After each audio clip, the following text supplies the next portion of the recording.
All right, just getting this set up, guys. Yeah, I think we're live. So, hey everyone, my name is Sam Houston. Let's make okay, cool. The video is live. Hey guys, I'm Sam Houston. Thanks for joining us for our first level up. I'm going to be kicking things off, and over the next 10, 15, maybe 20 minutes, talking for a bit, and then we'll get right into Casey Ellis's talk, our co-founder and CEO here at Bugcrowd. But I just wanted to kind of get things started. I hope you guys can hear me and everything like that. I'll just look to my phone to blow up on Twitter, I guess, if something's messed up. Franz says looks good, Sam. Thank you. So yeah, I'm Sam Houston. I have orange hair today, but there's a picture of me. I'm the senior community manager here at Bugcrowd. I've been at Bugcrowd for the past 3 years, and I'm here to help make the researcher experience awesome. I work with our community of over 60,000 researchers from all over the world, and my job here is to work with everyone internally at Bugcrowd and obviously all the community members externally to just try to make the experience as best as possible for our hackers and security researchers so that they can be productive, have fun, have a great time, find bugs, get paid, and all that good stuff. Behind this camera is all the desks of all of our developers. I work with them and our product management team to make sure that we're developing the right features for our researchers. So recently we did the researcher dashboard, and we have a group of people that we reach out to and get their feedback on that, and then we made that live. So that's the kind of stuff that I do here, along with Chloe, and we work together to just represent the community to Bugcrowd, and then represent Bugcrowd to the community. You can find me on Twitter at Sam Houston, or twitter.com/SamHouston. My DMs are open. It's worked out so far. Don't abuse it, but you can always DM me and say hello and ask me a question or whatever. So this is our first level up. Thank you for attending, guys. I'm super excited about this thing. It's an idea that Jason Haddix, who will present in an hour or so, it was his idea. He came to me a few months ago and he was like, dude, I want to do this thing. Can you help us make it happen?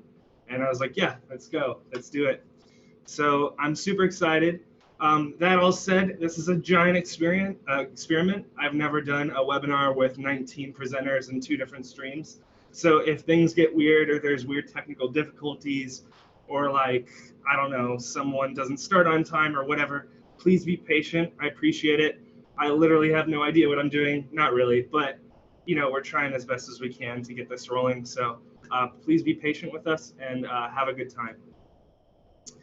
So some quick housekeeping stuff. I'll run through these things. We have multiple streams. I'll run through our Twitter info, how to submit questions, how to network with people during and after Level Up, and then we'll get the show on the road. So yeah, we have 2 streams. You're watching stream 1 right now, and later in a couple hours or so, I'll set up stream 2, the other Zoom webinar, and that will have content from like 11:20 a.m. PST till about 4:30 p.m. PST. Stream 1 is mostly web and general bug bounty hacking tips for the first few hours, and then I think around 3 o'clock or so, it hops into hardware stuff. So we'll have a really great IoT hacking presentation, and then a really great car hacking presentation. And we have one more after that, and then we'll end things out with Jason and I at 4:30. Stream 2 is going to be mostly mobile. There are some web and browser hacking presentations in there, but Stream 2 is mostly going to be mobile. These are really awesome presentations. I'm super excited. We were able to get some of the best mobile hackers in the world with Ben, Emily, and Tim on board. So if you want to learn about mobile hacking, definitely watch Stream 2. It's It's really great content. So please tweet about the conference. The hashtag that we're going to use today is hashtag It Takes a Crowd. That's Bugcrowd's new hashtag. You please use that hashtag to tweet about the conference, share your thoughts, your feedback, what you like, what you think is cool, all that good stuff. And you can always tag at Bugcrowd in your tweets too, which is always nice for us. I also misspelled feedback there. Anyways, you can use hashtag It Takes a Crowd, and definitely use that to also find other people that are tweeting about the conference.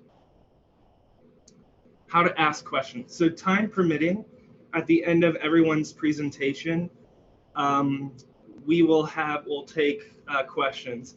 I left only about 5 minutes at the end of everyone's presentation to ask questions. So we'll only be able to take a few, but we'll try.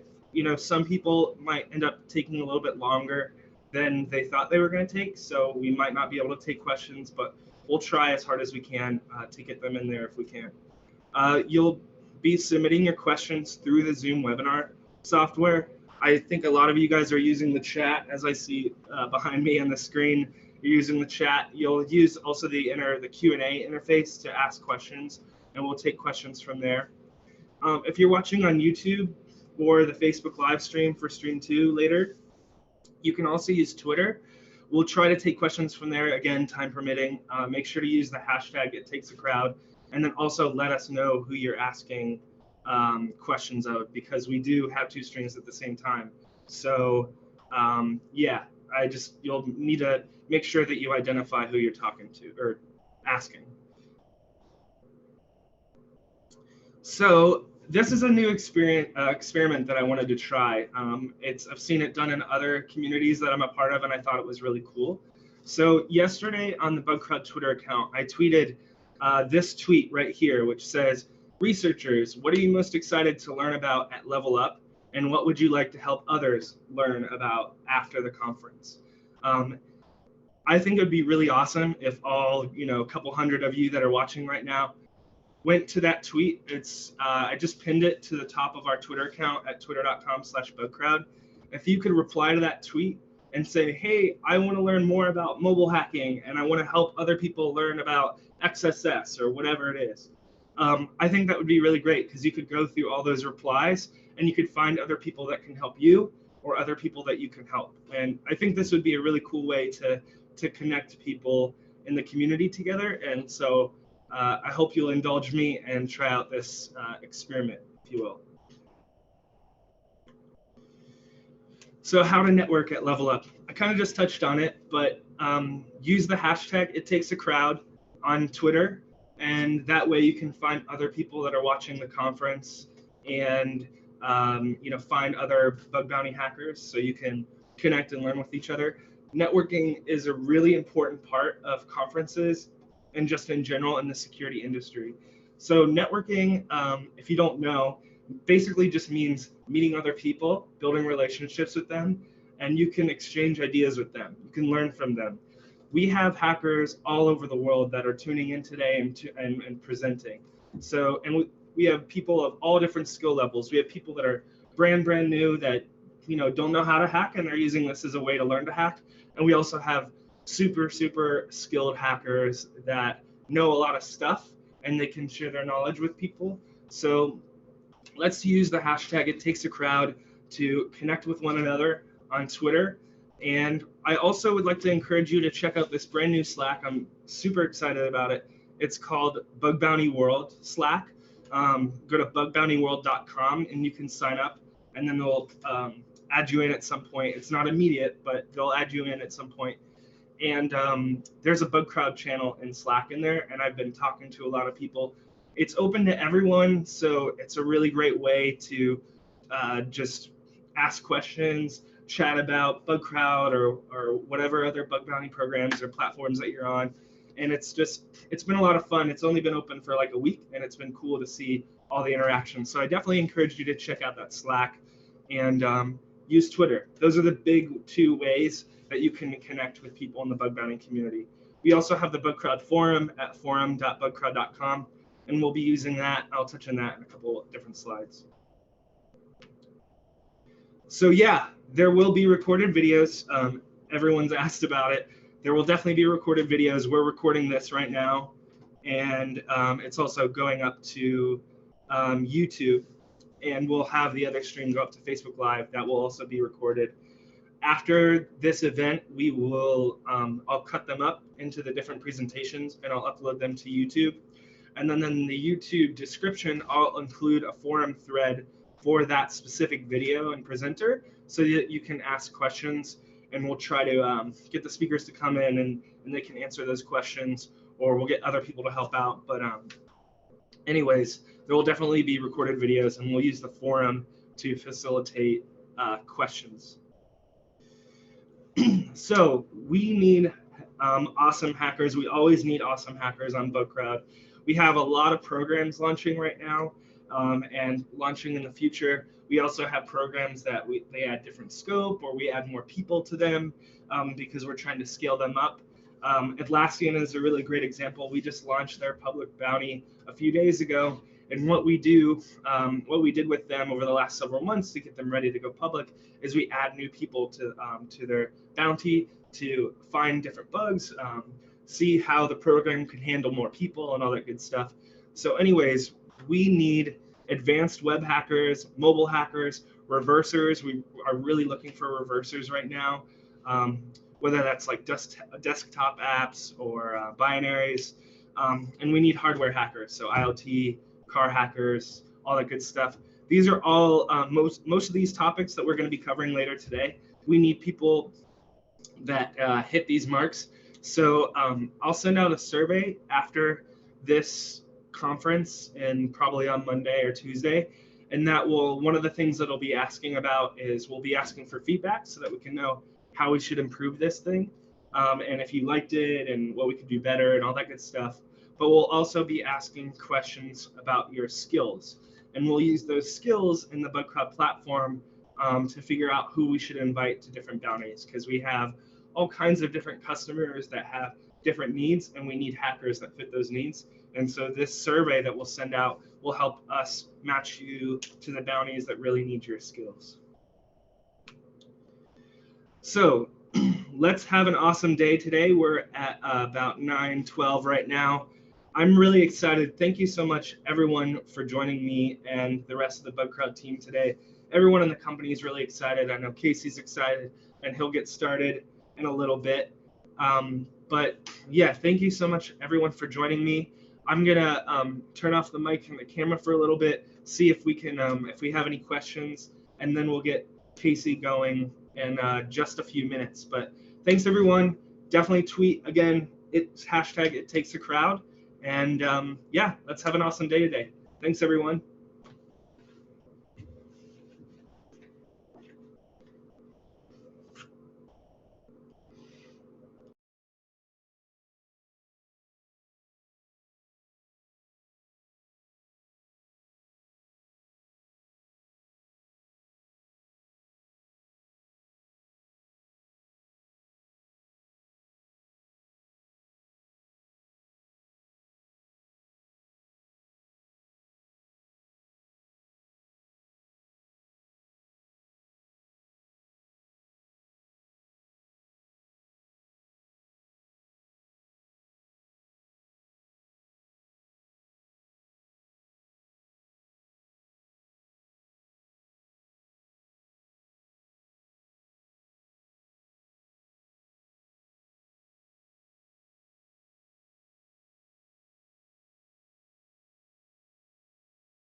All right, let's rock and roll.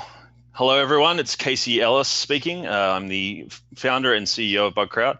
It's a pleasure to be, kicking this off today. And thanks, Sam, for the introduction. I'm super excited for what we're doing here. I got to say, it's funny. 9 o'clock in the morning on a Saturday, and I'm into my second Red Bull. A little bit nervous, frankly, because I'm aware of some of the minds that are on this webinar, and it's a privilege to be able to open this up and present to you guys. So, it'll be a good one. We'll see how we go. What I'm going to be talking about today is really my perspective on the state of bug bounties, like the state of the industry where it's at right now, and that'll be partly based off the report that we did. And we'll kind of go from there. I'll share some other things. I got an agenda slide in a sec here.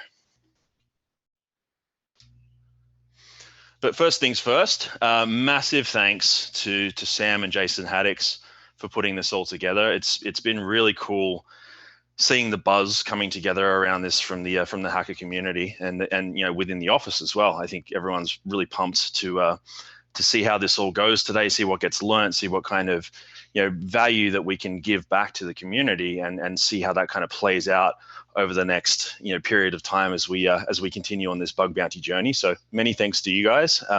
Big thanks as well to everyone who's presenting. As I said before, we've got a pretty formidable list of folks that are going to be sharing their knowledge with you today. So many thanks for signing up for this one, and I'm hoping that you guys all get something great out of it as well. So in terms of what we're going to cover in my slide today, excuse me while I stop Zoom from harassing me here. There we go. All right, so who am I? Who's this Aussie dude on the end of the line? And in that section, I'm going to give you guys a brief history of kind of why I started Bugcrowd and what was in my mind at that point in time. Then we'll move on to the state of the industry based on the data that we've gotten, some of the observations that we've made, and some of the conclusions that I've drawn personally as well around, where is the industry up to? Like, this bug bounty thing essentially didn't exist except for in the mind of a bunch of really nerdy people, even 4 years ago. But now it seems to be something that, everyone in the security industry at the very least is aware of, and a lot of people outside of it as well. So we'll talk to that. I'm going to, put my kind of wizard soothsayer hat on and have a bit of a conversation about where I think the industry is going to go from here. Part of my job here is to basically predict the future and figure out what's going to happen so we can guide Bugcrowd to that point. And I've got a few ideas about what this industry looks like over the next 3 to 5 years. And then at the end, this is probably my favorite part, is when I get to answer some of your questions that you've submitted through the forms. And thank you very much for sending those through. All right, we good to go? Let us begin.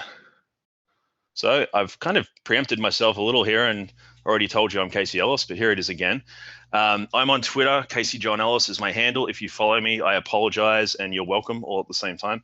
I think Twitter as a tool for bug bounty hunters, especially globally, and for cybersecurity professionals, has just been fantastic to learn and network and build friendships and things like that.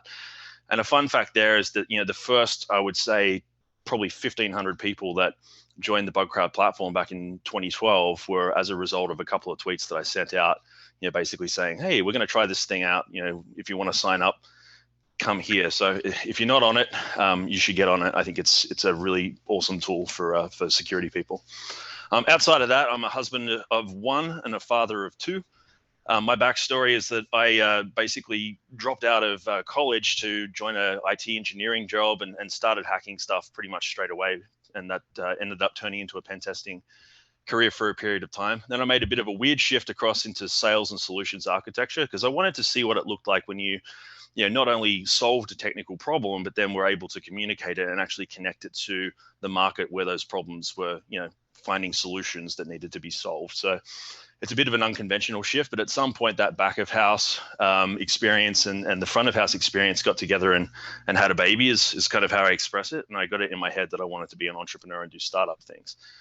There was a couple of different iterations of that, but really, the creation of Bugcrowd was in 2012. We actually launched our first bug bounty program in 2012, and that was the first bug bounty as a service program to hit the market, and pretty much it's been all systems go since then. So from my perspective, I'm passionate about building, learning, teaching.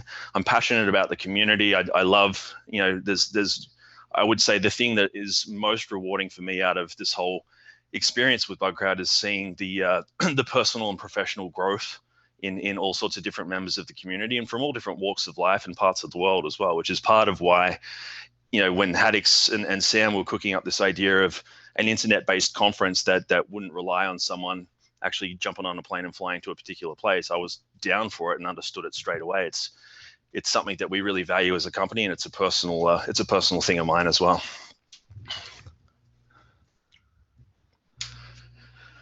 So speaking to, why are we even doing this in the first place? Like, let's have a quick conversation about that, because we're all, in here as bug bounty hunters and people that have our nose pressed up to the coalface, so to speak. But, you step back for a minute and ask the question, like, why is this even a thing in the first place?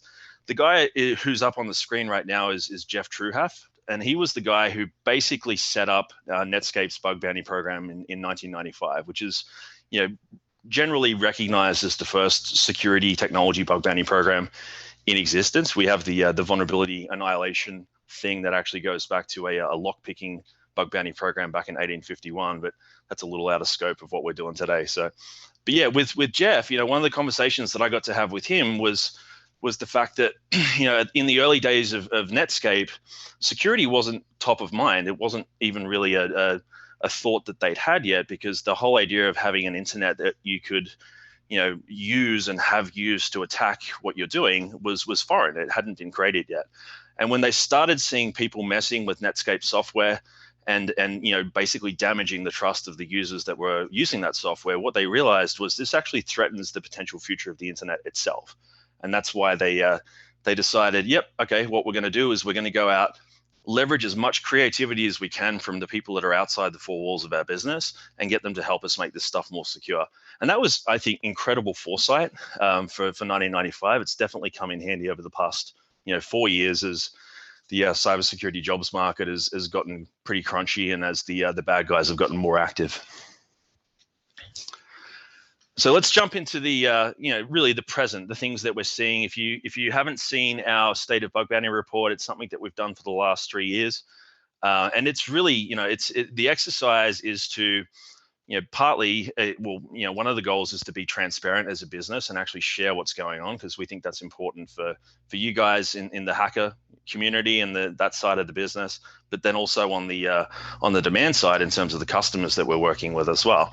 But the other thing that it calls out and shows is this whole, idea of the trends that are happening in the market over time, which is most of what I'm going to talk to in this section, right? So what we've seen over the past 12 months, in my mind, really what we saw over the past 12 months is the concept of bug bounties breaking out of the idea of just being, a geeky tech thing that crazy Bay Area companies do to something that is actually, a solution to a much wider problem in the traditional market. We saw enterprise adoption. So in terms of adoption from traditional companies, those of you who work on those programs will know what I'm talking about there. We saw that basically multiply threefold.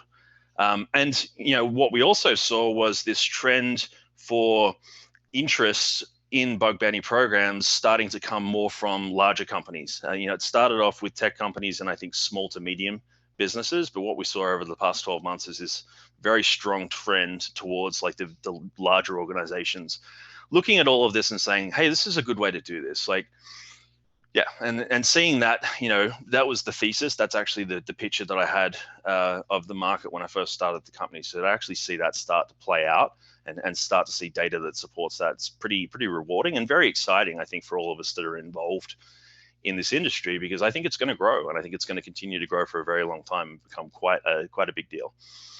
The other thing that we saw as Bugcrowd was pretty rapid uptick in program launches. Like this has grown steadily pretty much since we've formed the business, but it hasn't slowed down. I think that's the main point there. If anything, it's accelerating as we go along. So from an economic standpoint, there's a really good question around this in the AMA that I'm going to come back to, but I'll tap on what we're seeing in terms of which industries are paying out what and what did the trends look like. Our overall payouts went up 200%. We've now crossed $8 million paid out to the crowd. The average payout over the past 12-month period ending at March 31st was $451, which is trending north.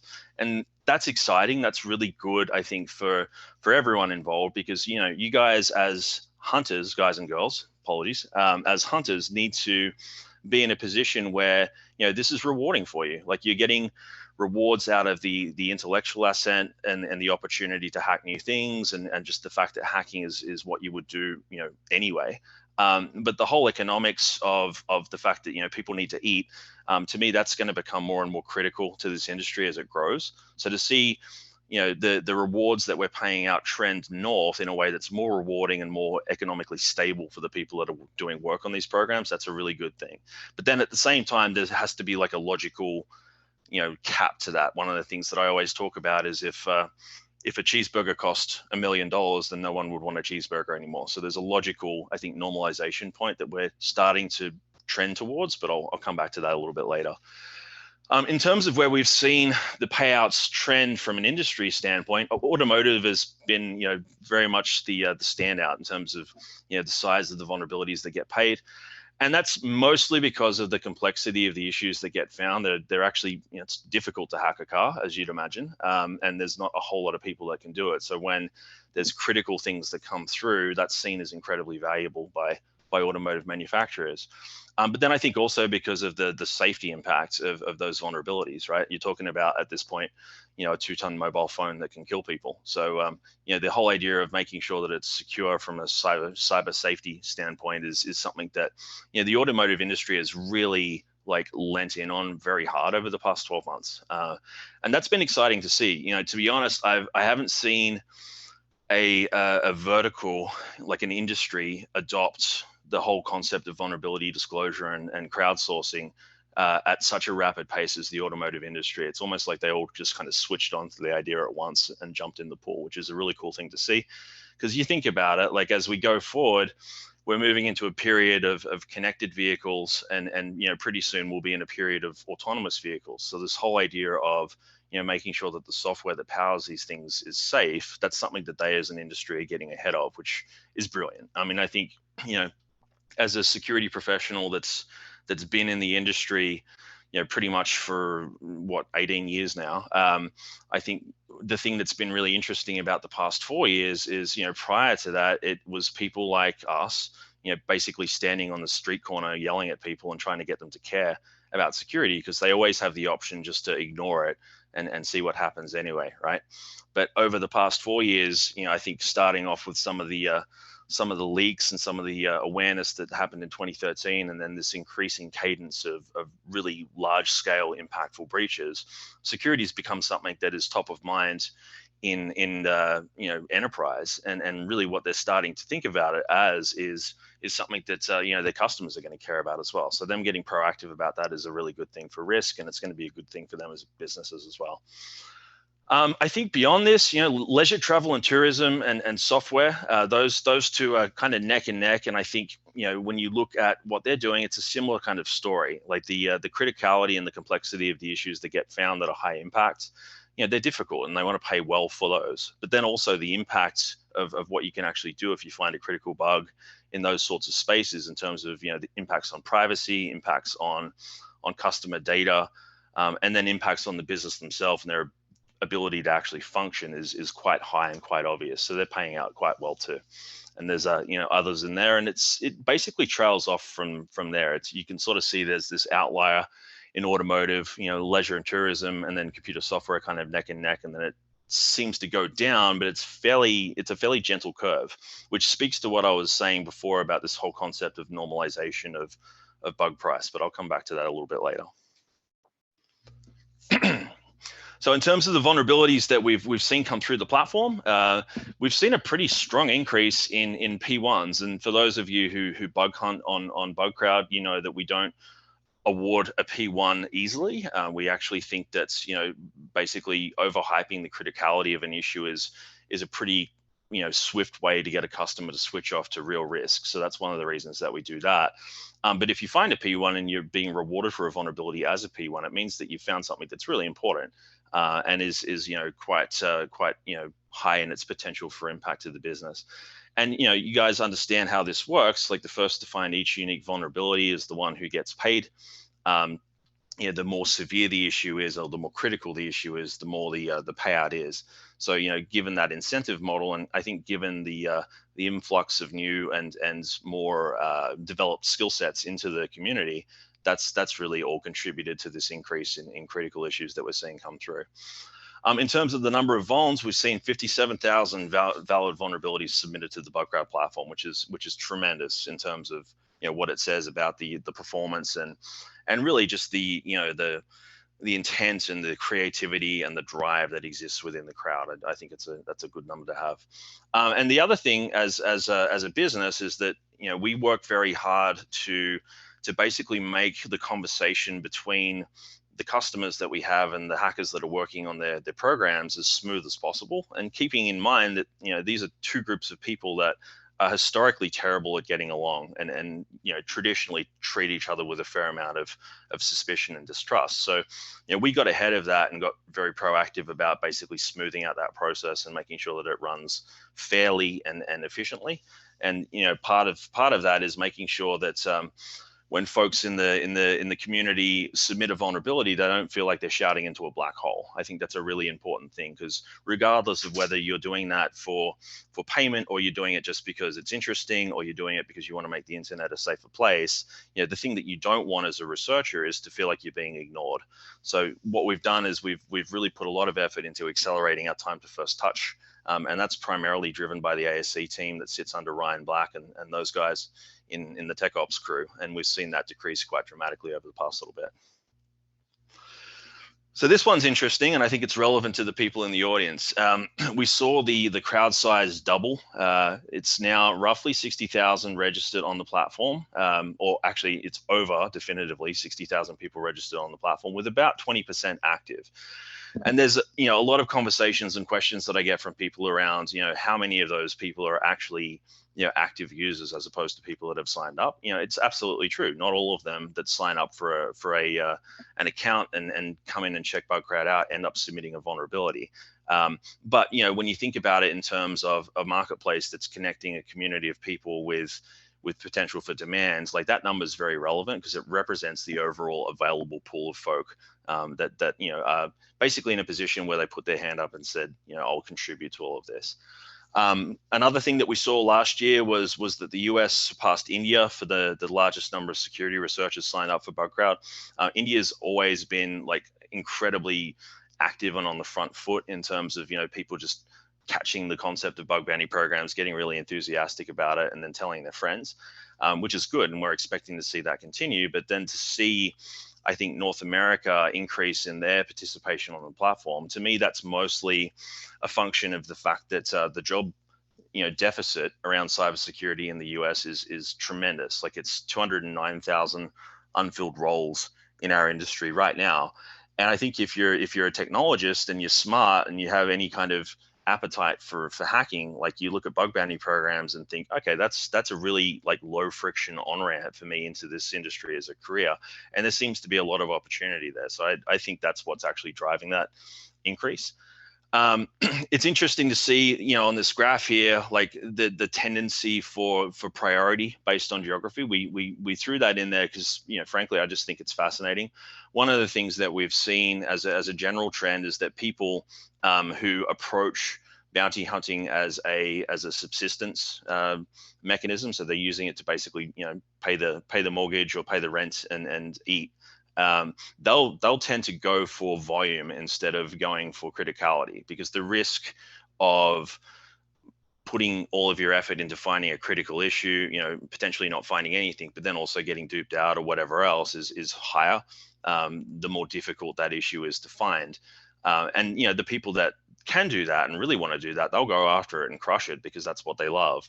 But for folks that are looking at this as a way to keep the lights on at home, they'll tend to adjust the risk profile of how they actually approach testing to make sure that they've got a steady stream of income coming in from their bounty hunting, which I think is a pretty cool observation and a cool kind of phenomena that's happening out there in the industry. Australia has the most researchers per capita, and I'd ordinarily yell Aussie, Aussie, Aussie right now, but I'm not going to hear you guys say oi, oi, oi, so I'll just assume that's happening. And Russia, where you at? It's interesting to see a real, frankly, lack of participation and engagement at this point from Russia and Eastern Europe. We've got a bunch of different theories around that. It's well known that there's a lot of very proficient computer scientists and people that are excellent at defensive cybersecurity in that part of the world, but we're not seeing a lot of activity out of them just yet. The thing to call out there is that we do have a number of Russian, like native Russian programs that will be starting over the next period of time. So if you're on this webinar and you're in that part of the world or can speak Russian, keep that in mind as you're thinking about participation over the next period of time. And really, the thing to call out here as well, it's been fascinating watching this crowd grow. So I mentioned before the tweet and the initial kind of group of people that came in and joined the Bugcrowd platform. Really what we've seen in terms of how the crowd's grown, it tends to grow through interest-based, like pre-existing interest-based groups, people that are friends with each other, and all kind of congregate around this topic of cybersecurity as a common interest.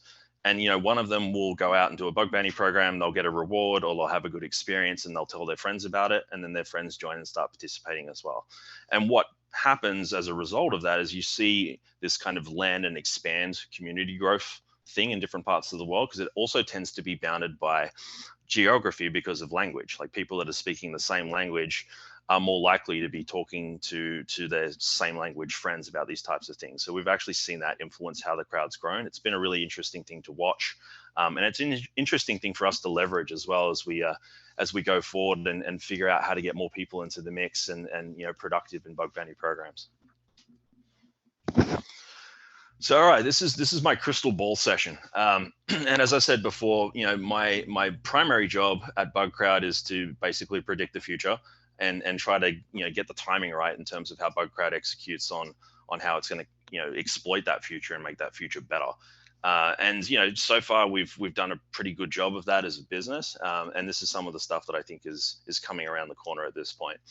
Just in general, interconnectivity at scale requires security assessment at scale. Like the big thing that's driving people, especially in more traditional industries, to consider crowdsourcing and change how they think about how they engage people to help them out with their security assessment, is that we're putting absolutely everything we can think of on the internet.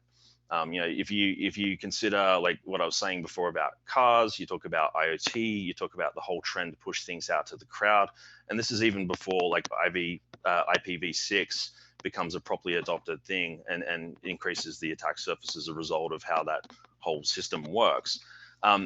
We've got an attack surface that we already have a lot of debt in, and anyone who bug hunts knows that. You go into a company that probably thinks it's secure, and you end up scaring them pretty quickly after launching a program. So there's not only that existing debt, but there's this future debt that we're going to incur as the rate of creating attack surface increases.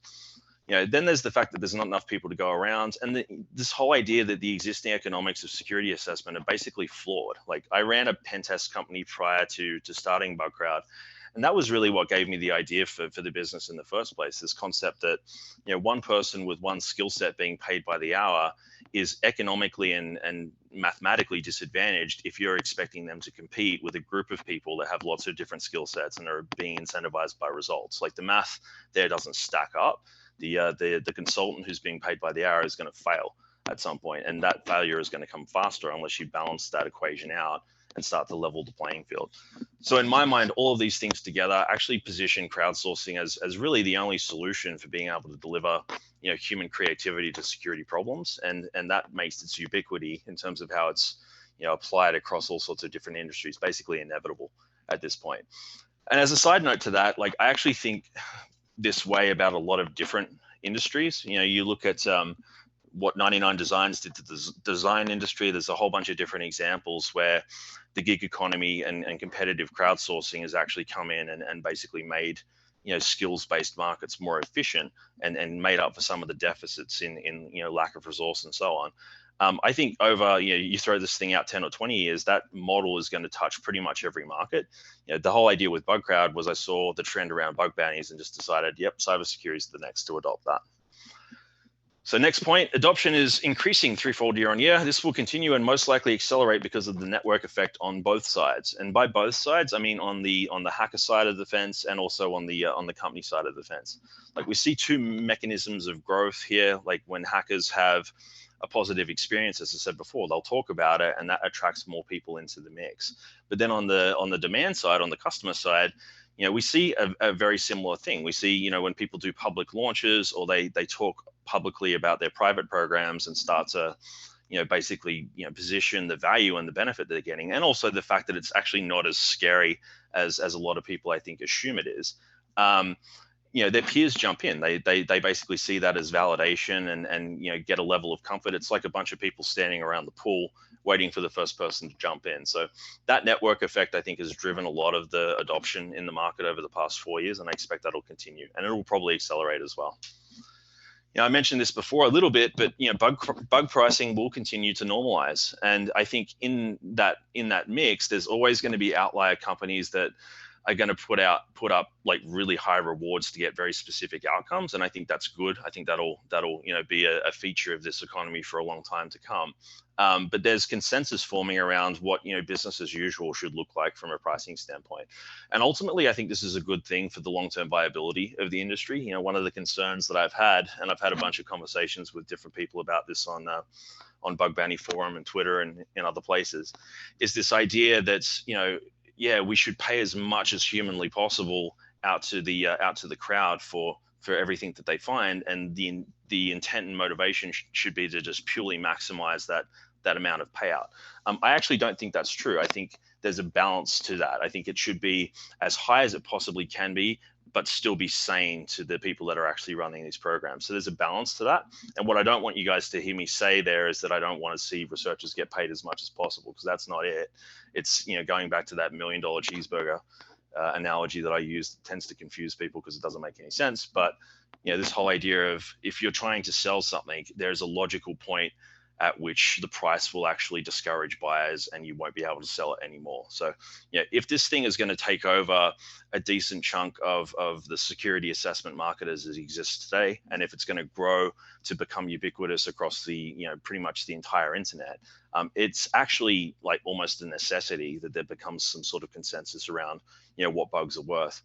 And for those of you who've seen the VRT, the Bugcrowd uses, and our defensive vulnerability pricing model, that's basically our attempt to capture the different bits of data that we see, obviously going through the platform, but then elsewhere as well, and try to pretty much draw a line in the sand in the middle of it all to let people know, hey, this is roughly where our averages are at this point in time.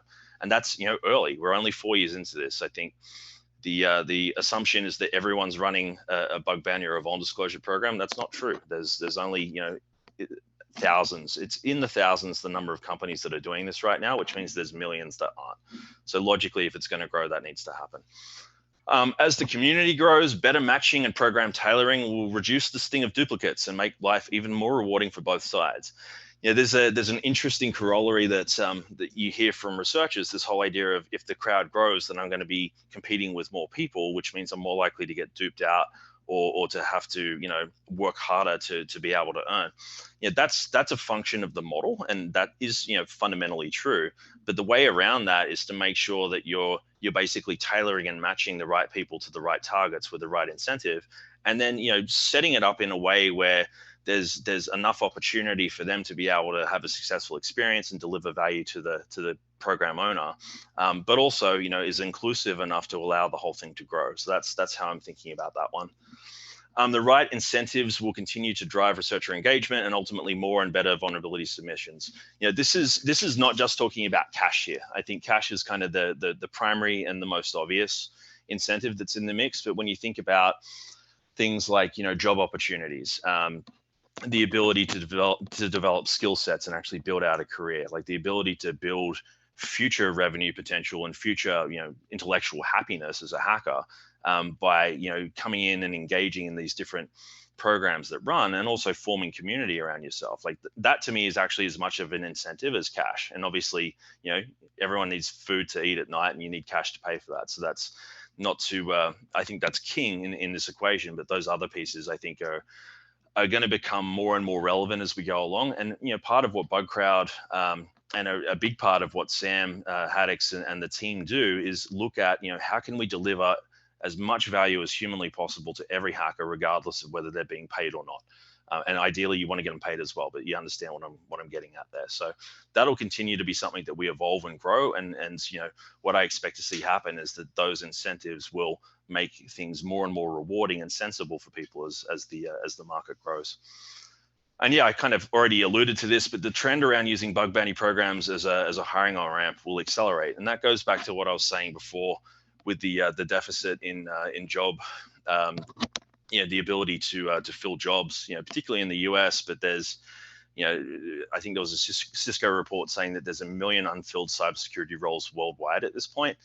And like, that's a lot of people. So, this whole idea of being able to source skills from places that you wouldn't ordinarily look, and on the hacker side, seeing people that come in who don't necessarily have a security career as their background, but are clearly very gifted hackers, like people that are engineers that get into gaming, for example. That mix of skills, I've seen that convert into someone who ends up being very proficient as a bug bounty hunter very quickly. And in terms of the people that are trying to hire folk, that's a really interesting and fast way to grow out your team. So I expect that trend will grow as well. All right, that's the end of my crystal ball session. So I'm going to take a sip of Red Bull here and we'll jump into AMA. Actually, I'm going to take a quick moment to look at the messages here.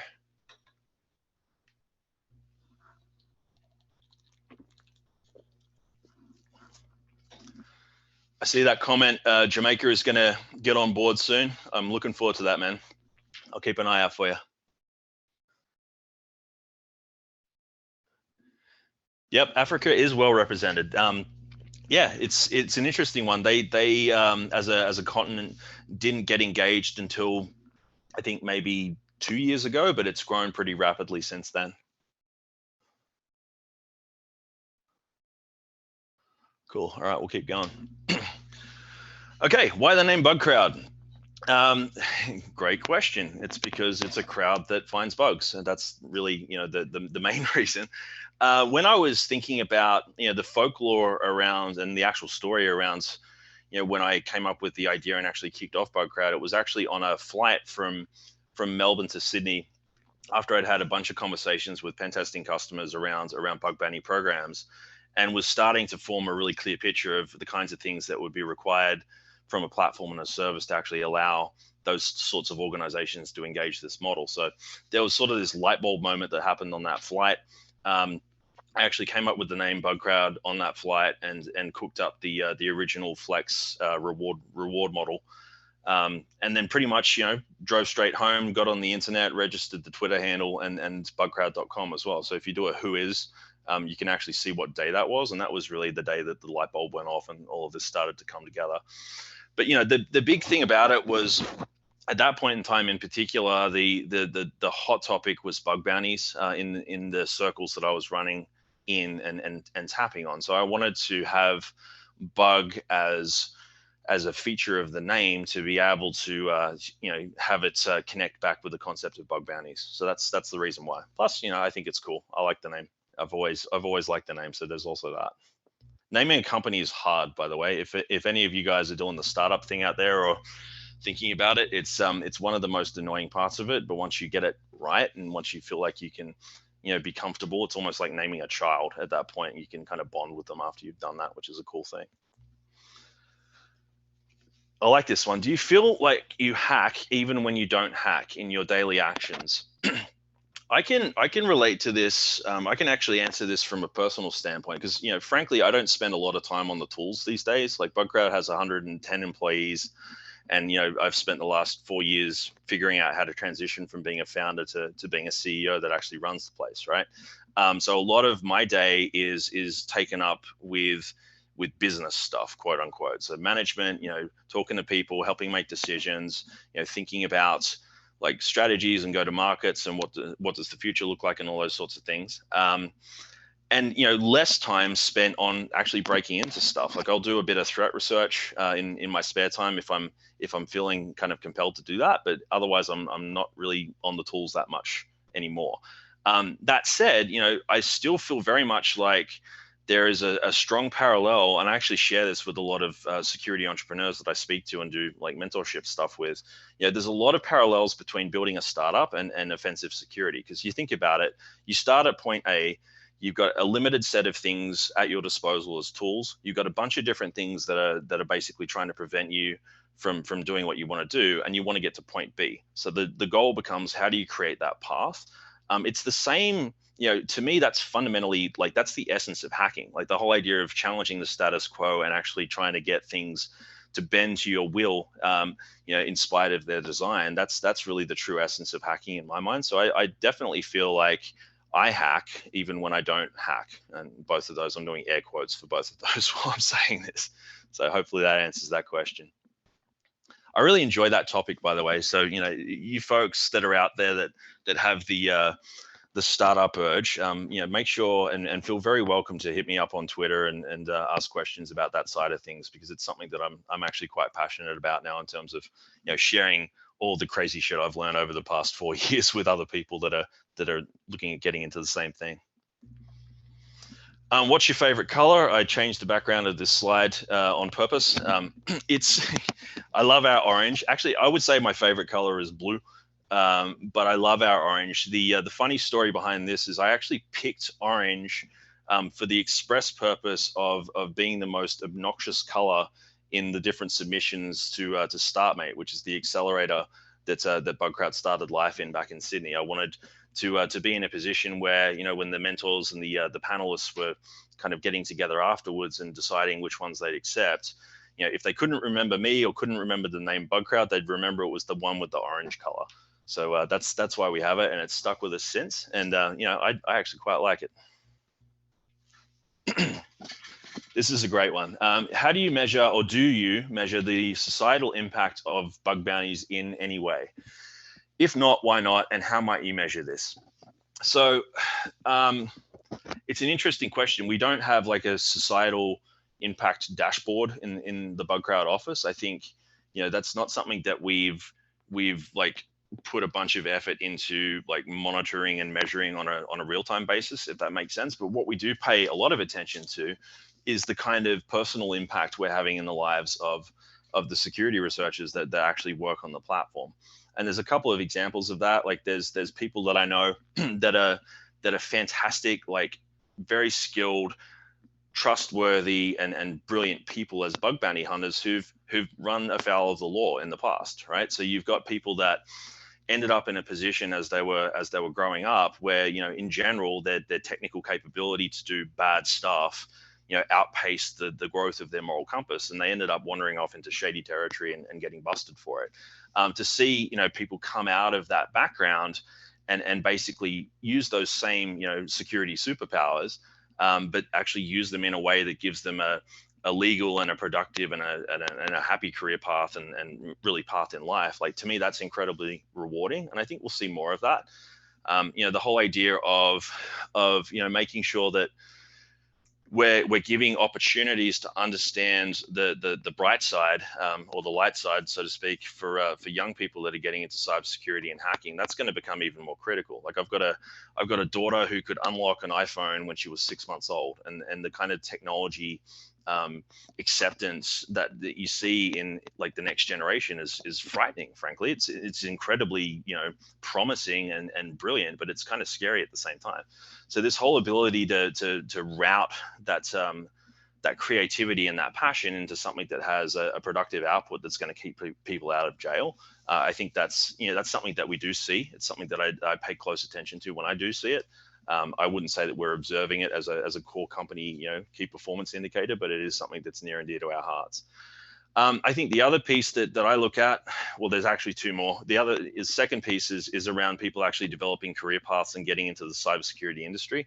And I mentioned before about people in Western countries in particular coming in from development or engineering and using bug bounties as an on-ramp into cybersecurity as a career.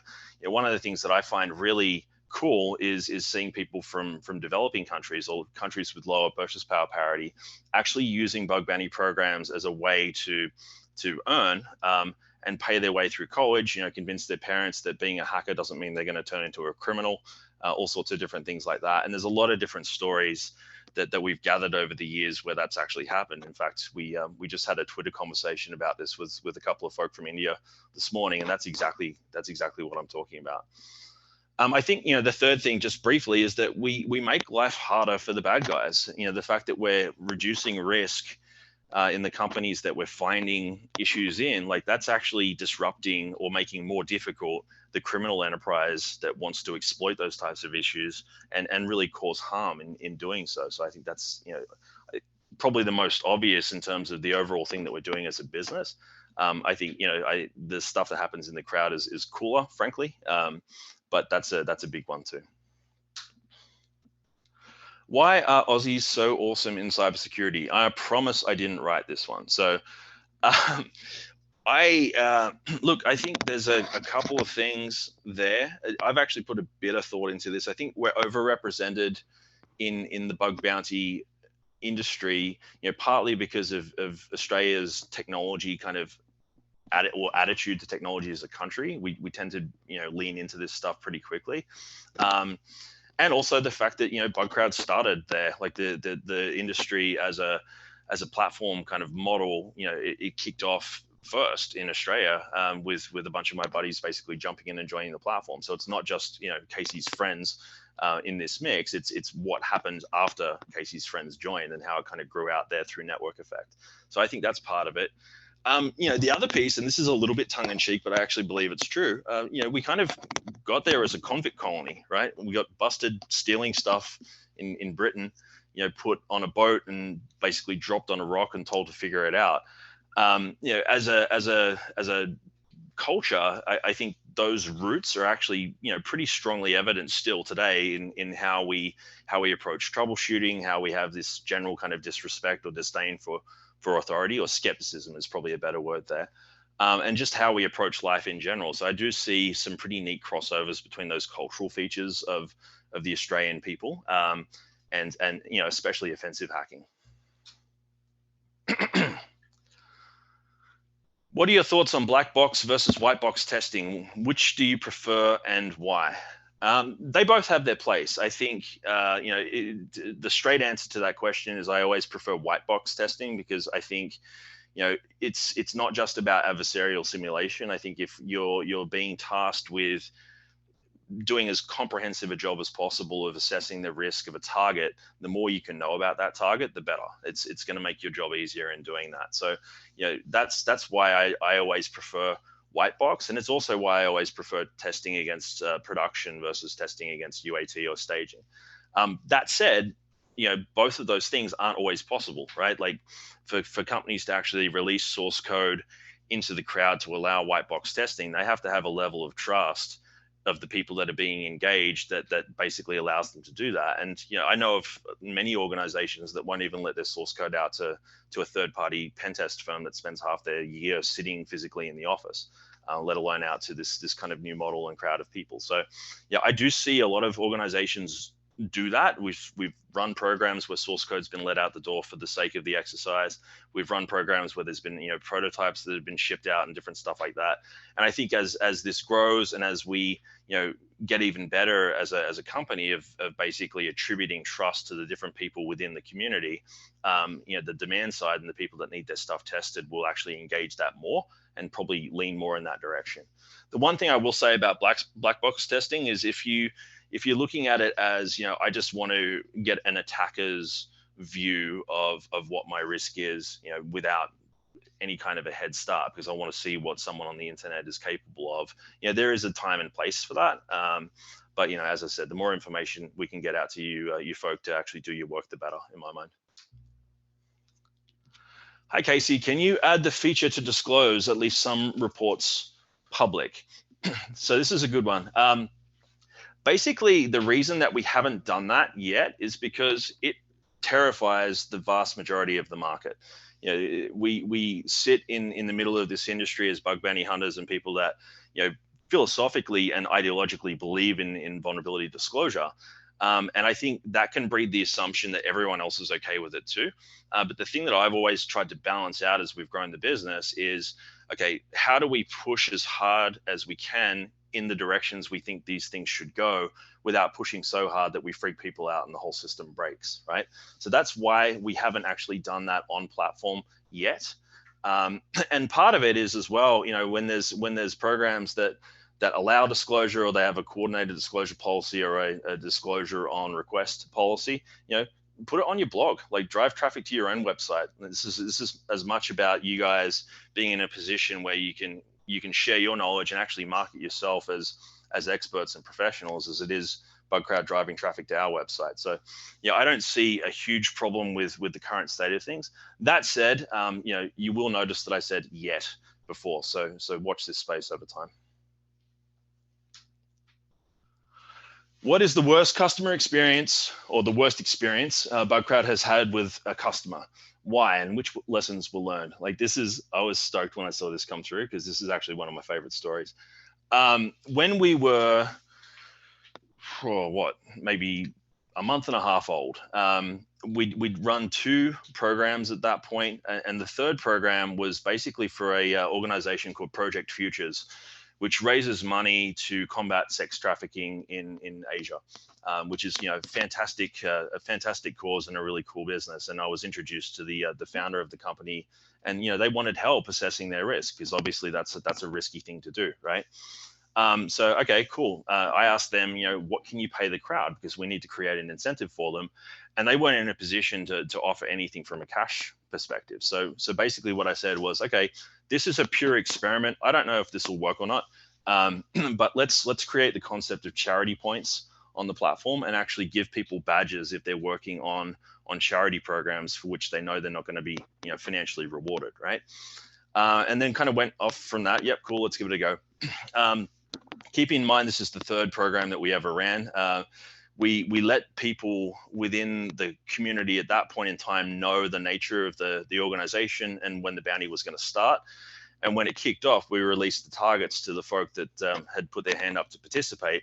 And we pretty much knocked them off the internet. The business actually went down for a day and a half or so, because the response from the crowd was so strong that we pretty much DDoSed them off the net. So it was interesting, because the lessons learned from that, first one was don't do that again. That sucks. And we haven't, but that was, learning it the hard way back at that point in time. Specifically, it's on us as Bugcrowd to understand the resilience of a target space, and then throttle the number of researchers and what kind of testing is allowed according to how fragile or resilient that target might be. So we learned that, kind of the hard way, but pretty dramatically. But then the other thing that we learned is that, like, wow, hackers are awesome. I think, the whole idea that there's this public perception that people that can do bad things to a computer are inherently bad people. Like, we all know that isn't true, but it's a myth that's been told and a story that's been told for the past 20 years. So there's a lot of inertia behind that concept. Like, all you need to do is do a Google image search on the word hacker, and you know exactly what I'm talking about. The fact that a cause like this could attract that kind of response from people that have that amount of value in what they're able to do as a day job, I think that was an incredible lesson to learn out of that as well. Would you love to hire bug hunters in Bugcrowd Inc? Yeah, so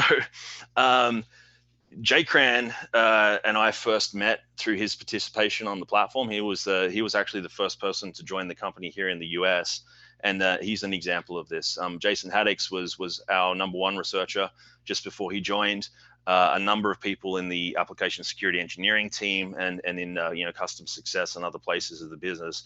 We've actually identified them and found them and started engaging, firstly through their participation in bug hunting. So that's definitely something that we do and we have a history of as a business.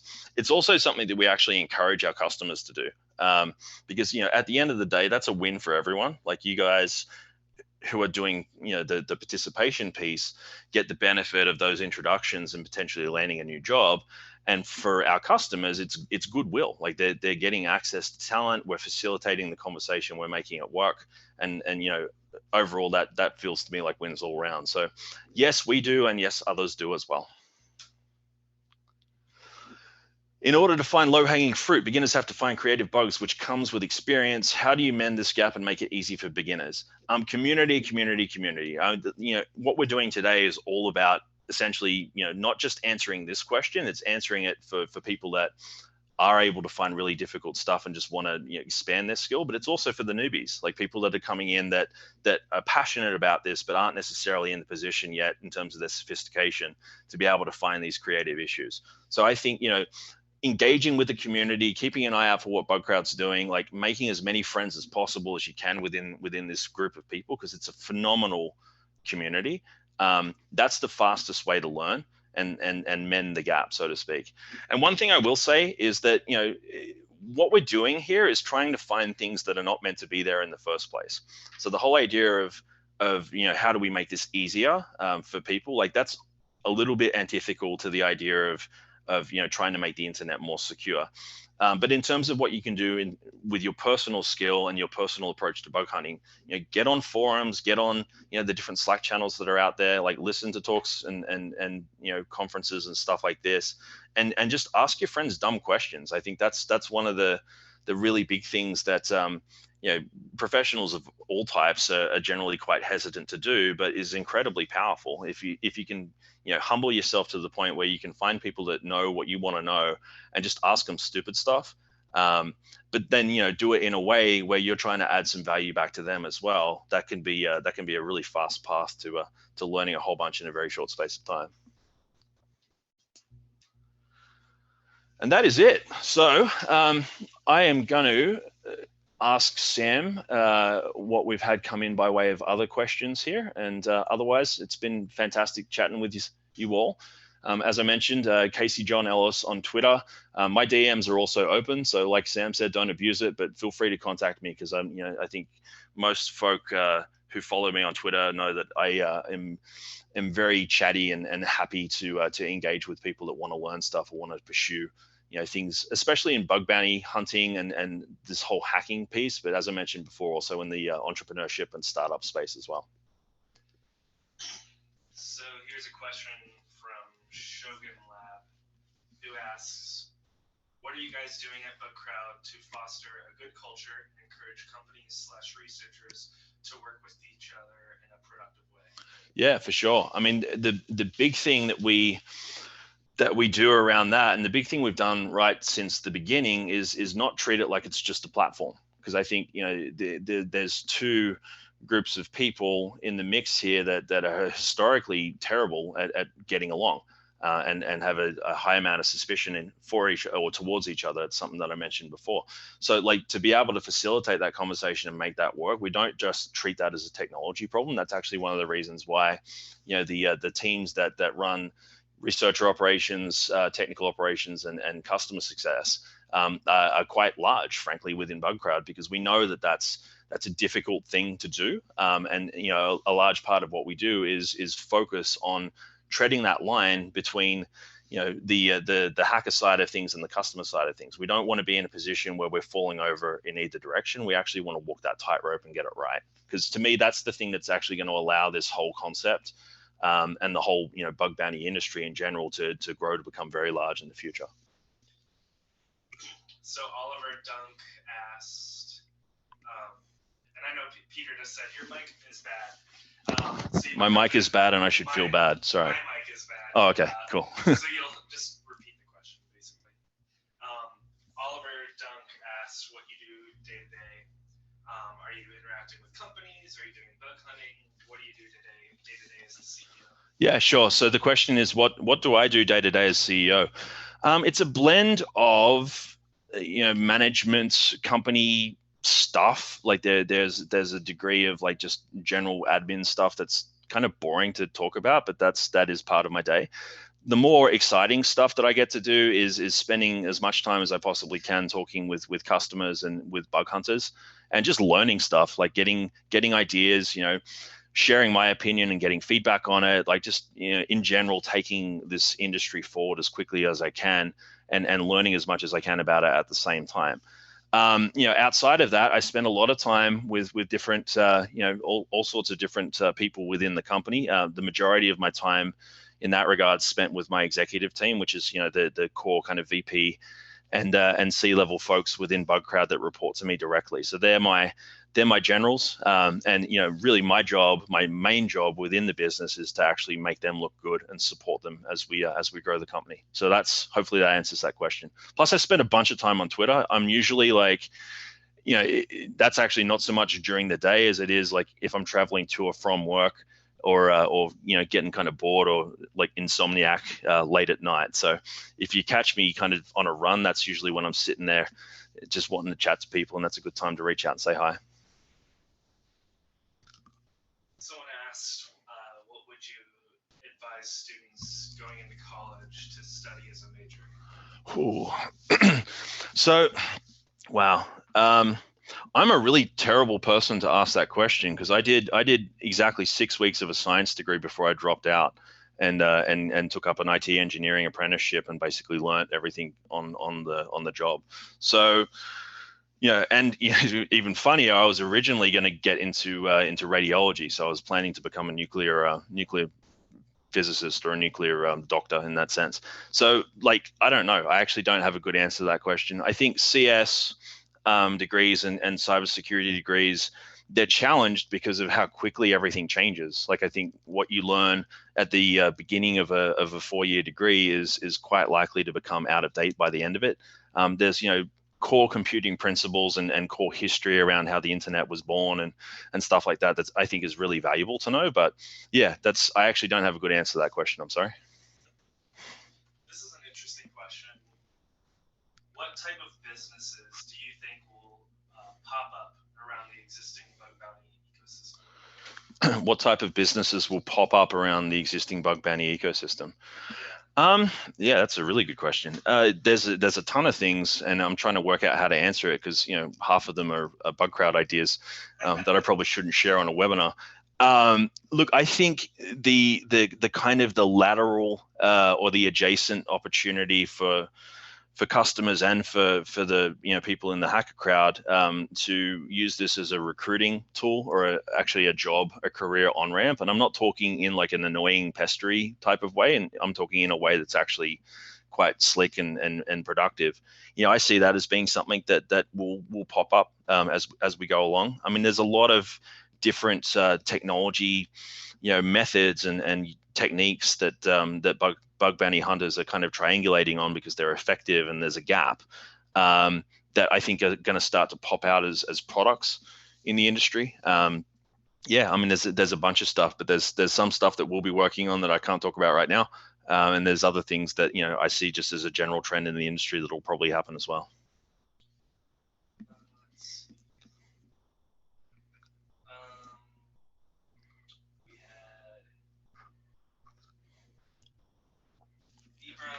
Asked, what do you think bug bounties will be like in 5 years? Great question. I think in 5 years' time, vulnerability disclosure, as in the expectation for companies to be proactive about creating a channel and a policy around reactively responding to reports that they get from folks like the people on this webinar.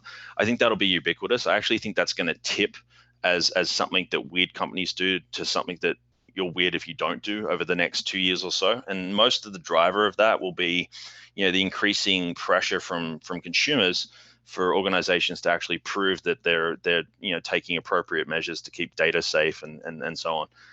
And vuln disclosure is a very visible and I think leading indicator of the security maturity of an organization. So that's why I think that'll happen. In terms of bug bounties, some will incentivize. I don't think everyone will, but I think there'll be a decent chunk of the market that'll decide to, take vuln disclosure from being reactive to making it proactive by adding an incentive.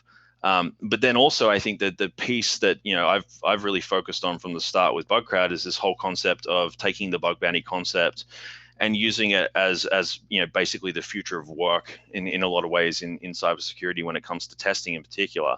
I think there's going to be a lot of growth in that area, and it's mostly because the existing solutions that we have and the existing ways that we're trying to get those problems solved aren't really working all that well, and the market's kind of tired of them. So, yeah, that's my prediction there.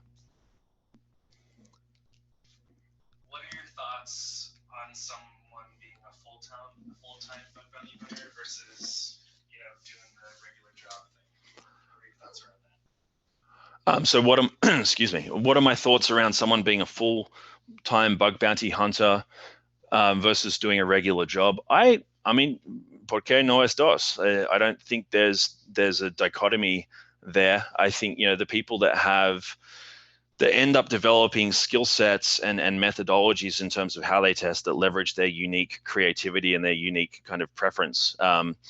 To such an extent that they're able to support themselves full-time bug bounty hunting.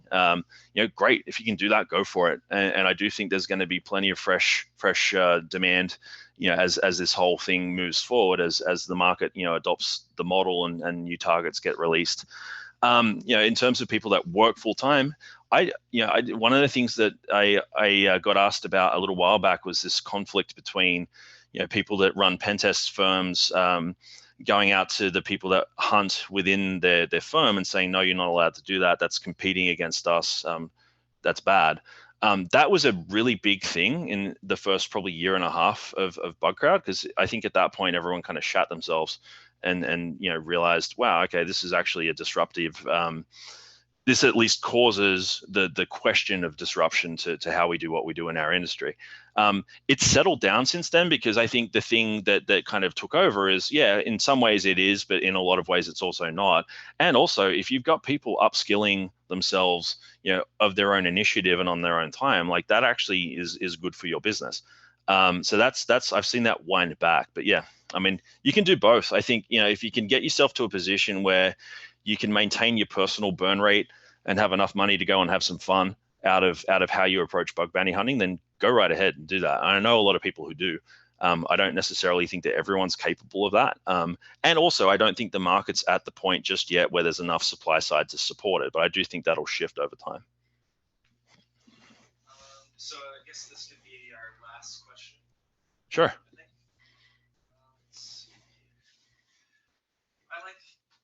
You could talk about what skill do you think is like the most successful skill, or what's the skill that the most successful hackers have? What's that like attribute about the best bug bounty hunters?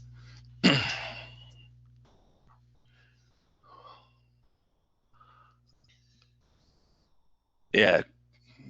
Wow. I'm trying to select from them to pick the best one. I would say tenacity.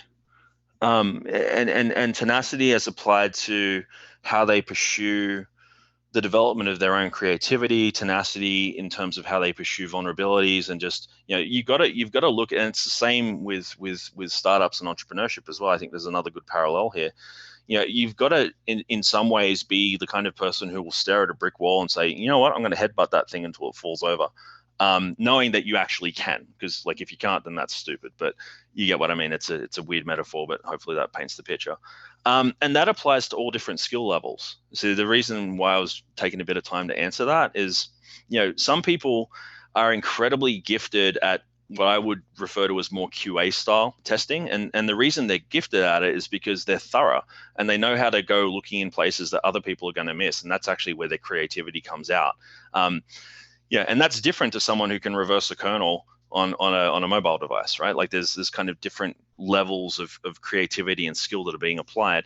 But the commonality and the reason and the thing that actually brings success to wherever you might sit on that spectrum is tenacity and drive to succeed and get the things done that you want to get done. So be tenacious. That's my parting advice. Thanks very much, Sam. Thanks, everyone. I really appreciated the opportunity to speak. As I said before, I'm humbled to be able to share with such an incredibly brilliant group of people. And let's keep the conversation going. Cheers.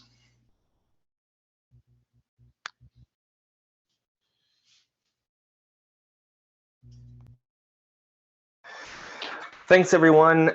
We're gonna take a couple minutes break here, and then we'll get Jason Haddix going with his presentation. It's a super awesome presentation that will be helpful for all bug bounty hunters.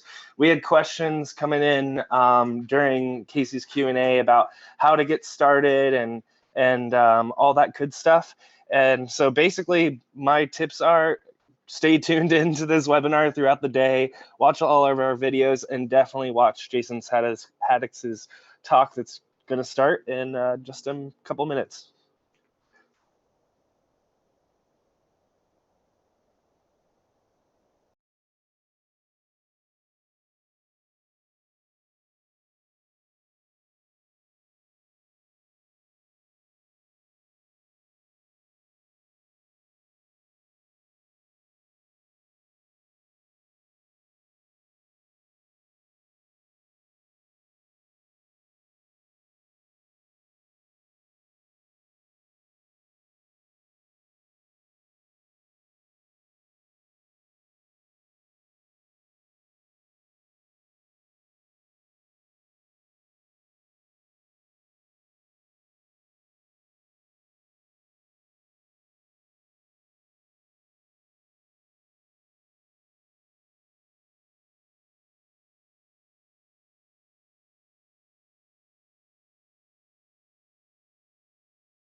All right, let's see if I'm live here. Can everybody hear me in the bug bounty world out in the internet? Yeah, cool. Very good. Very good. Okay, cool. And you can all see my screen as well? More yeses. Awesome. Cool. Monitoring several chats at one time. So it's good. I'm getting live feedback. You guys can heckle me in real time. Cool. All right, so we have one more minute just in case anybody hops on, and then I will start my talk. Might go over, might go under, but we'll see how it goes. I'm really happy that you guys all came today.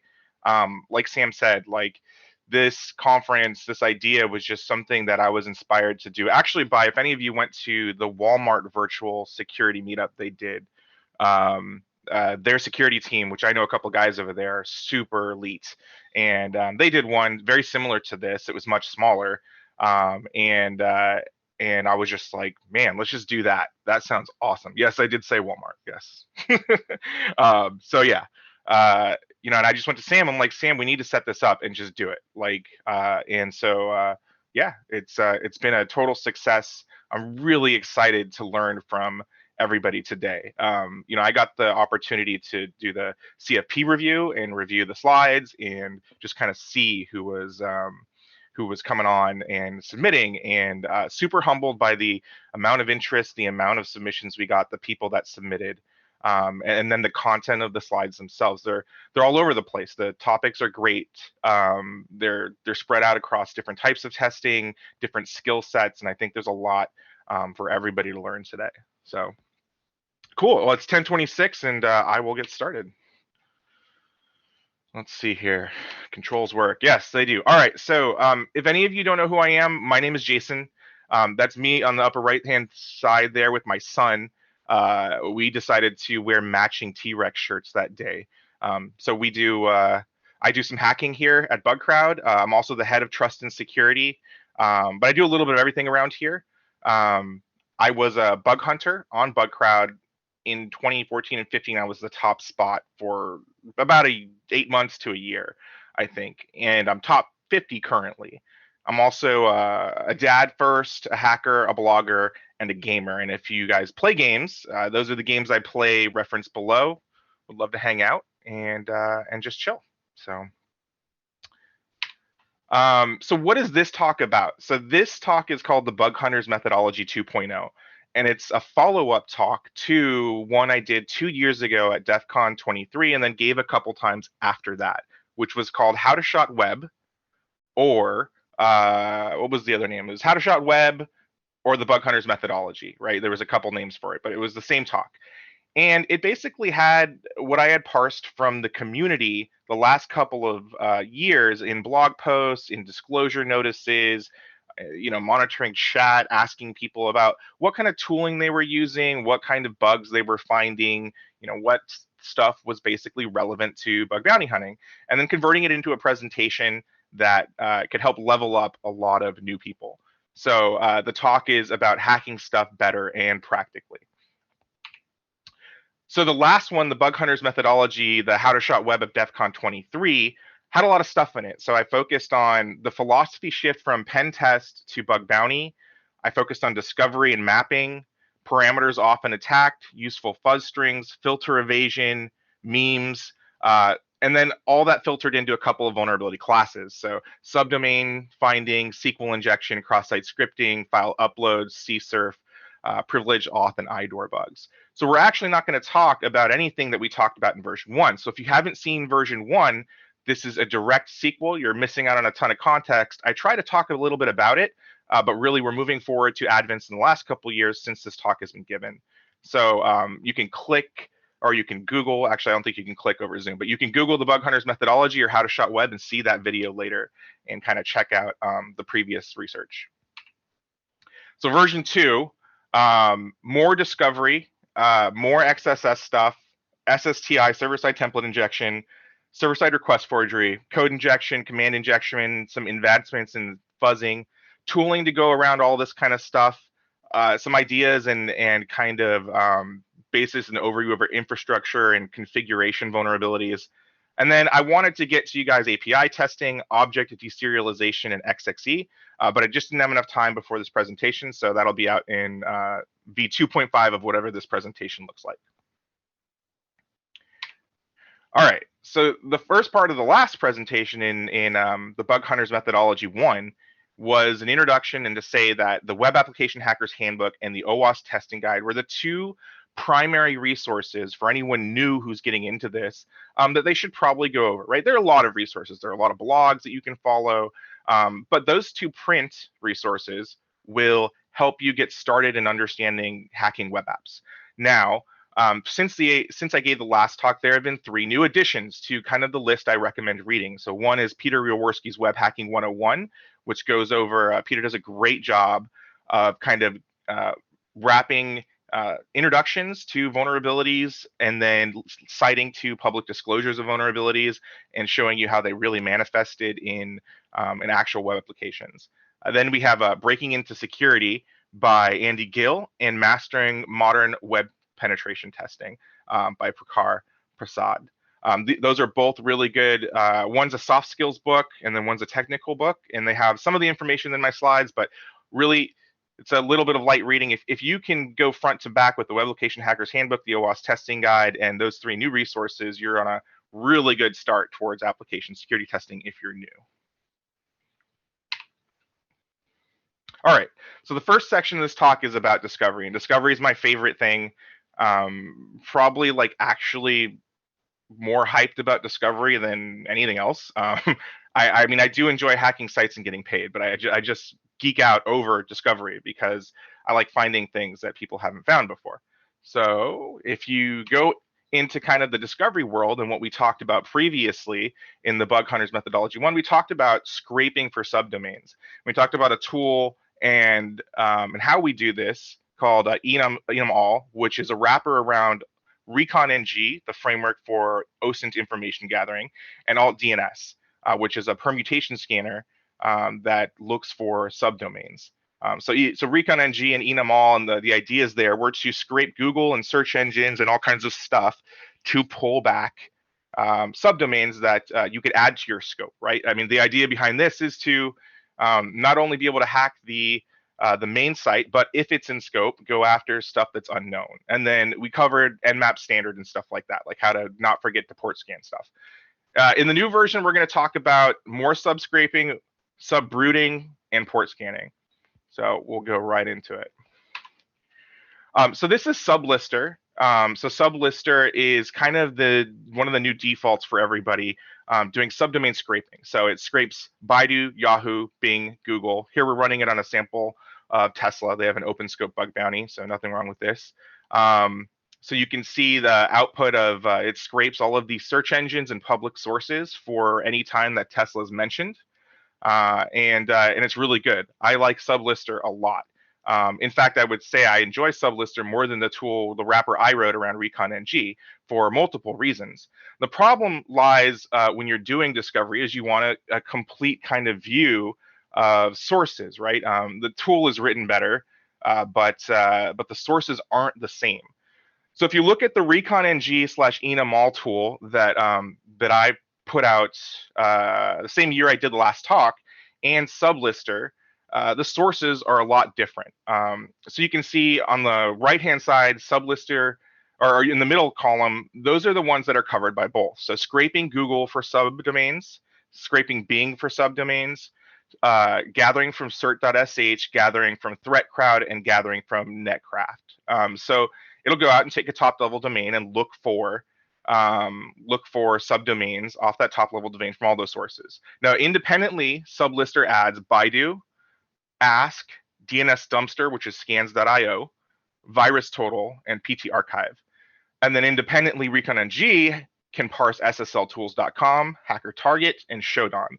And then there's a whole bunch of modules that aren't in the core, like ZoomEye, ThreatCrowd, to pull general zone transfer information back, the RiskIQ API if you have an API key for RiskIQ, and the census.io data. And all of these things are linked, by the way, in the end of the presentation. So you can get the slides, or you can Google these tools, or whatever you want. But so there's just some overlap, but there's also some, if you exclusively go with one tool, there's some stuff you're missing. So as Tony Stark would say, is it too much to ask for both? And it's not. So Anshuman, who's in the Bug Hunter crowd, created a project called Brute Subs. Brute Subs is a set of Docker images that includes multiple tools, but the two being enumall and sublister. And it'll start these up in independent Docker containers along with GoBuster and AltDNS, which is part of enumall. And it will basically run against a domain that you want. So you basically go pull this down, you Docker up compose, you have to set up a configuration file to say what your target is.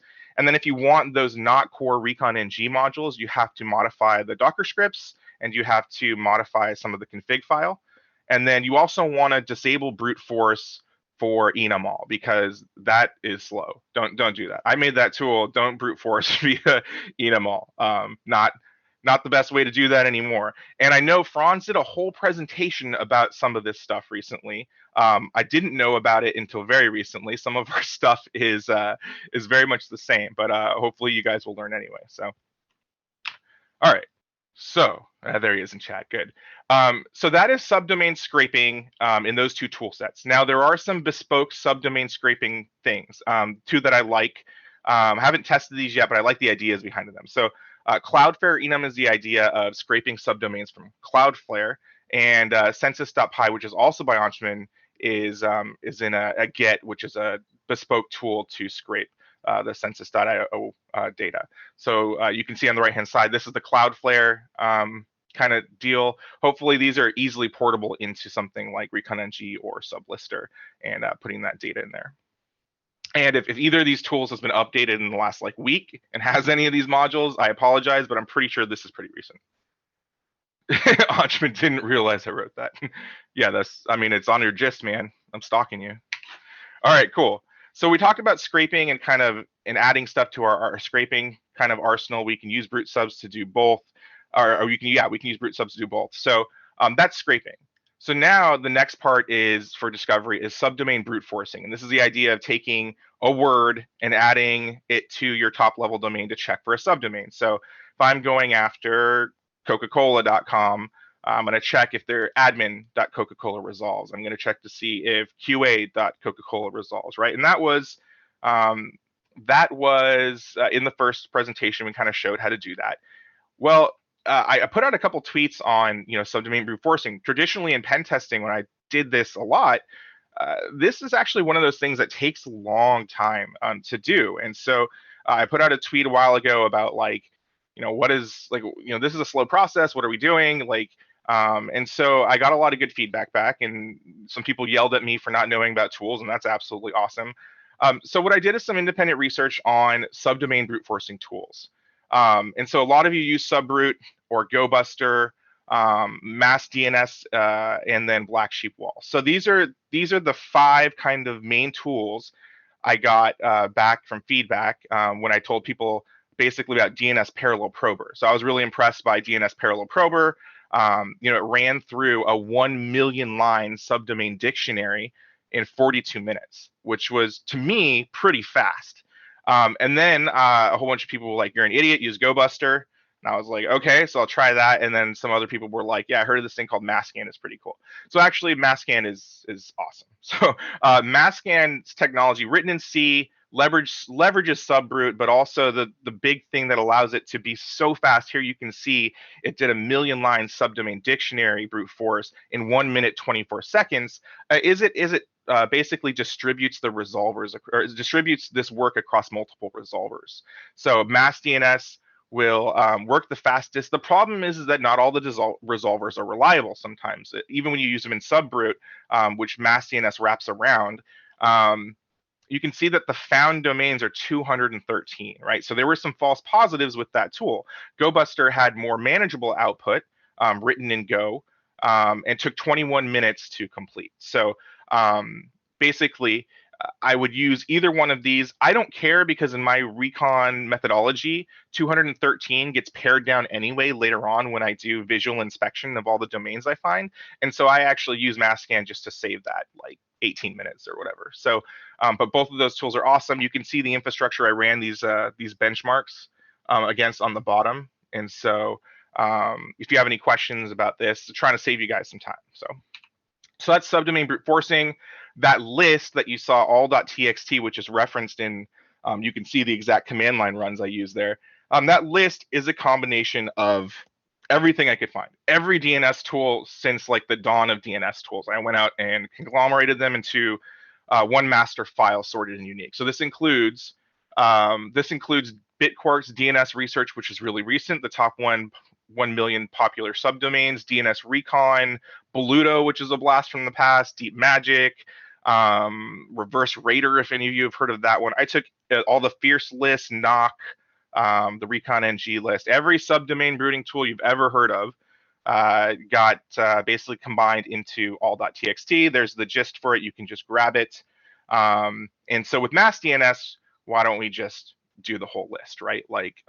And also GoBuster. I mean, it's really a negligible impact. So what I also did here is I improved this a little bit also by taking the Raft top, where is it? Raft R.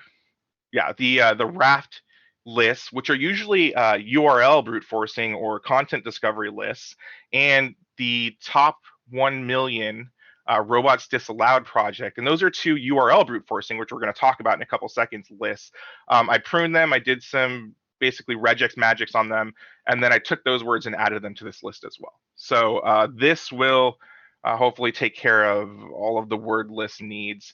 You can just grab that all.txt. It's huge, but with this, with this kind of tooling now, it's awesome. We can just run it quickly.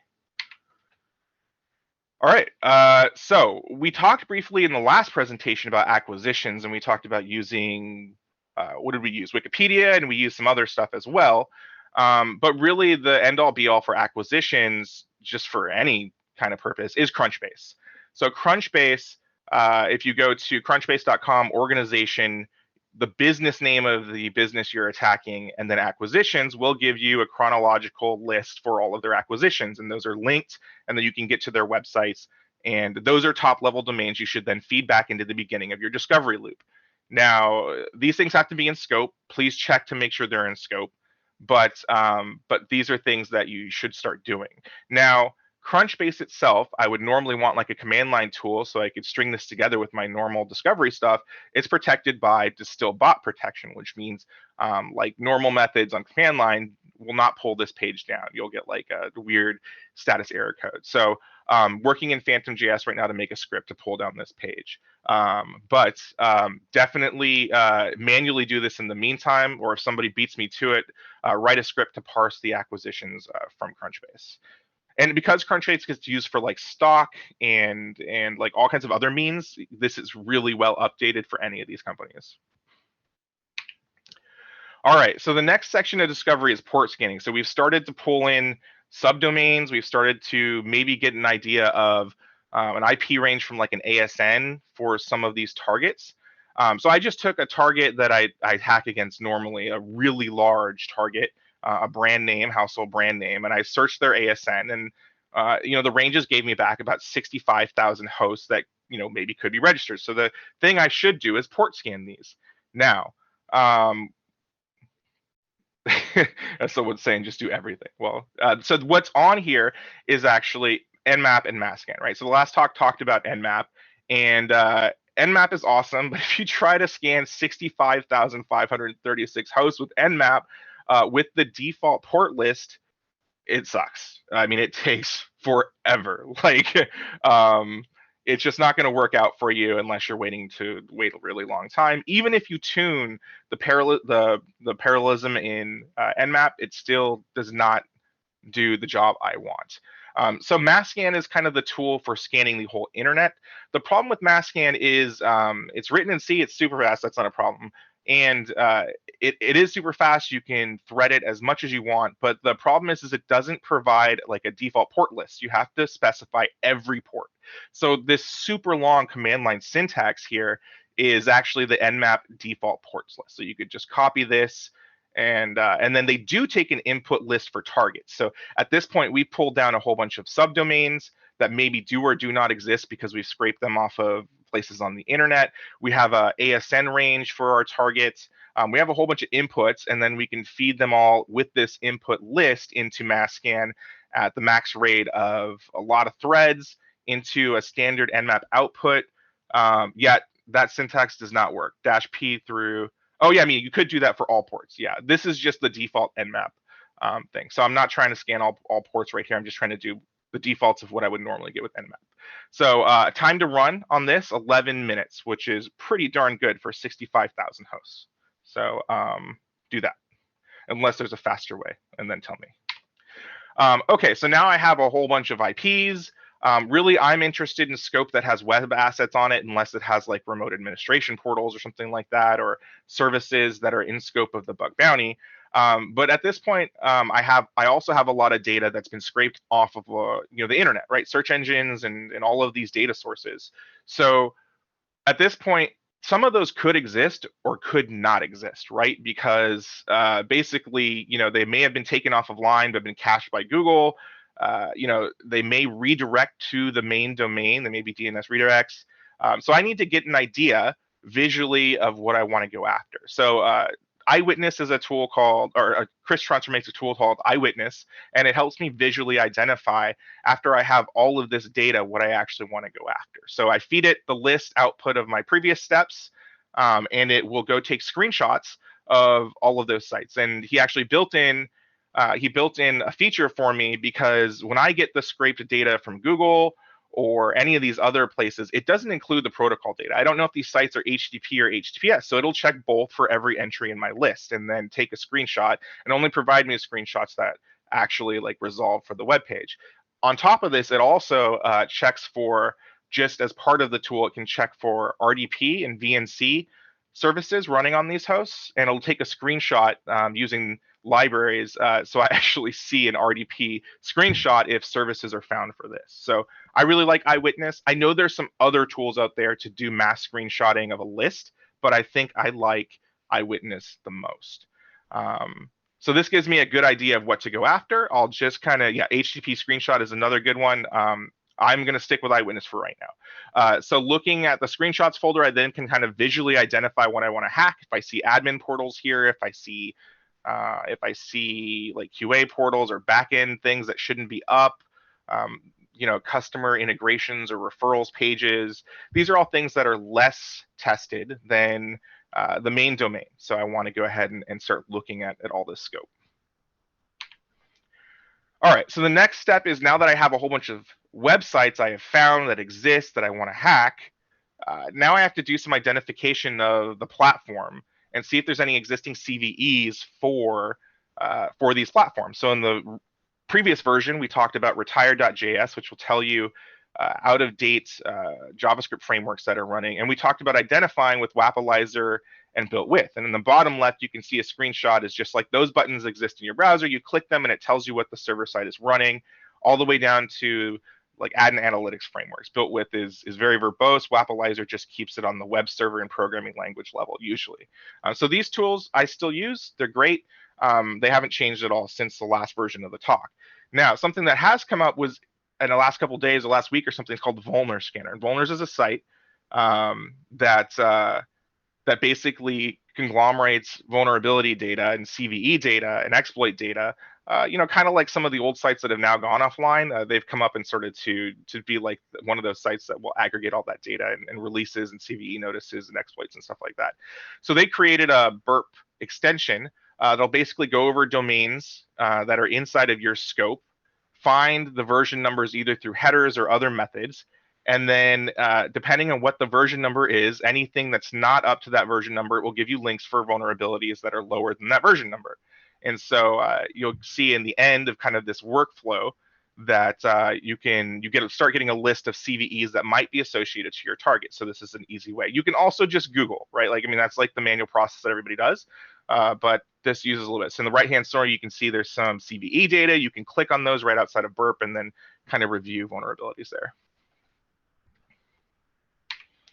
All right, so none of the rest of this presentation or the previous part of this presentation actually should replace walking and understanding the application. So when I give this presentation, people are like, oh, that's a lot of tooling and that's like script kiddie stuff.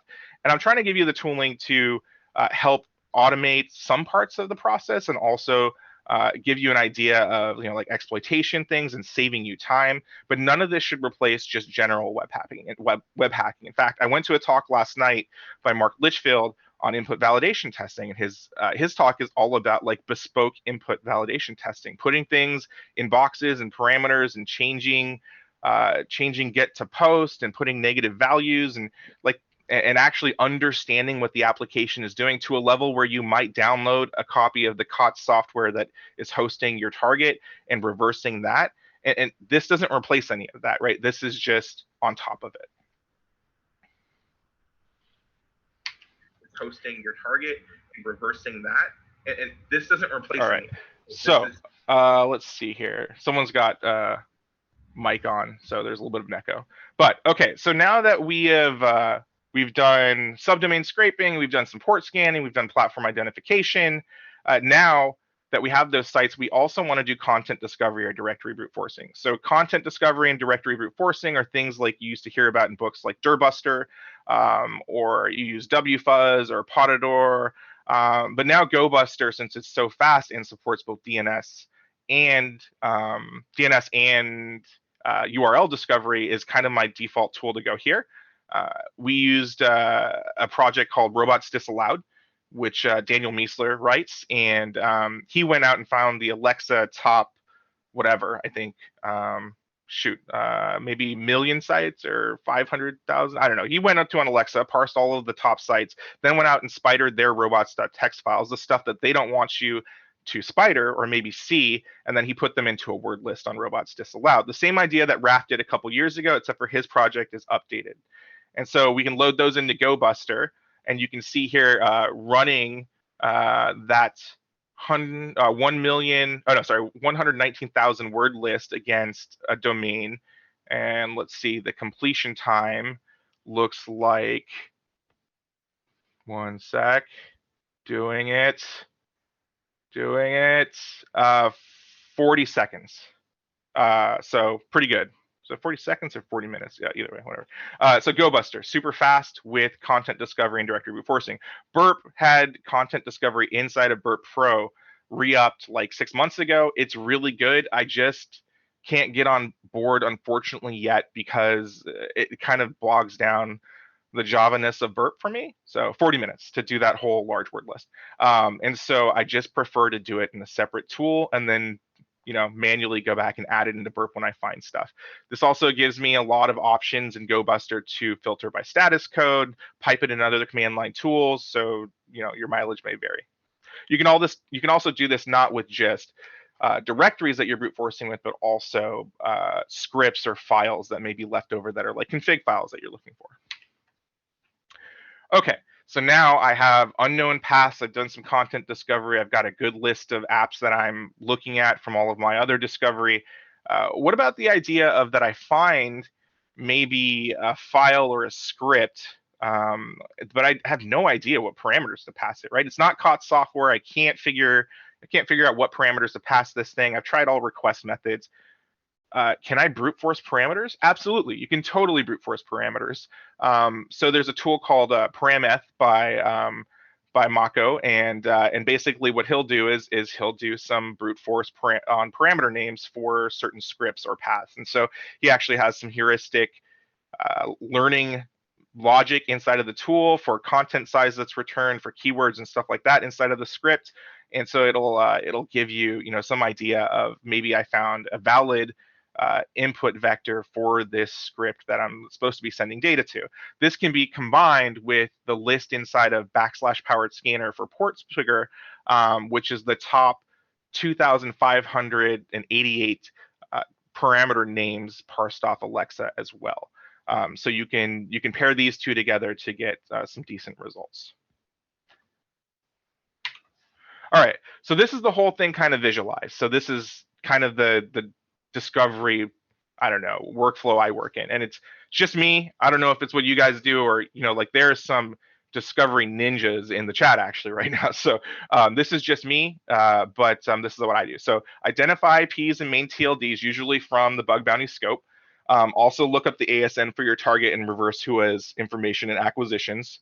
Feed that into domain scraping for all that discovered stuff, using enumall or sublister, which can be combined using brute subs. That feeds into domain brute forcing, resolving everything. If you find new IP ranges, expanding upon those only if they're owned by your customer and adding them to your targets list. Mass DNS will help you here. You can also do this manually. Then port scan all of that stuff with mass scan with whatever port ranges you want. Then do some visual identification of everything to see what you want to hack with Eyewitness. Platform identification after that with built with and Wapalizer. Vulners is also something, the Vulners script we also talk about. Content discovery, GoBuster. I know a lot of people still love WFuzz and Potador to do that kind of tooling. And then with better word lists, and you could do it with Burp if you wanted to, and then parameter discovery. So this is kind of that whole workflow visualized. That's kind of what I do. So we will go through. All right, so the next section is cross-site scripting. So we talked about in the last section, we talked about polyglots, the idea of multi-context attack strings for forms or for parameters that would execute in multiple different contexts. So big long strings that would pop XSS no matter where it lands. We talked about seclists and basically having an open source repository of fuzz strings that you can use in all your own tooling. If Dan's watching now, what's up, dude? We talked about some Flash reversing tools that were pretty cool to look for cross-site scripting in Flash. And then we talked about common input vectors. So common parameters or common input vectors where things were vulnerable to cross-site scripting across all of the kind of research that I did. So this time we're going to talk about blind XSS a lot, but there's not a lot in this section really. Cross-site scripting mostly stays the same. So right now, you know, a lot of people are adding to their methodology in the last couple of years blind XSS testing. And so it has to be included in scope, obviously. But blind XSS is an attack we'll go on the next slide. But in order to facilitate your blind XSS testing, usually you want some sort of framework. And if you're not just doing one bespoke type of you know, contact form or input, you're actually trying to do blind XSS across a large domain, you probably are going to need a framework. So one of the first ones to come out was Sleepy Puppy by the Netflix security team. And so that one was a good one to start. So the one that seems like everybody is using, and in fact, I asked you guys about in the Bug Bounty Slack channel, you know, what you were using, Sleepy Puppy versus XSS Hunter. And a lot of you said XSS Hunter. So I did some research on like why that was, basically better payloads, and we'll talk about that right now. So Jobert actually made one called Ground Control, which is a more bespoke type, probably use case for this, but it's also small and can work for a lot of different things, not just blind XSS. It can also grab callbacks from SSRF and XSC vulnerabilities. And then we're also going to talk about like one new polyglot that came out, and then a pretty sick XSS resource called the XSS mind map. Okay, so blind XSS. Okay, so this is the idea of blind XSS if you've never heard of it.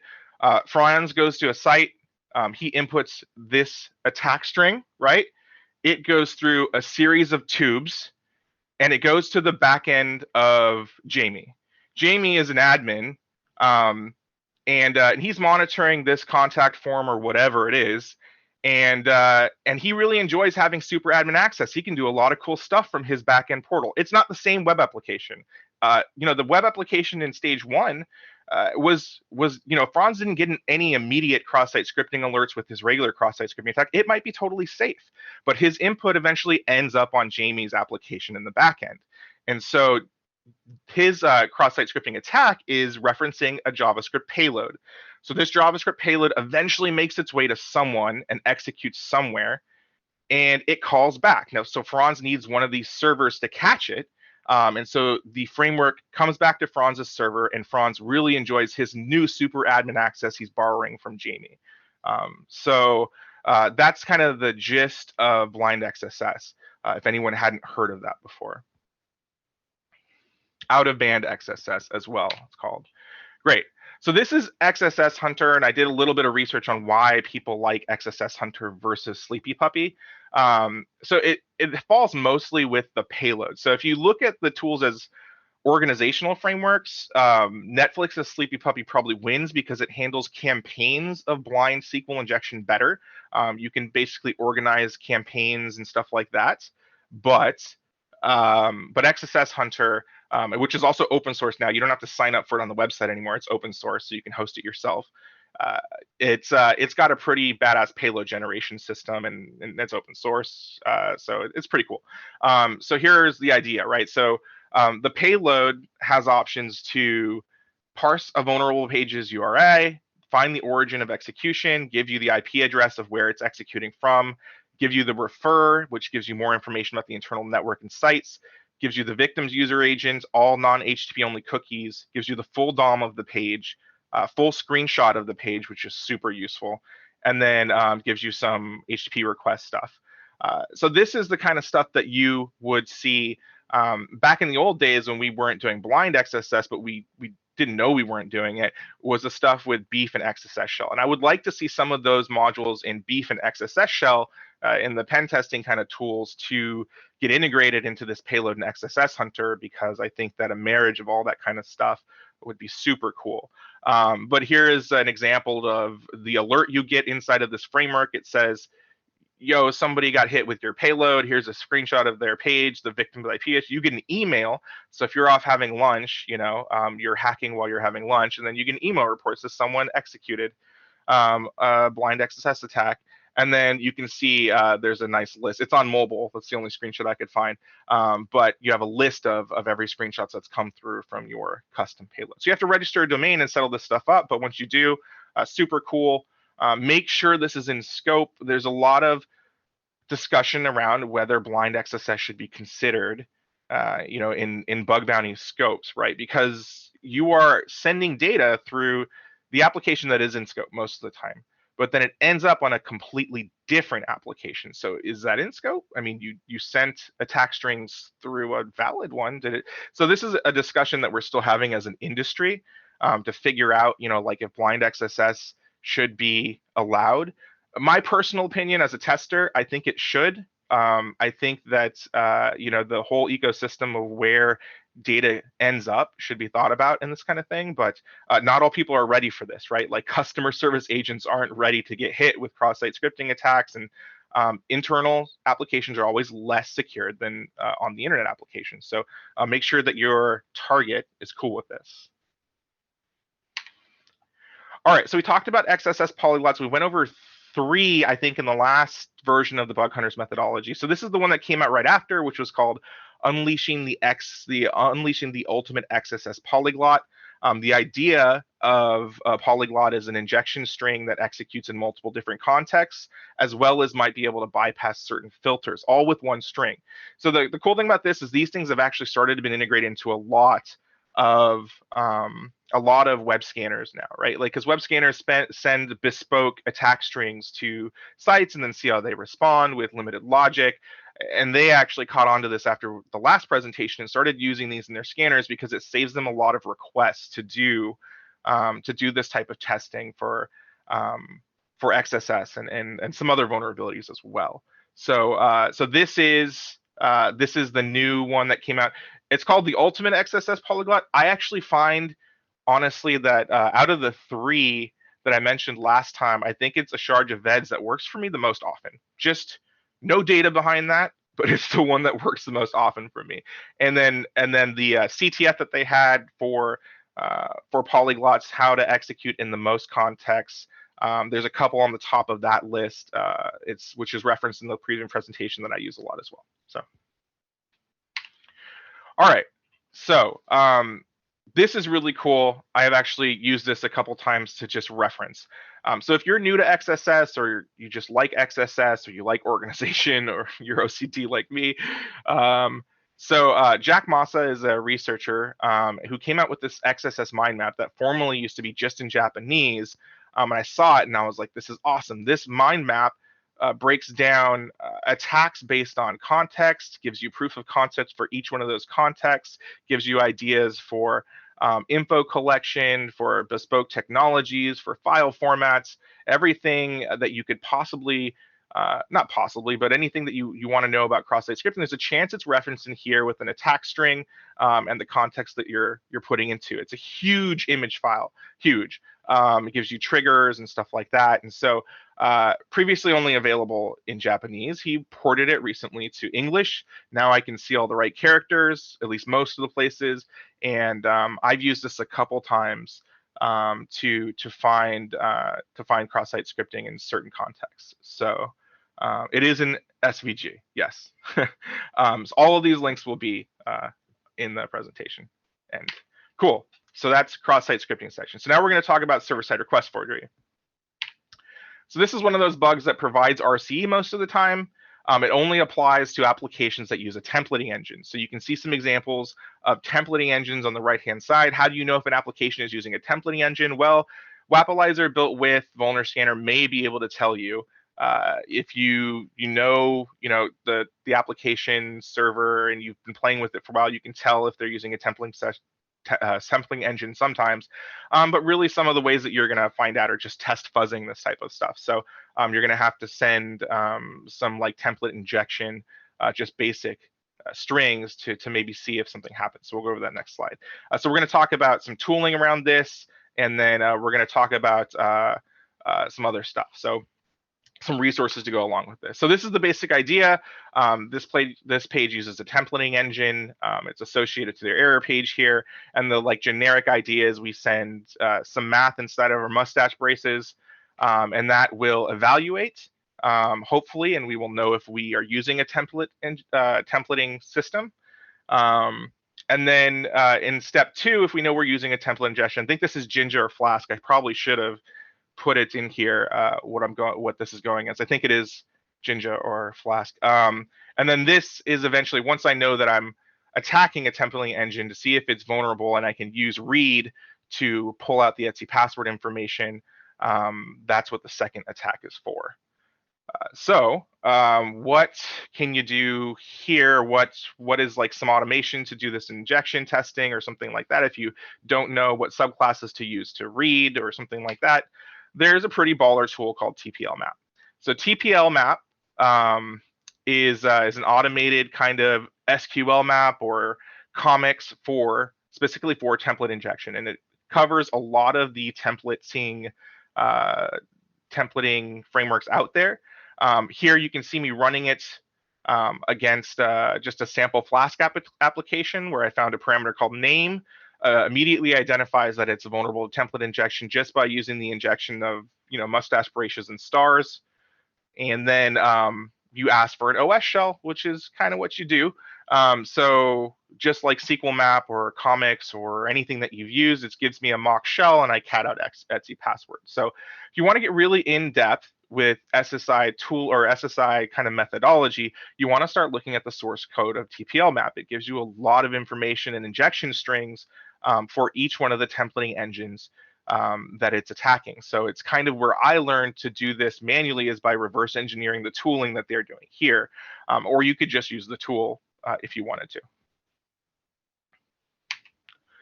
Cool. Other SSTI resources. So I am not an expert in templating engines, but there's been a lot of research. These are the best resources I could find on template injection. The original white paper by James Kettle, then an OWASP workshop by Jerome. I don't know how to say that with the tildes and the up caret, sorry.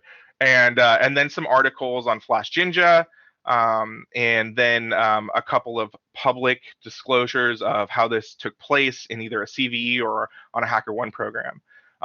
It's funny because if you look at this table, it's the same resources that Pete has in his book, Web Hacking -1.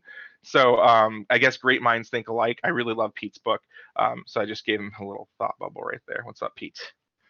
So these will kind of, as well as looking at the source code of that tool, give you a pretty solid foundation around what SSTI is, a lot of places that you can exploit it and stuff like that. All right, server-side request forgery. And this one's funny because I made all these backgrounds myself out of tools on my Kali boxes, and and I couldn't really find one for SSRF that looked like command liney. So this is actually Hacker Typer in the background. That's a lot of bullshit code in the background that doesn't do anything. Couldn't find a screenshot appropriate for the background of this one. So SSRF. So SSRF is the idea of, well, I'll go forward, is the idea of finding a parameter or path or a post request that eventually takes a path of some sort, sometimes referencing to an external resource on the internet, sometimes referencing to an internal resource. So the top 4 things on the left-hand side would be examples of, things that you would look for where you would look for SSRF at. Now you can see like URL equals HTTP, URL equals // URL equals Google, URL equals path to something here, right? The idea with SSRF, and the reason I only cover it partially and where to look for it partially in this section is because looking for SSRF, at least to me, feels a lot like looking for LFI, RFI, path traversal, and directory traversal, which are all names for a lot of the things that are the same.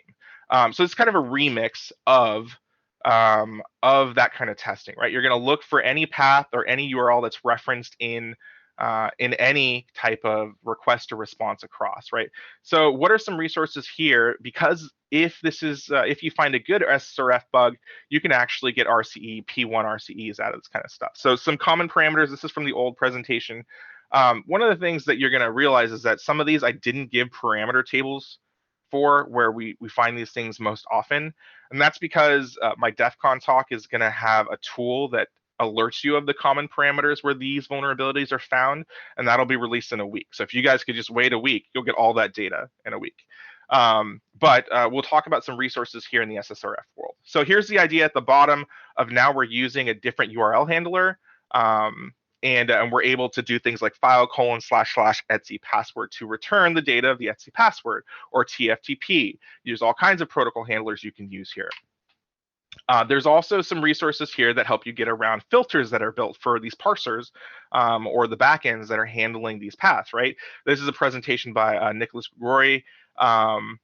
The idea behind this is that maybe they're filtering out like internal IP addresses. There's all kinds of ways to get around filtering that people do parsing on HTTP URLs or IPs, right? So the idea here is that, and this was like blew my mind. That's why I did the blew my mind GIF. Is that referencing an IP can be done in dotless decimal or dotless decimal overflow or dotted hexadecimal or dotless hexadecimal. Or dotted octal, and these will, on some parsers, still resolve, but are completely missed by a lot of filters. So what can you do with SSRF, and what kind of protocol and schema mappings can you use on different applications, right? So the SSRF Bible is kind of the default resource here for SSRF. Gives exploit examples for a lot of these things, but the tables are the most useful thing for a lot of people. Here you can see that if you're attacking something, normally to do URL redirects or any kind of referencing, HTTP is going to be the URL schema that you're going to use, or that the application is actually going to use most of the time. But secondary, if you're trying to pull out files that are not part of the actual functionality of the app, you're going to want to use the one that has the most green across the deck, which is file or FTP.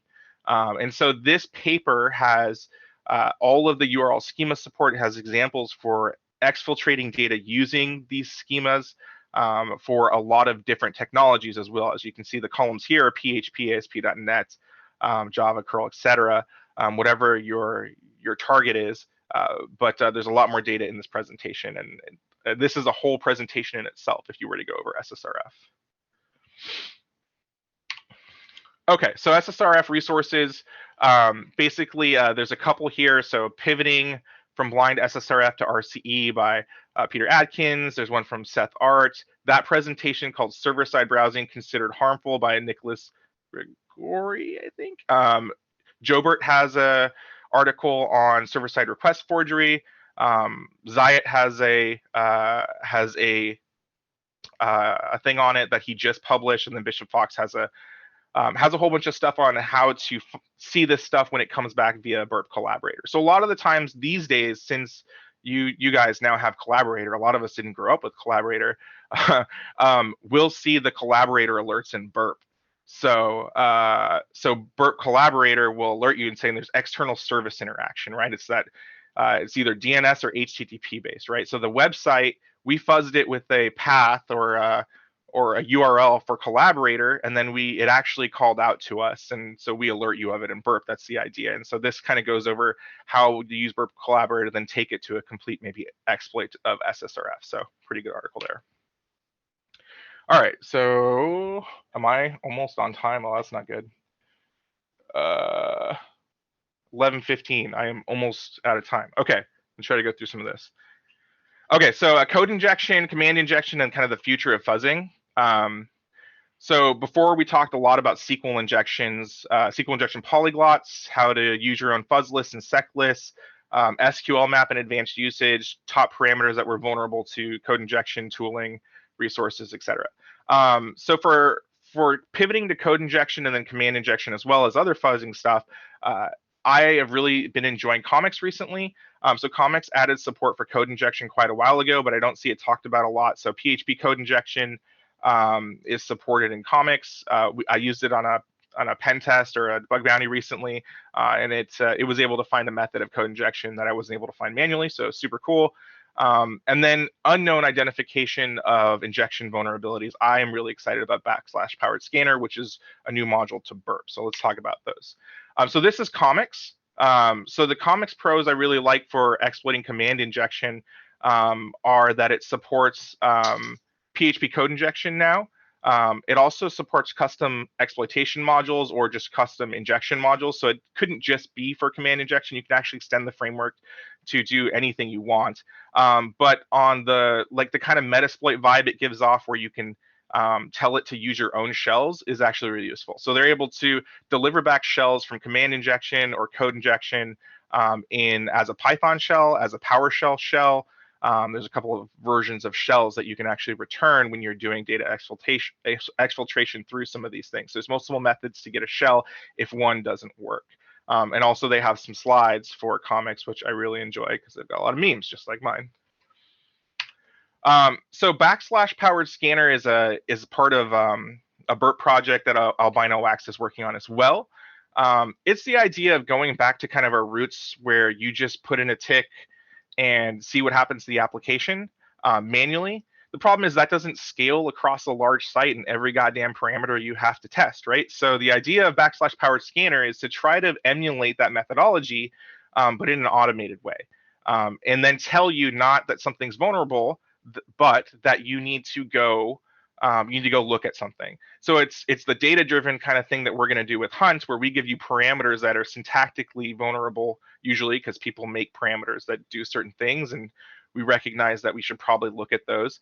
This is that idea, but using bespoke fuzzing tools as well, or bespoke and generic payloads as well. So like you can send a tick and get an error, and then you can escape your tick and not get an error. And doing some multi-tiered kind of effective response analyzing that's really good, backslash powered scanner will tell you that the response was different enough that you should go check it out. So you can see on the right-hand side, you can see a whole bunch of transformations, they call them, that backslash, mustache brace to actually convert it to mustache brace. And so these are all the ones that you should check out. So they might be indicative of code injection in some language. So there's a lot going on in this BERT plugin, and I'm really excited about it. I think this with Hunt is going to be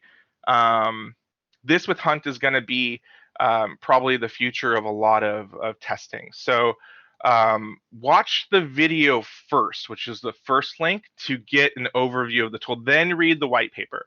And I don't know if a lot of people have been using this or not. It's been out for quite a while. I just think it's the bee's knees. And also I look up to the BERT guys a lot. So I think this is really cool. It's kind of the future of fuzzing when we can get this down really well. Also his response analyzing is really good. It's different than a lot of scanners that use it around. And it's an effective way to go across a lot of parameters. When I listened to Mark's talk last night, he sits inside of every request. He just does everything manually, and that, he makes a lot of money doing bug hunting, and so there's a lot to be said for that. And I actually want to make myself better by doing that and just sitting in the data without using tooling. But I think this is a good idea to investigate this kind of route as well. Hey, Jason, so we're coming up on your last minute, basically, before we got to switch over. Okay. All right. Sorry, guys. All right. So command injection resources. These are what I would go read for learning about command injection, code injection, and some of that other stuff. Infrastructure and coding. I will blow through this. So basically, these services all usually connect to CNAMEs. And when one of these services has lapsed, you can register it yourself and control traffic that goes to your target if they've used any of these before. So that's the GIF from Zombieland, where Woody Harrelson is wiping his tears with money because money isn't worth anything anymore in a world that's overtaken by zombies. So now we have Franz just wiping his face with money. He's kind of the coiner of this vulnerability class, subdomain takeover. He does a lot of good writing about it, and his tool is really good at it. These are the services I see most often vulnerable to kind of the CNAME takeover, subdomain takeover kind of thing. So yeah. All right, subdomain takeover. So some tooling for this, just real quick: hostile sub brute forcer, TKO subs, and auto sub takeover. All I've had success with in the past. They all do different things. They'll explore CNAMEs, or they'll expose services that were connected to CNAMEs. These sections I didn't really get to investigate super hardcore. Franz just dropped an article on a deep dive into AWS S3 access controls and how to test AWS buckets. Peter has done a video about this, and there's some bespoke tooling called Sandcastle and Bucket Finder that are pretty old. I don't know if they still apply to some of this, but this is where a lot of people are getting P1s right now, is misconfigured shiz, both in the AWS world and in the Git world. So GitRob and TruffleHog are two tools here that I've been told I should have included, even though I know nothing about them. So check these out. In future versions, I will have like walkthroughs of kind of what these do, how they do it, if they're the best at what they do, etc. bespoke info. I have a whole outline of my domain discovery talk at DEF CON Recon Village on Saturday. Hunt, the tool that we're going to give out at DEF CON, does the parameter discovery, and that will be out at DEF CON. We'll be giving that talk on Saturday as well. So come see our talks. We hope that this helped you. All of this will eventually get parsed into the Bug Hunters methodology on GitHub. My thing, it's ugly right now. Just give me some time to fix it. It'll be all added eventually. And the Bug Bounty Forum, as well as the new one we launched today, they're great resources to talk with other people about methods, as well as read interviews from people and stuff like that. And I'm an admin on both of those. So these are all links just to thank everyone. And that's my contact information if you just want to reach out. So jhaddix on Twitter, and then jhaddix@bugcrowd.com. Cool. I'm done, Sam. Thanks, Jason. Everyone loved your presentation. People are clapping. You just can't hear it. Thanks, everyone. We'll put up this video, obviously, and we'll also have slides up as well. We'll work with Jason to get these resources out there. But thanks, everyone, for tuning in. Cool. So that's we'll get Caleb going as soon as possible here.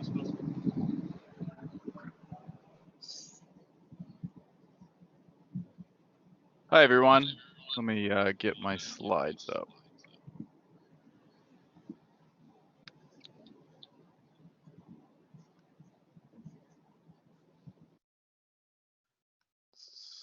Sorry, here, let's see.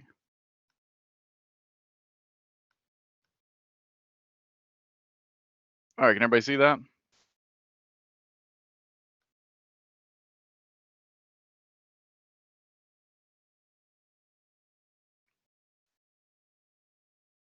People are saying that they can see it.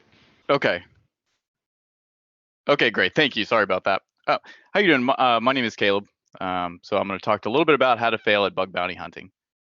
So who am I? So I'm Caleb Kinney. I'm a full-time security engineer conducting application penetration tests, and I moonlight as a part-time bug bounty hunter. So with that, I'm more or less having some imposter syndrome that is sharing this virtual stage with giants of the bug bounty community, especially going after Jason's great talk. So I'm a husband and actually soon to be father, runner. I love some rye whiskey, and I'm a huge Star Wars nerd, as you're going to find out. My Twitter handle is afire. My platform username is Caleb, and you can find some of my scripts on GitHub at Caleb Kinney and at or1=1. You can also find my blog at bountyhuntersguild.com. So this talk is going to focus on some of my lessons learned as I continue to fail as a part-time bug hunter. And like all good stories, we will have a setting, conflict, and resolution wrapped up with some practical tips and resources. So the first DEF CON I attended was DEF CON 22, and I really made the mistake of not socializing as I rushed to see as many talks as I could. The next year, I was better prepared of what DEF CON had to offer and resolved to spend more time in the community. So I ended up at the Bugcrowd suite at their party, where I found out that gin and chocolate-covered insects are in fact an awesome combo. And what separated that Bugcrowd party from other parties was the conversations with hackers who were really passionate about bug hunting. Intrigued, I found myself attending How to Shot Web by Bugcrowd's Jason Haddix, which included some great takeaways from my professional application penetration testing career, and actually changed my application testing methodology. And that talk actually continues to be a fantastic resource. And as you guys heard, he didn't disappoint in the version 2. So I left DEF CON thinking that bug hunting seemed really cool. So it was essentially a license to hunt for vulnerabilities on a real production targets with monetary and gamification incentives. It was like being an InfoSec Boba Fett. Probably looked just as cool as that guy. So when I returned from DEF CON, and I shortly created an account on the platform. However, it wasn't until several months later that I actually got around to submitting my first bug. And I submitted my bug, and I patiently waited in suspense. The response was the dreaded duplicate, but nonetheless, I found myself hooked and continued to submit vulnerabilities. And along the way, I failed a lot. And I learned from those fails to become a better hunter. Hackers are always easy to show you when they succeed, with write-ups and tweets about upcoming payouts. But it's rare to see the failures. And I think sometimes they're just as important as the wins. And I wish somebody had showed me some of their failures that I could learn from. I'm just going to warn you before I get into the next section that you're about to see some really bad and terrible bugs, embarrassing bugs that I personally submitted. So the worst fail of them all was I failed to read the bounty brief. And this will forever be a black eye on the accuracy section of my profile that will never return to 100%, no matter how hard I try. I'm trying to make it as close to that as I can. So the program had a wide scope. However, there were several subdomains that were listed out of scope for the program. And I found a valid vulnerability, but unfortunately, I failed to realize that one particular subdomain was called out in the bounty brief as being out of scope. And that's where I'd found the vulnerability. So the fix is easy. So to read and understand the bug bounty program brief. The program brief is your rules of engagement and contains the program's scope, which are the targets you're allowed to test, the focus areas, which are things that are most important to the program, out of scope, targets that you're not allowed to test against, exclusions, so any excluded vulnerabilities that the program does not want reported, and the rewards. What are the incentives for submitting a vulnerability? Is it swag, Hall of Fame, or cash rewards? And disclosure rules. So the program's vulnerability disclosure policy. And one tip is to ask questions where the bounty brief does not appear clear or is vague. The next two bugs are very similar. And this one's very embarrassing. So first, I'd failed to show impact, if significant impact even existed in the first place. And on this example, I don't think it did. But if it did, I'd submitted a low impact, terrible bug without valid argument to increase the priority level. For when I first started bug hunting, I submitted every bug that I found, and vulnerability priority was not in my thought process, although I wish it was.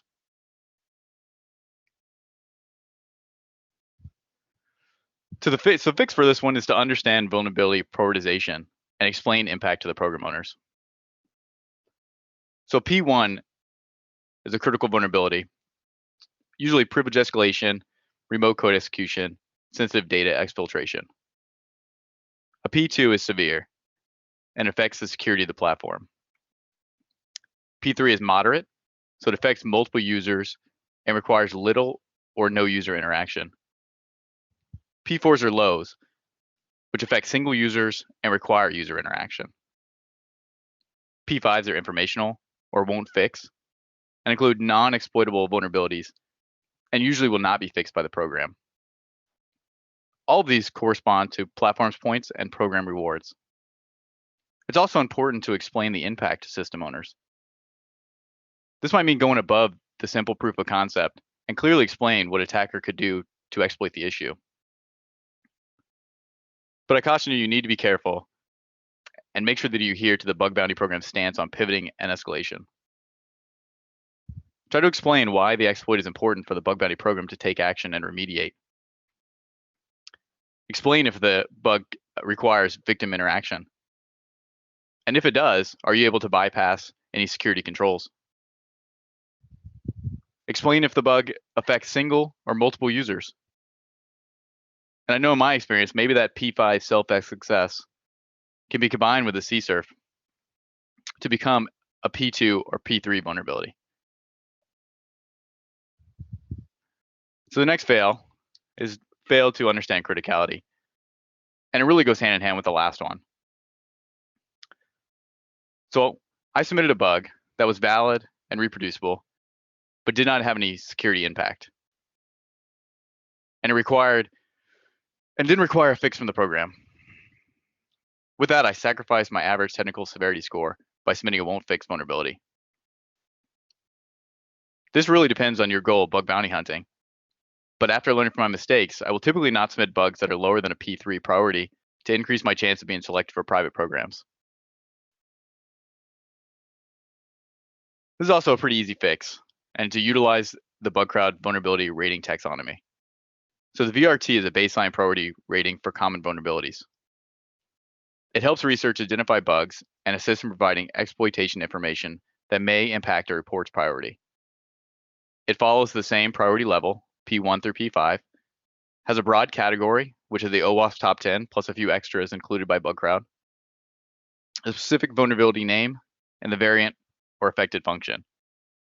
So for example, you have a cross-site scripting vulnerability that is stored and it affects non-admin to anyone. Researchers can easily assess in most situations what a bug would be rewarded and what should be focused on during testing. And if I had properly used the VRT, I would have probably focused on higher priority vulnerabilities, understanding what specific vulnerabilities are worth in the bug bounty realm. This has also been a great resource to me in other security research, not including bug bounties, but having this taxonomy as a resource. The next fail is a pretty tricky one, and it's a little bit in context, but I didn't do the due diligence to research a vulnerability reported as it related to the application. So in this particular example, I had excitedly thought that I had found a mobile API indirect object reference that exposed sensitive information. Unfortunately, on the web application, this information was publicly and readily available. Although it originally appeared to be a vulnerability, it was in fact a feature of the application. There's not a really great fix for this, but I do have some tips. So research the application and ask questions. Cross-reference functions on mobile and web platforms. And I think the most important is to take a moment prior to submitting the vulnerabilities to ensure nothing was overlooked, that false positives don't exist, and there weren't other mistakes. And also, I've had great success to reaching out to platform support to answer any thought out questions or clarifications on application functions.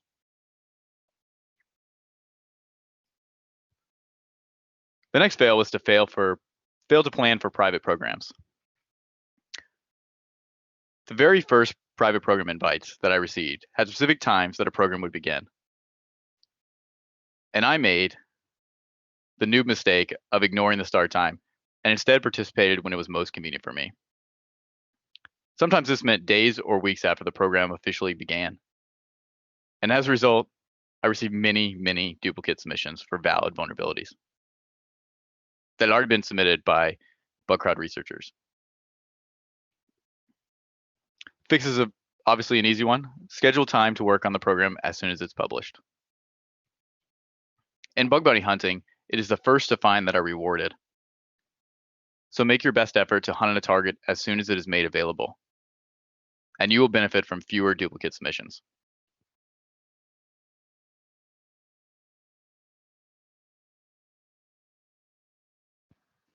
The next fail is to plan for blacklisting. So last Black Friday, my wife tried to access several retail shops and found out we were blocked from a good number of them. My public IP address assigned by my internet service provider had been put on an IP blacklist. This affected my public IP on sites that I was actively testing, as well as tons of unrelated sites utilizing the threat protection service. And unfortunately, I had no easy solution to obtain a new public IP address. So as you can imagine, I was in some hot water. So the fix is to have a public IP address pool. And there's different ways to do this, but what I recommend is to segregate your public IP from bug bounty hunting activities, or have the ability to obtain a new public IP address. It is relatively hard to convince your internet service provider to issue a new public IP address. Sometimes explaining to your ISP that you were hacking websites, albeit legally, doesn't help your case. Although, I found out through experience that a new router MAC address will force some ISPs to issue a new public IP address. Or you can plan to use an alternative IP address, such as a VPN or a proxy. I think the hardest lesson I had to learn, coming from application pen testing, was that bug bounties were not penetration tests.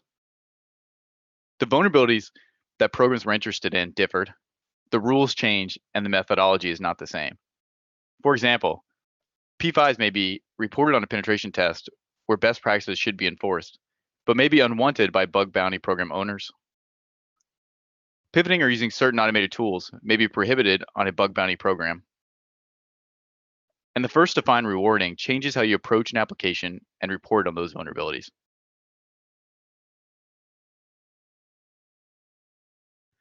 There will be wins, especially if you're diligent and learn from your failures. Perhaps patiently you've been waiting for that place in the Hall of Fame leaderboard or a coveted private bug bounty program invite. And there will still be fails, hopefully just less of them.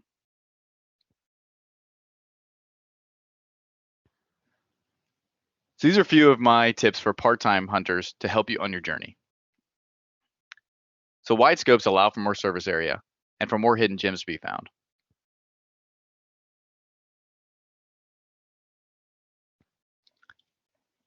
It's a bonus if acquisitions or mergers are in scope. Assume automated scanning. Assume that a company or other researchers found the low-hanging fruit that an automated scanner will discover. And as a part-time hunter, sometimes automation can hurt or delay findings that have been around faster. Could have been found faster without having to analyze vast amounts of data. And recon. As a part-time hunter, time is a luxury. Save time by starting with effective target reconnaissance. And think outside the box for new, emergent, and complicated threat vectors. A good example would be using recently discovered vulnerabilities, as was the case with the image tragic exploit, or utilizing blind XSS vectors with a service like XSS Hunter.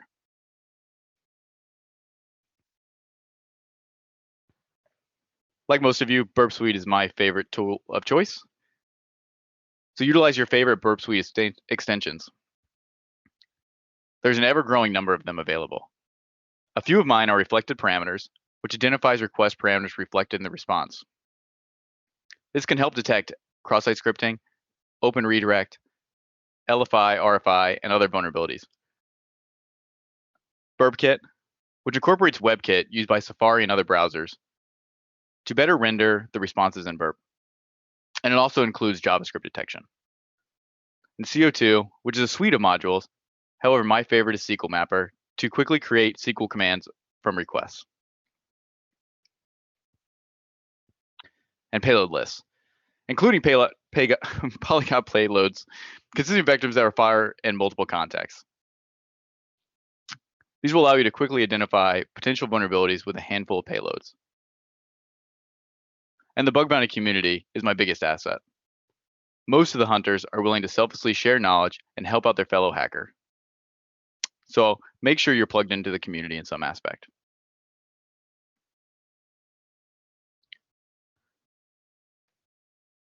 So bug bounty makes me a better researcher, even outside of the bug bounty space. It truly helps me understand what's important to system owners and the ever-changing industry. I am more attuned to emergent security trends by being more involved in the AppSec community. I challenge myself for more technical exploits to combat duplicate submissions. I'm less dependent on automation, focusing more on manual penetration methods.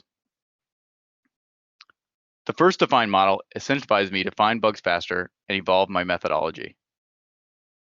And I write better reports by reporting vulnerabilities to a variety of system owners. And I gain the experience in a vast amount of application infrastructures, platforms, and frameworks. And I'm more involved in the researcher community that has forged friendships, support groups, and an outlet to give back.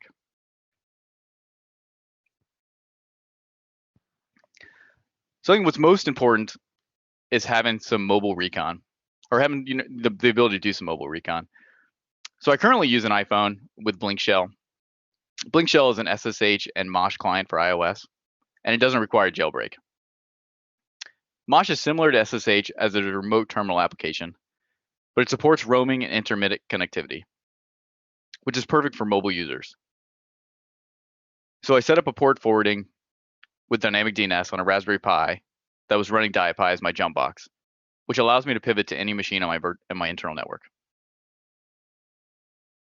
This enables me to run recon and other tasks when I'm out of the house or otherwise away from the keyboard.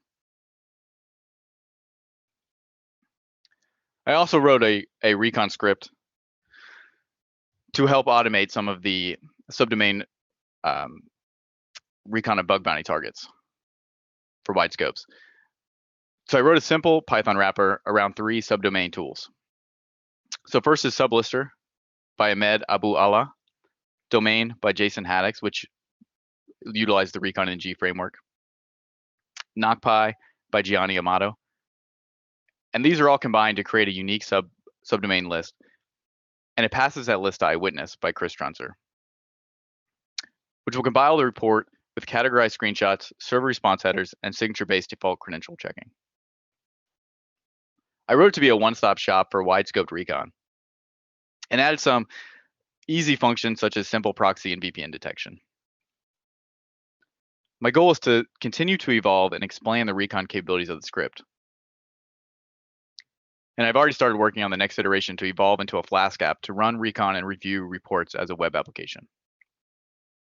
If you're interested, I posted to the bottom of this, to the GitHub at the bottom of the slide. Lastly, I leave you with a collection of my favorite bug bounty resources,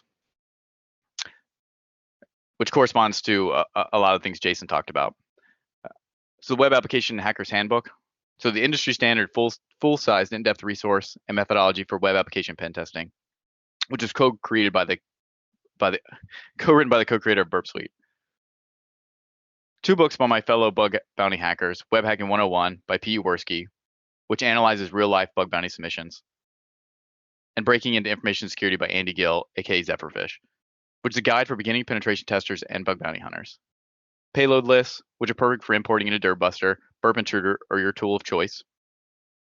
Published bounty reports, great for learning new attack vectors and how to present findings in bug bounty reports. Various communities, Bug Bounty Forum and Bug Bounty World, both which I'm honored to be a part of, and I continue to learn so much from their members. And lastly, if you're not ready for bug hunting and want some guided practice in AppSec, test applications such as OWASP, Broken Web Application Project, is a combination of several vulnerable web applications in one handy virtual machine, and is a great training resource. In conclusion, everybody will have their own path and failures, and that is okay. Just remember to learn from those failures and become better hunters.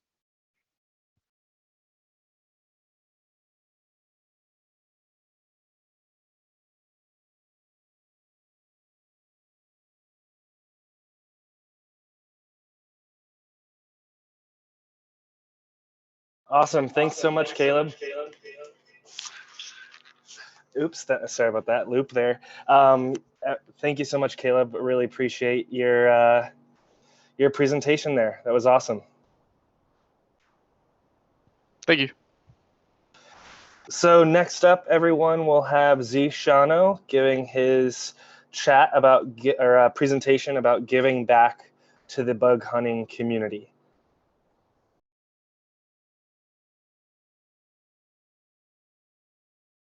Hey, what's up, everyone? Can everyone hear me? Just Yep. show my screen. Where is it?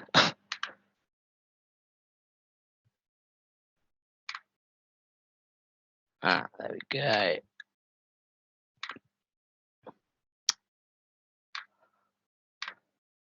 Wow, go away.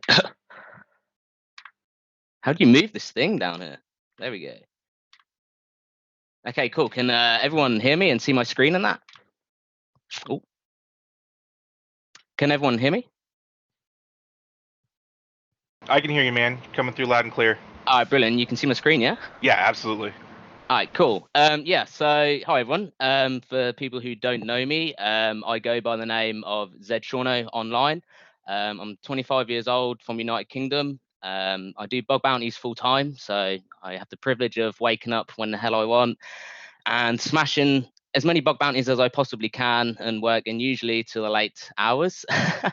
I'm most active on Bugcrowd. You've seen me on the leaderboards a few times, but I have been active on HackerOne as well, due to be active on Synac when I can find the time. I've attended 2 HackerOne events. I've had the privilege of being invited by the great guys over there for 2 of their events. And typically, I just love helping people with bug bounties finding bugs, and chaining those bugs to be as high critical as possible, really. So with that in mind, my talk is mainly aimed at people kind of breaking into bug bounties, wanting to find their first bug, potentially trying to automate finding the low-hanging fruit, such as cross-site scripting and that. So we'll begin. So basically, my talk is find your first bug and chaining it to a higher priority. We'll get onto that in a minute. Recon, what are you missing? So as Hadex explained, people using sublisting, things like that, but what are people not doing? And lastly, how you can do bug bounties for a living and to keep sane when you spend a day finding no bugs at all, because it happens, trust me. So we're going to begin with simple open URL redirects. Everyone knows what they are, but for people who don't, it's simply an endpoint where you input a URL and it will redirect to that URL. So they're extremely easy to find. I mean, you can simply visit aboutads.info and run that. And while you're opting out, run burp while you're opting out, and you will see a crazy amount of open URL redirects there, even one that has a bounty program. If you can find it and make it work, be my guest. So second of all, you go onto Google and you do some dorking. So you can search for in URL redirect. There's other things such as go to, return to, and things like that. And typically when you do find an open URL redirect, they are usually easily bypassed. Some websites will try to filter against it to prevent you from doing it. I've listed a few bypasses there. Obviously, that's not the full list. There are so many different ways of actually bypassing them. I do plan on releasing a long list of my full list of what I use shortly after this talk. So yeah, hopefully people know what open URL redirects are now. So with that in mind, can we make them more useful? Because most bounty programs, some programs won't accept them, such as Google, and other programs treat them as low priority. It's kind of, wow, you've redirected somebody from our website to another website. What's your point? So typically my favorite one is, and you always find on pretty much every bounty program there is, especially if it's a brand new program, is chaining your open URL redirect to account takeover. Now, most websites, depending on the niche of the website that you're going to be testing, they will have a login with Facebook or login with Google and things like that.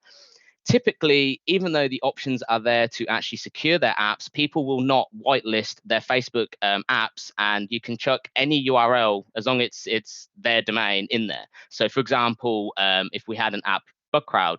So if Bugcrowd didn't whitelist to just bugcrowd.com/Facebook, you could essentially give the redirect URL as lol.bugcrowd.com/Facebook. So yeah.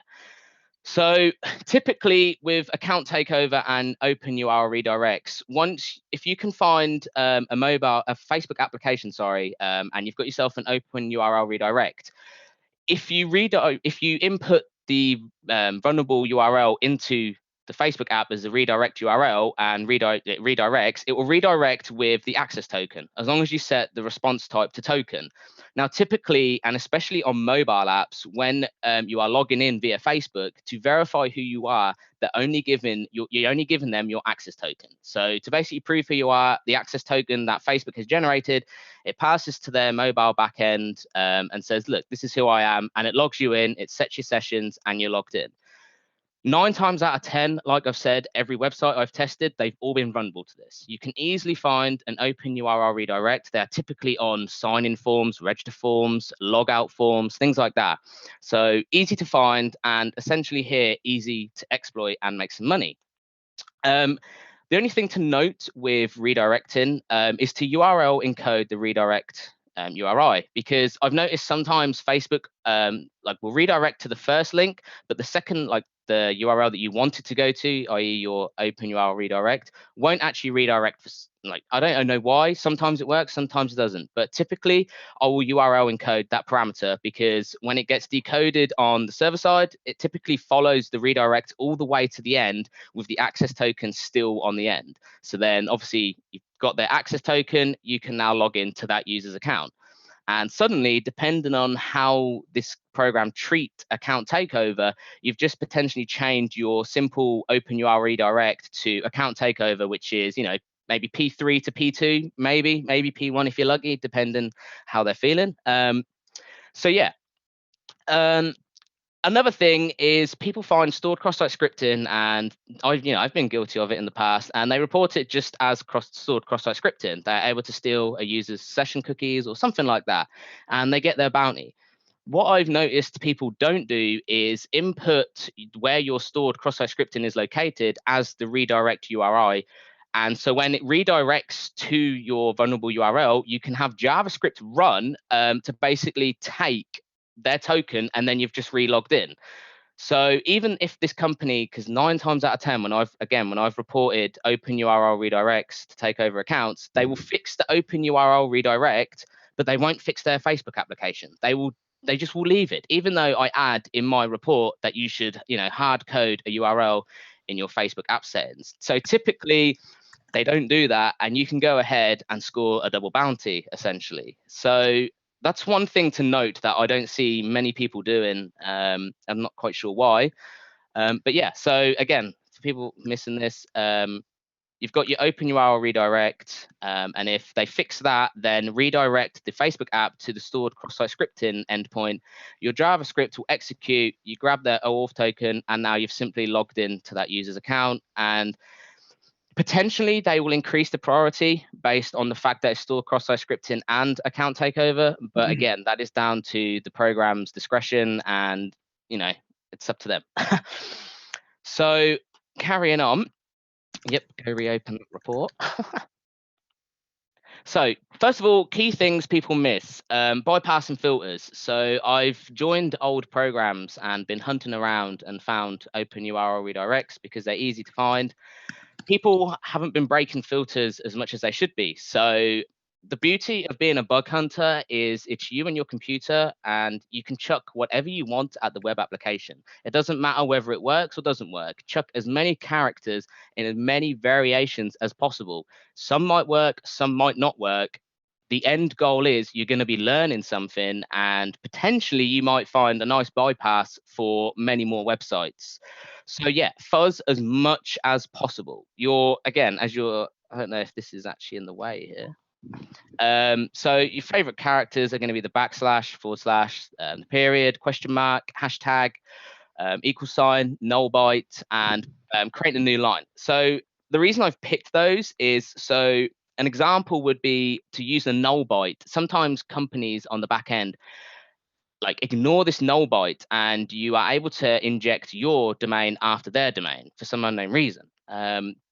I use the question mark for creating a variable. So an example of a bypass I had was they would allow for anything we'll use Google, for example. So the parameter would only allow .google.com / anything you wanted. If you put two forward slashes in front of the .google.com, it would error. Nothing was working at all.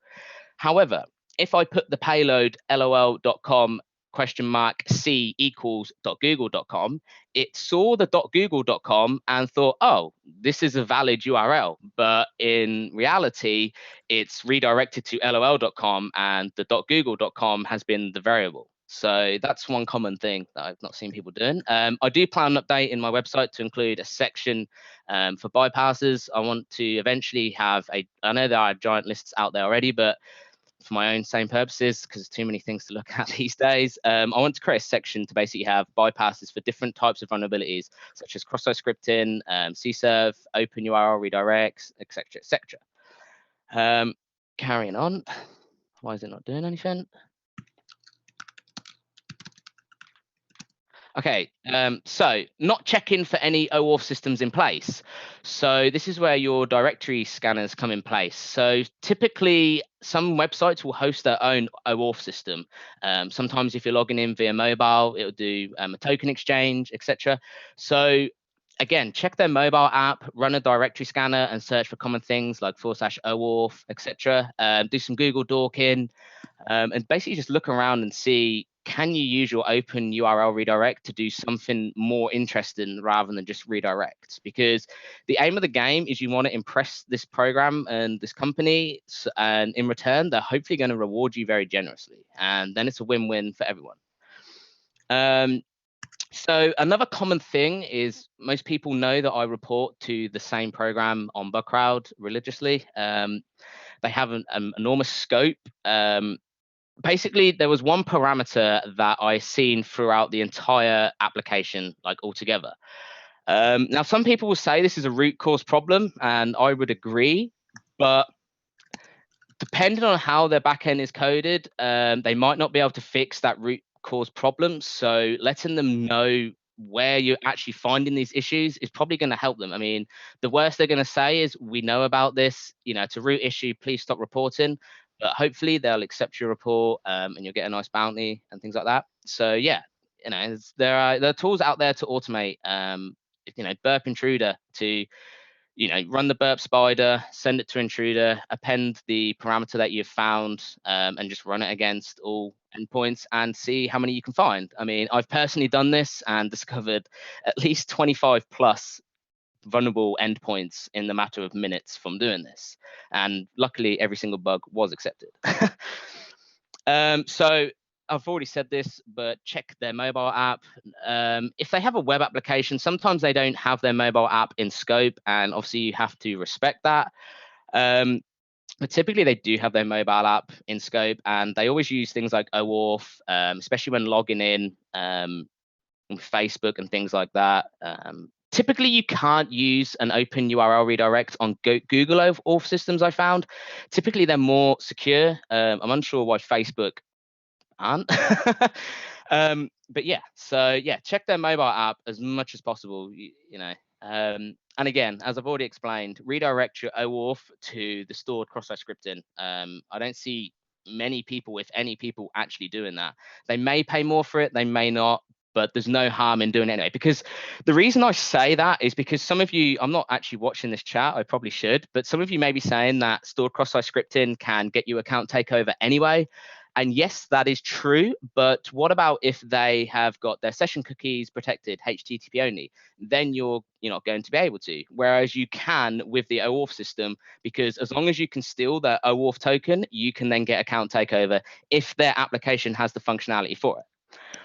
So yeah, it's carrying on. So hopefully people learn some new things potentially with open URL redirects. In the future, I hopefully do plan on doing more talks on different topics, because obviously with being new to bug bounties, there is so much information to take in. There are so many different vulnerability types there's so many different vulnerability types and things to find and things to do, tools to use. So hopefully that's given some people a little insight how to find an easy bug and chain that into something that's going to reward you for your time. So carrying on, recon, going back in time. This is a great story. So one time, I have the favorite program I report to, their robots file. They leak pretty much every endpoint on their system. I'm not quite sure who at the company thought that was a good idea, but it basically made my life a hell of a lot easier because I simply just scraped their robots file, visited each endpoint, and that kept me busy for at least 6 months. Once I'd exhausted their robots file, I was thinking, I've done my Google Dorking. I decided what did their robots file look like back in time? And thankfully, there is a great website called Wayback Machine for this. And thankfully, there are also some tools out for this. So you can easily scrape all of the robots file on Wayback Machine for a certain domain, and it will output a great file for you. And suddenly you have, bearing in mind, because it's on Wayback Machine, some of these endpoints may not work because they're old. But if they do work, the chances of them being runnable are extremely likely because they're old files that people have potentially forgot about. So again, but going back to why I decided to do this, once I had done this and started running through my list, I found a certain endpoint which took 2 parameters, an encrypted encrypted user ID and a non-encrypted user ID. And if you give it both parameters correctly, it would reveal your email address. So it's an opt-in out function, and there was also a login in function. So I first of all found the opt-in out function via the normal robots file that's currently live, and I found a way to basically harvest as many user ID and encrypted user IDs on the fly. So I could essentially run an attack and mass scrape all of their members' email addresses. Whether they had any protection in place to stop, rate limit and that, I'm not sure because I didn't test. But then once I found in their robots file, there was an endpoint which was very similar to that endpoint. So I had no idea what parameters this endpoint would take. So I, on the off chance, give it the encrypted user ID and the non-encrypted user ID. And lo and behold, it logged me into my account.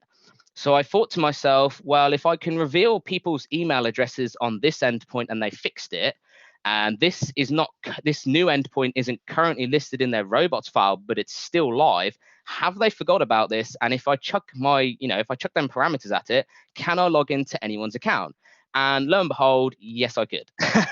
So I give it the encrypted user ID and the user ID because I still had methods for revealing them. And anyone's account I wanted, I could simply visit one URL and I would be in their account. Now, this web application that I test store things like obviously their email address, name, payment details, obviously not their full credit card details, but the last 4 digits and expiry, which, as all of you know, is enough to go further into somebody's life. You don't want your payment details being out there. So yeah, I highly recommend trying these tools out, scanning some old robot files, seeing what is out there, what used to be out there, and basically, go crazy, go back in time. I would really love to see a tool, perhaps I will make one at some point, to basically, it's essentially like how Burp Spider works right now, but to spider their website back in time, but to get every single year. So it'd be really interesting to see, because obviously, you can't just scrape their robots file because they potentially might not list anything in there. So scraping their website from years ago and finding hard-coded links to JavaScript files and links inside them JavaScript files, that would be really cool for someone to make if anyone feels up to the job. So carrying on, I've just, as I explained, JavaScript files, finding them on Wayback Machine is great because they are your friends. They store lots of information usually, such as more URLs and endpoints that you can attack, hard-coded information such as users' email addresses, methods for generating CSEF tokens, for example. There's lots of interesting things, even developer notes. Sometimes developers have left their notes in JavaScript files referencing to internal domains that I've never seen before. Obviously, you note that down, and then if you find a server-side request forgery, you can start seeing what is actually on that endpoint. So into internal domains that I've never seen before. Obviously, you note that down, and then if you find a server-side request forgery, you can start seeing what is actually on the. Yeah, cheers, Casey. I was echoing. So yeah, view JavaScript files for the. How do you minimize this? There we go. So yeah, view the JavaScript files for the discovery of new endpoints. Hard-coded. Okay, can you guys still hear me? Yeah, man, we can still hear you. All right, cool. Andy's just playing me. So yeah, you're viewing hard-coded, for example, hard-coded app secrets. I've seen them not only in JavaScript files, but actually in the DOM HTML. They've simply just defined it as variable equals app secret. So yeah, app secrets, email addresses, and things like that. Obviously, if they're hard coding those in JavaScript files, you can simply reference that on, you host some HTML, reference that JavaScript file, and you can then start calling that information. And the user visits your website, and this JavaScript file is referenced and executed. And if they're logged in, suddenly you potentially have their email address. And I have seen that in the past, and actually leaked things like password reset tokens as well, sadly. They was actually quite, I wouldn't say annoyed, but they emailed me back saying that this is going to take them a while to fix because most of their application apparently ran on this one JavaScript file. Not quite sure why, but yeah. So there are some tools out there for scanning JavaScript files for URLs and things like that. I built my own a while back. People are probably going to cringe at this, but I built it in PHP because it works for me, and if it works, it works. So yeah, what could happen? So this is one methodology. Once I had basically exhausted my list of scanning, recon, robots file, Dawkins, etc., I wanted to see what was I missing. Had there been anything I'd missed? Burp is a great tool. If you don't own it, I highly recommend you purchase it. Their spider tool is great. Obviously it's not, sometimes you might get duplicate links which have the same JavaScript files on them and input files. It's just what it is. So I built this tool called JS Scan and Input Scanner, and it's designed to work with Burp. So essentially, you run Burp Spider on the host you're wanting to attack. And then you have two options. You can either copy the selected URLs, so that will be all the links that it has found and sent a request to and replied with, or you can do another one, which is copy the links in selected items. Now, this will obviously give you JavaScript files, CSS files, etc. If you want to pass all of them out and use that list, then that's fair enough. I typically just use copy selected URLs. And then I built this tool called Zscanner. So you use Burp Spider to discover the endpoints. You copy the items found and import it to my script. Input Scanner will visit each endpoint and extract all of the input names. So if you had input name equals email. Not all inputs have names, and some of them just have IDs and things like classes. So I also scrape those if no name is found. And on top of that, on each endpoint, I scrape the JavaScript files, which then goes into my JS scan, which we'll talk about in a minute. So with that in mind, it outputs it into a format that you can easily load back into Burp Intruder. So if you're imagining a mind map right now, you've just selected your host. We'll use Google again. You've just ran your spider for a while, and you've got a nice list of like 2,000 endpoints, for example, that you want to scan. You input it into Zscanner. It will visit each endpoint, find all the input names, and it will output a text file, which you can then easily input into Burp Intruder, and it will simply, visit each URL that's been outputted with the parameters that it's found, with the payloads you defined. So in Zscanner, you have two files, urls.txt, which is obviously from the Burp Spider, and you have payloads.txt. Now you can add as many lines in here as you want for what you're wanting to test. So as you see in the screenshot, I've just tested for cross-site scripting by just using XSS and then a quote mark and then a single quote mark. So yeah, you can easily test thousands of endpoints for low-hanging fruit and finding easy things like cross-site scripting, SQL injection, even RCE. You can easily just send it with the pipe command, and start testing for mass RCE really. So with that in mind, you now also have JS Scan. So again, built in PHP, which people will probably cringe at, but it works for me. So JS Scan works with Zscanner. So Zscanner, again, as I said, will scrape the JavaScript files from the endpoints that you give it. And then JS Scan will visit each JavaScript file and output all the URLs it finds using regex. So the only ones I've got in there is looking for, you can see in the bottom there, it's just looking for URL/EG with the single quote mark and a normal quote mark. You're free to modify this code when I release it to look for anything else, such as stored app secrets, users information, etc. But it's basically a tool designed to mass scan JavaScript files on the fly. So you don't want to be looking at JavaScript files manually and searching for things.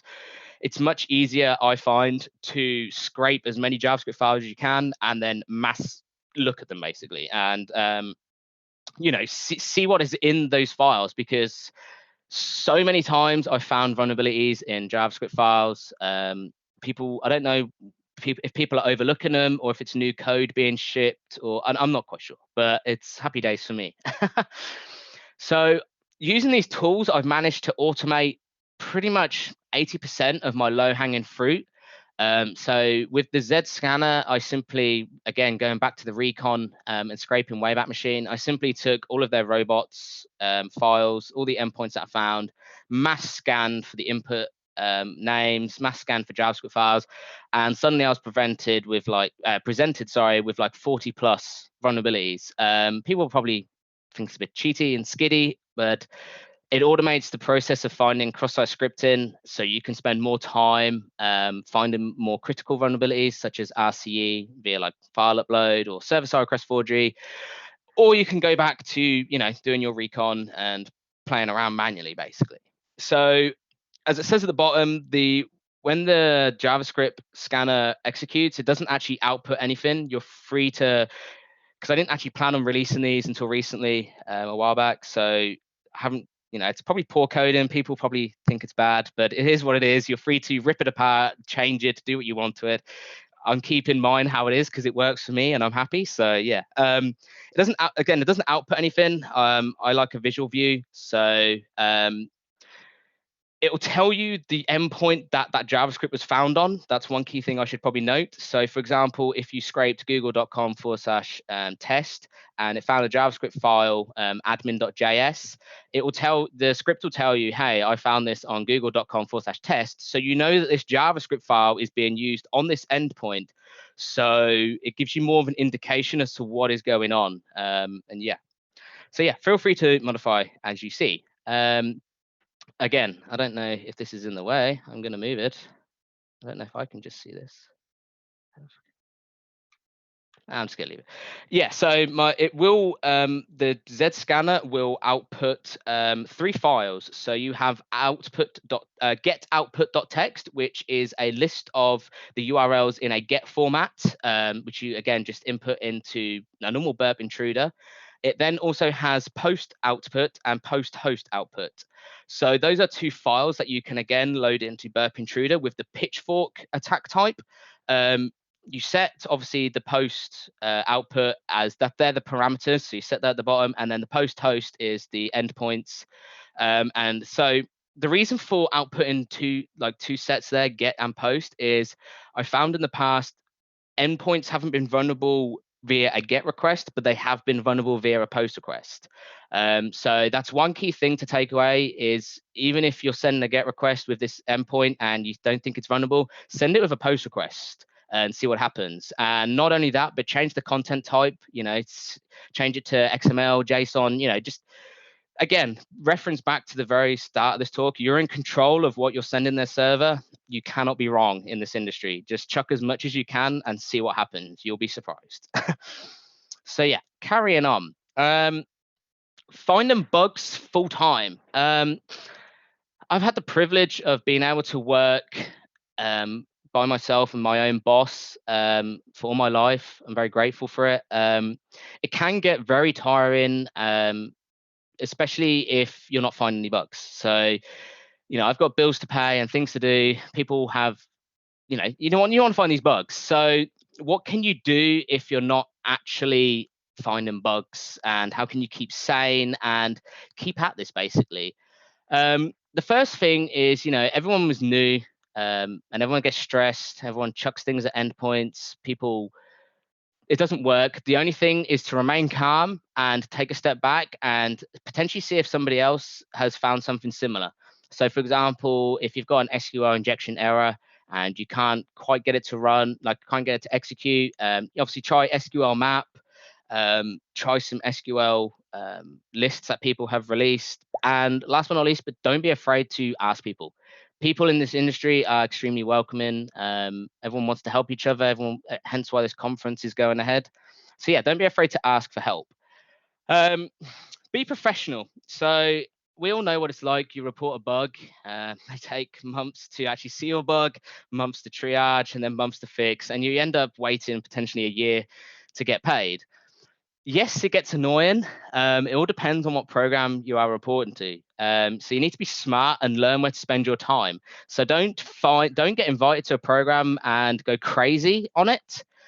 Typically, just test the waters, find some simple bugs, see what is easy for you to find, and report it, and see what happens. Typically, on Bugcrowd, since they are managed programs, you don't have to wait a long time to actually have your bug triaged and paid out. So that's one good thing about managed programs. I know HackerOne and Synack both have managed programs as well. I've tested a few on HackerOne, not on Synack, but I have heard great things. So yeah, be smart, learn where you're reporting to, learn what you're reporting. You manage your time correctly.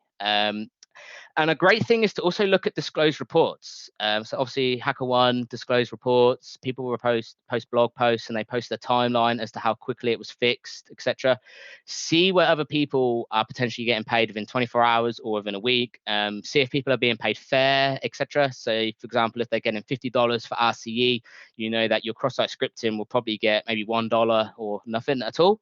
So manage your time extremely well. You don't need an update every week. So many disclosure reports, we've all seen them, where people are asking for an update every week. Hey, is there an update? Now, I understand some people do this so they can get their bug triage quicker, they can get their bug fixed quicker, so they can get paid quicker. I understand that, and hopefully bug bounties change where we do get paid on triage, because in my opinion, once a company triages your bug, that's them accepting, yes, this is a valid bug, you have done your work. I understand why some companies do wait to pay out when it's resolved, and that's because they're worried that some researchers may publish this. But again, if any program owners are watching this, just communicate with the researcher and be very clear that if you're going to pay them early, tell them not to disclose this bug at all, essentially, or at least pay them half up front and half when it's resolved. Bug hunters get extremely annoyed when they're waiting around. Their bug is in the open state. They want to know if it's been accepted. They want to make sure it's not a dupe. So yeah, I really wish companies would get onto these as soon as possible. But if you've reported something silly, don't ask for an update every week, unless it's a P1. So if you've reported something and you can do something like on Zomato and get access to their source code and etc., then yes, go crazy at them and tell them, hey, you need to get this fixed right away. If they don't fix it, then that's their problem, isn't it? HackerOne, Bugcrowd, Synac, etc. If you feel like your bug needs more attention, I recommend you reach out to them. They're there to help you. They're there to make your experience a lot better and more smooth. So just reach out to them with your report number, explain why you believe this is critical and they need to fix this. And hopefully somebody will look at it pretty quick.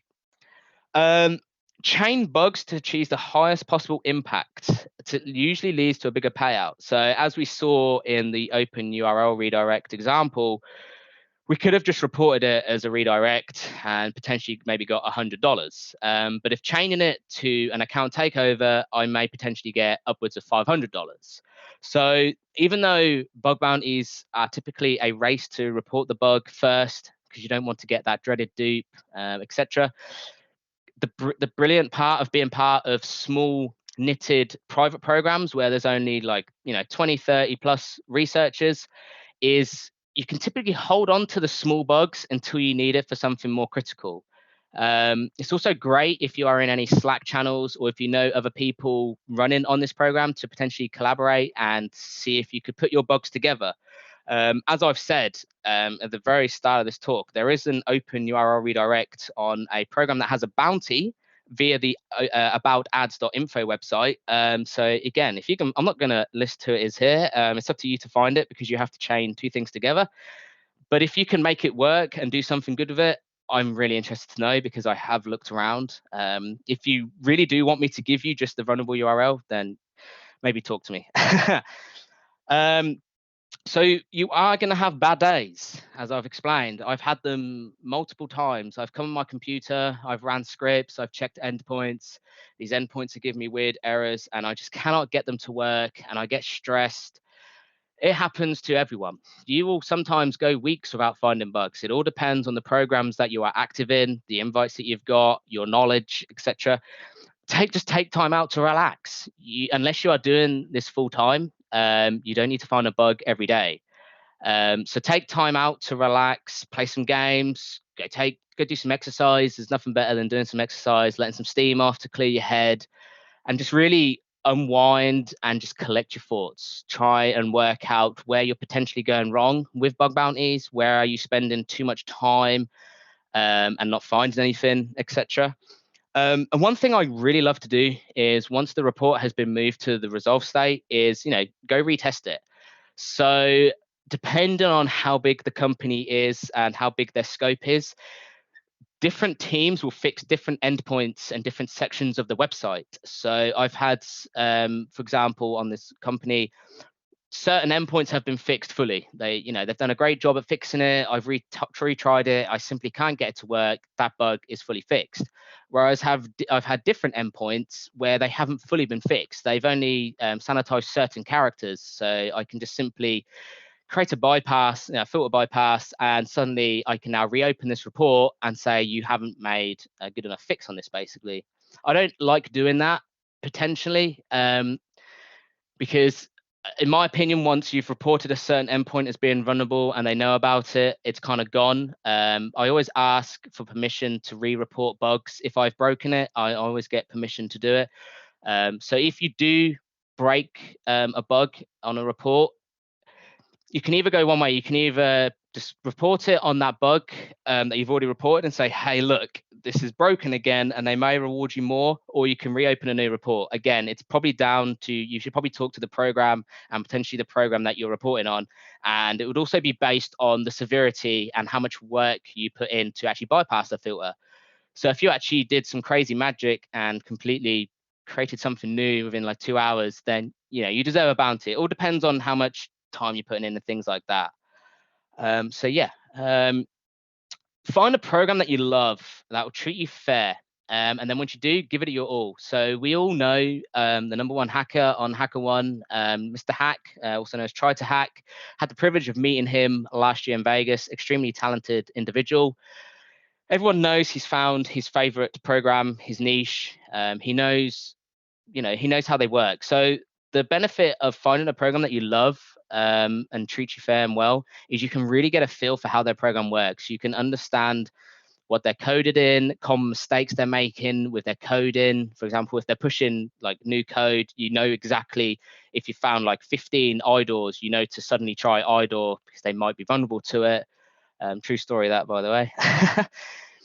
So yeah, you get a real big feel for how the company and program work. You not only that, but you're going to be getting threat fair. So if the company is triaging your bug within 48 hours and they're paying you within 7 days, to give it your all. Go absolutely crazy. Give it your all, basically. That's the way to sum that up. That's essentially what I've done. What other people have done. They have basically just gone crazy on it. So yeah, sharing is caring. I've had the privilege of being accepted to talk on this Bugcrowd talk. Thank you to everyone at Bugcrowd, obviously. Go away. I love people that share bugs, not only bugs, but filter bypasses, as Jason did in his presentation. It not only helps you because somebody might find a way of doing something better, and then they might tell you about it. So it will not only make you a better bug hunter, but you're helping other people. If you're helping other people, then that makes you a great person. I'm not saying people are greedy in this industry, because they are far from it. And obviously not everyone can disclose their bugs. Not all companies allow you to disclose their bugs, sadly. But if you do get permission to disclose your bug, then I highly recommend you do it. You'll be helping everyone. I'm just going to check to make sure there's nothing I have missed here. So I've discussed chaining the open URL redirect with an OAuth system to achieve account takeover. Lots of people have disclosed bugs on this. If you would love an example of this, I can give you guys one. I can make a post about it. Go away, Pete. What else is there? People need to fuzz more. So again, I've joined old programs and found endpoints that I can clearly see people have tried to attack, because this company have actually, they're not vulnerable to cross-site scripting, for example, but there is a way to bypass their filter they have in place. So fuzz as much as you possibly can. Hopefully my tools will enable you to automate finding cross-site scripting. Try the vulnerable parameters. So this is one thing. I should probably go back and mention this. Wish I could mute those notifications. What was I? Yeah, so one thing, one thing that I haven't seen people do is all the vulnerable parameters that I find, I will store in a text file. The reason for this, as I've already explained, is because try this vulnerable parameter on as many endpoints as you possibly can. Just because it's vulnerable on one endpoint, it might be vulnerable on other endpoints. You have no idea. It might even do something different depending on what the parameter is called. For example, if it's called action, who knows what it could do. You might be able to get RCE on one endpoint and cross-site scripting on another endpoint. So that's one key thing. Definitely save vulnerable parameters that you find and try them on as many possible places as you can.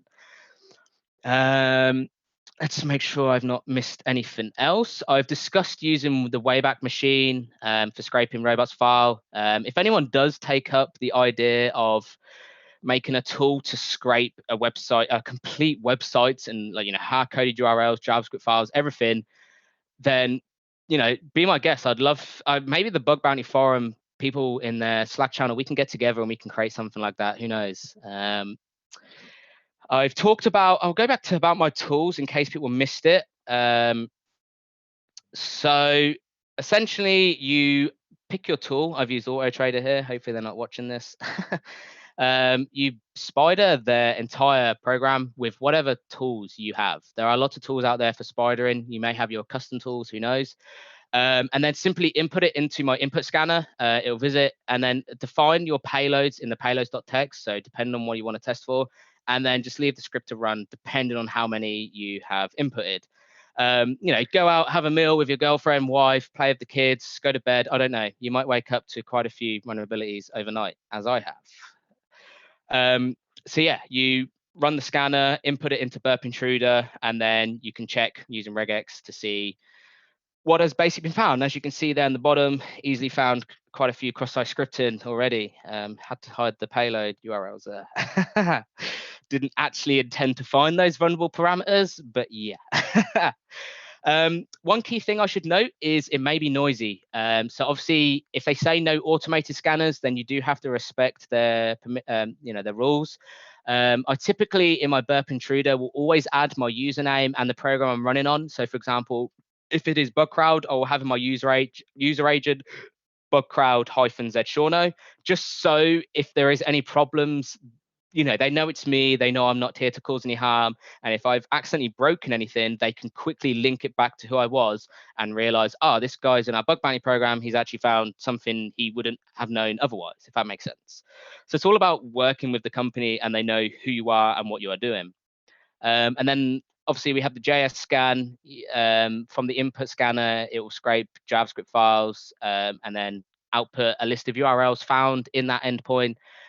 I've explained before, you're free to modify it to find hard-coded app secrets, users' information such as emails, developer notes. I'm not quite sure what regex you'd use to find developer notes, but if you can come up with one that can find it pretty good, then please do tell me, because I love reading developer notes. Some developers get very angry. And yeah, there's the output. Let's see. Yes, I've explained how I've automated finding low-hanging fruits. I highly recommend people do that. And yeah, I think I was due to end at like past. Caleb went a bit over, so we'll carry on going. Let's see what else I can talk about. So going back to the sharing is caring and why I love it and why this talk is amazing. And even if you're just uploading videos to YouTube like Pete does, or if you're writing books like Andy Gill, for example, and Pete does as well. And also, I have to give a massive shout out to File Descriptor. I only know him as Tony on our chat, but he's an extremely talented individual. Everyone in this chat, I'm not reading the chat, but everyone will agree. Him and his team are amazing at Cure53 and the things they do. He has helped me with so many bugs. So that's why sharing is caring. If I didn't reach out to people, I wouldn't have reported some bugs. He's helped me with a lot of things. There's also a lot of interesting posts around now, like Arnie Swindon's The Subdomain Takeover on Uber. That write-up was extremely detailed and well written. He seriously deserves a massive shout out. Franz, his Subdomain Takeover, again, had the privilege of meeting him in Vegas and San Francisco, an extremely talented individual. I can't think of any more blog posts from the top of my head, but there are quite a lot out there. And hopefully there's going to be a lot more. I do have a few blog posts in the work that I'm waiting for permission. And Sam, do I have time? Because Caleb went over to quickly discuss this for 5 minutes. You want me to end this? Yeah, you're running out of time. Sorry, man. All right, no worries. Cheers. Thank you for the opportunity for this. It's good. Yeah, so thank you so much, Sean. You can tweet at Sean at @zshano, I believe. Is that your username? Yeah, it's at JetShawno, yeah. Cool. So tweet at Sean. And yeah, we're now gonna go over to Ben Sadijapur. But thanks again. And also just a reminder to everyone, you can tweet about the conference using the hashtag #ItTakesACrowd. Definitely give Sean a shout out. And yeah, thanks guys. We're gonna start with our next presentation.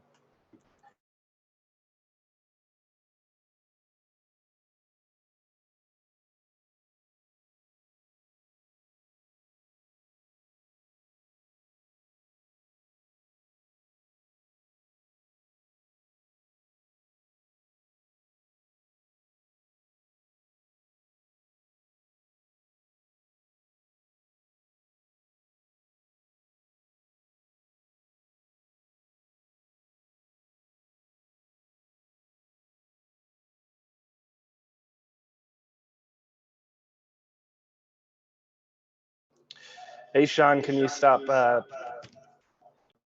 sharing your screen? Zoom has a thing where if you don't stop sharing, then nobody else can share. Yeah, and we're getting Ben set up right now.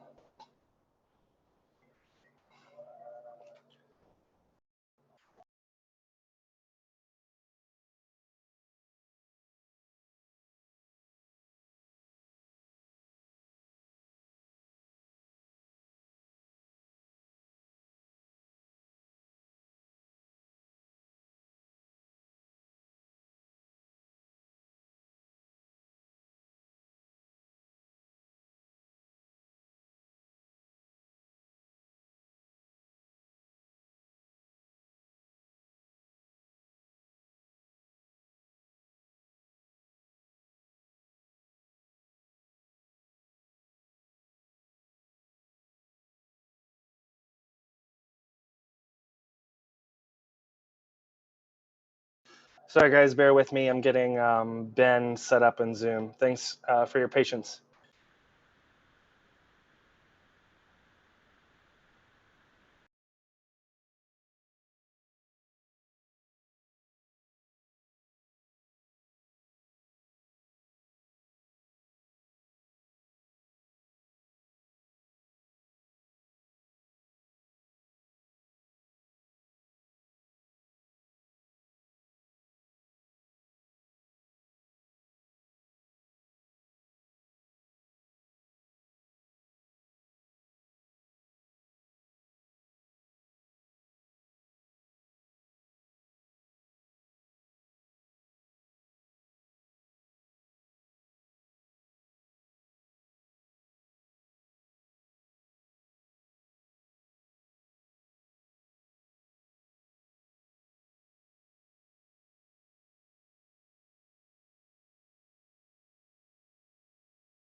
Yeah, sorry about that, guys. There was a invite kafifi on my part. So now I'm getting Ben's connecting right now, and he's going to start presenting. Thanks, everyone, for your patience. That was my bad. And sorry to Ben for the trouble there. Can you guys hear me okay? Yeah. That's if this works. Can you guys see my screen okay? Yep. I have to get rid of all of these. There we go. Cool. Sorry about that, guys. Just a heads up, I kind of woke up sick today, so if I cough in your ear and I ramble off a little bit, I want to apologize in advance. I'll be talking about recon for bug bounties today and kind of share my method of how I do my recon with when it comes down to bug bounties. So who am I? I am a hacker and a bug bounty participant. I currently work at HackerOne as a security associate.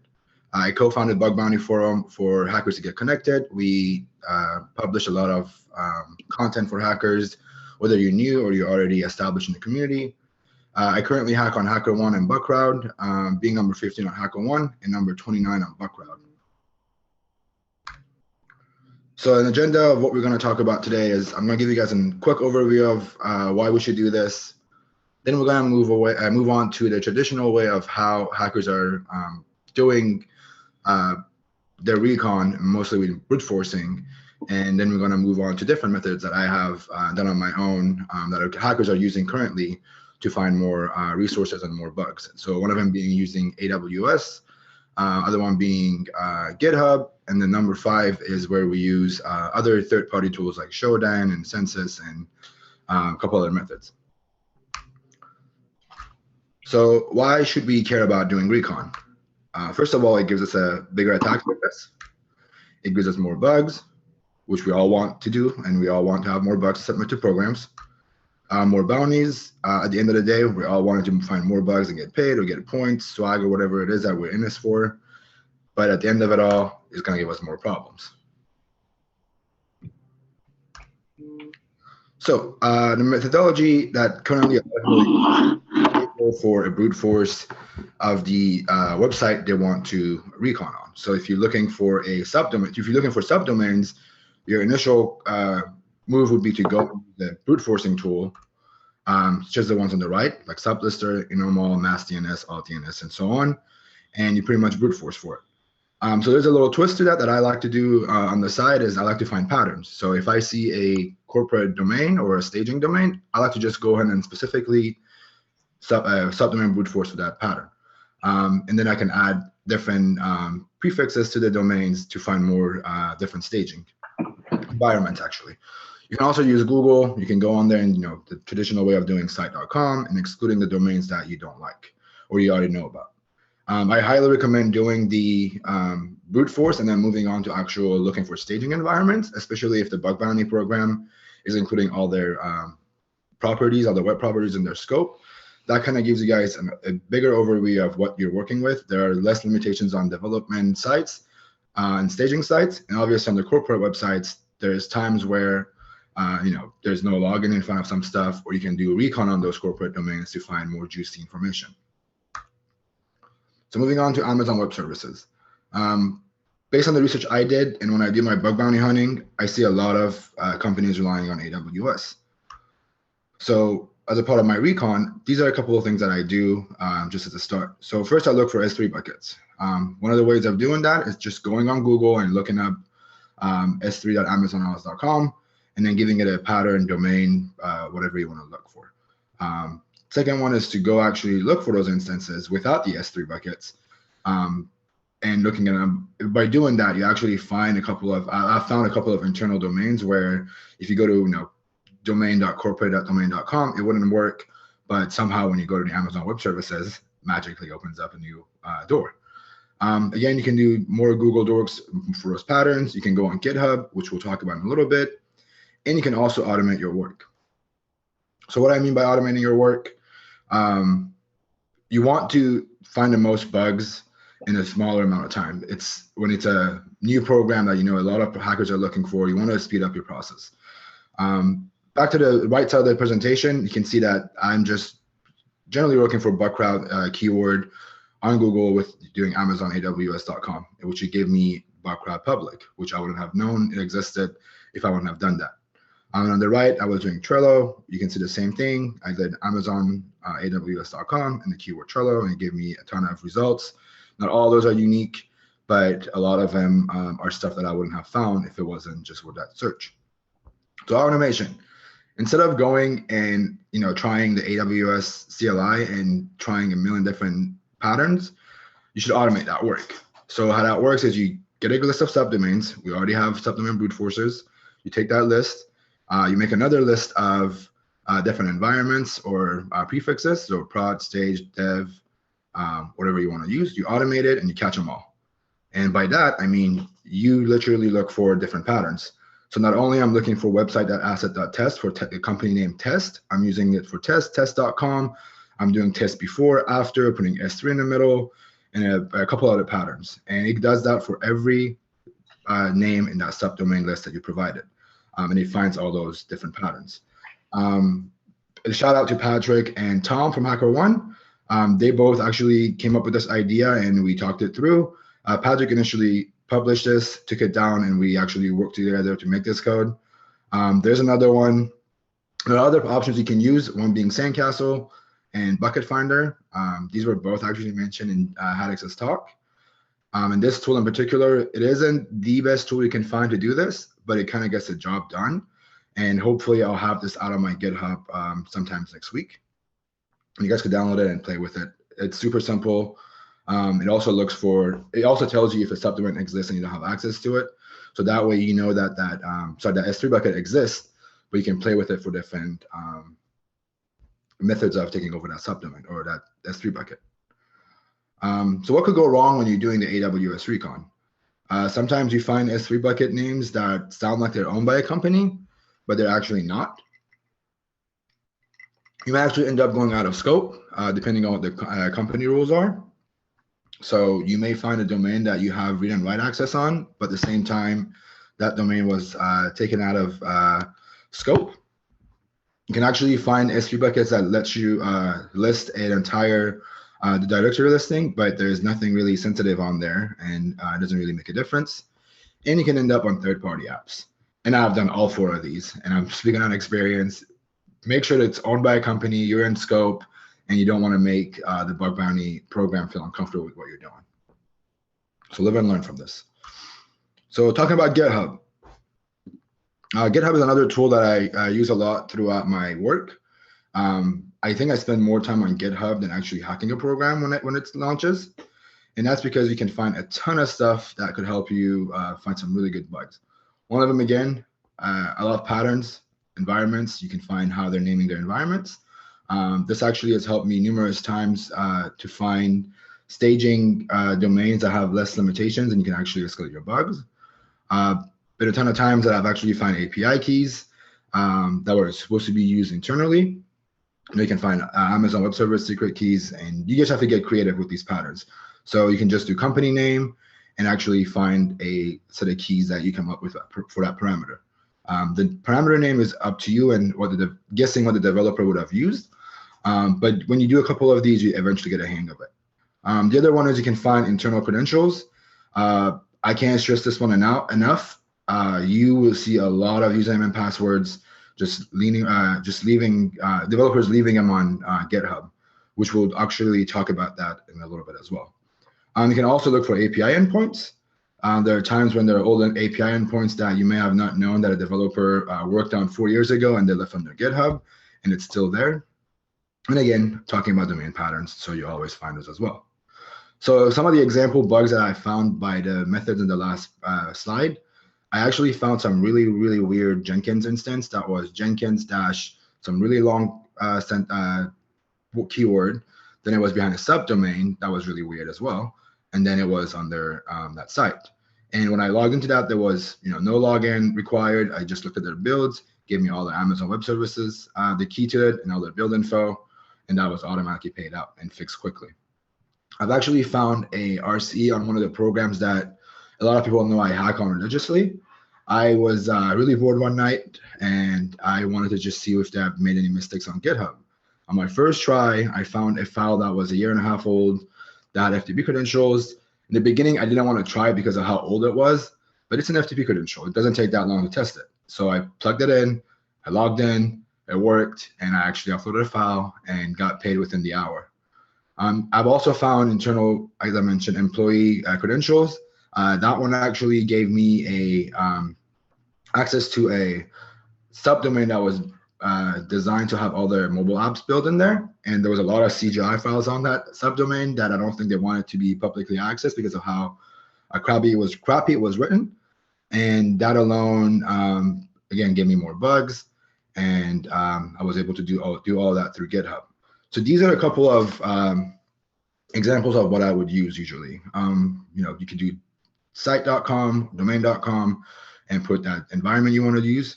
If you find an environment you want to actually hack on, you search for it on GitHub again. So you go dev.levelup.com, and you see what's on there that the developers have leaked on GitHub that's not supposed to be leaked online. Then you can also look for those patterns that we talked about, API keys, AWS keys, and so on. You can simply just do username, password. And if you're looking for API endpoints, the API subdomain or folder, and then website. You can also do it on Google by just going site as GitHub, giving the organization name or the company name, and that kind of opens up more stuff for you or it makes it easier. I like to go straight to GitHub. It works out better for me. There are tools out there, GitRub, Get It All Secret. There's a ton of tools. I like to do it manually just because there are times that I find a file that has a keyword password, but doesn't have the password value set up, or doesn't have anything assigned to it. But if I look up or down on that same file, I see some endpoints, other information that I would have missed if it was automated. So I personally like to do this manually. It takes a lot of time, but that's a part of doing a recon. And I enjoy actually going through all that just because it gives me a lot of information about how the application on the website works. So what could go wrong? You could end up in a company's CTO account, the CTO's account. That happened before, and that could piss off a lot of people. So be careful to not log into too many accounts if you're trying them. You could actually find credentials that are for an employee that doesn't work at that company anymore, but it has some limited access. Not sure why. You're gonna find some old secret keys that no longer work. So always make sure you have a safe way of evaluating those secret keys to make sure they're valid. Just don't go ahead and copy paste and say, hey, found this online. I wonder if it works. Can you guys check? You can always just validate them. Just don't push your limits too hard, especially if you're not sure if that item is in scope. Again, the S3 buckets that you find may not have sensitive information. And again, you're gonna end up on third-party apps. So always be careful with those. So talk about identifying assets for the companies we're hacking on. I know a lot of people are already using Census, Shodan, archives.org that Sean talked about, and JavaScript files. Census and Shodan, it's all about getting creative and actually knowing how the application works. One of the most simple ways of doing this is just to use looking at their documentation. I usually like to parse through their certificates. So example, we do bugcrowd.com. It gives you every IP address that has a cert with Bugcrowd on it. Weird thing that I did find one day when I was extremely shocked was I just put company name plus the word internal. So example, Bugcrowd internal. And it actually gave me a company internal development subdomain or IP address that I'd never seen before. And since that day, just because this one instance worked that gave me a vulnerability for, I started actually looking at random stuff. Sometimes it doesn't make sense. This one didn't make any sense, but somehow it came up. Shodan, you can search by host name.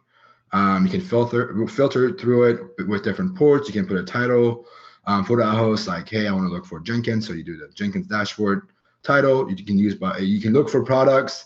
If you want to look for Tomcat instances to get an easy P1 or critical, you can do that. You can look by host name again to look for corporate domains, and just by organization name. I like to do org and then one of the above, or host name and one of the other options. Just because sometimes the organization name that's attached to an IP doesn't come up the same way as when you search for it by host name. So always try and do different patterns when you look for these bugs. There's a great book written by the founder of Shodan. It's only $5. I would highly recommend buying it to kind of understand how Shodan works.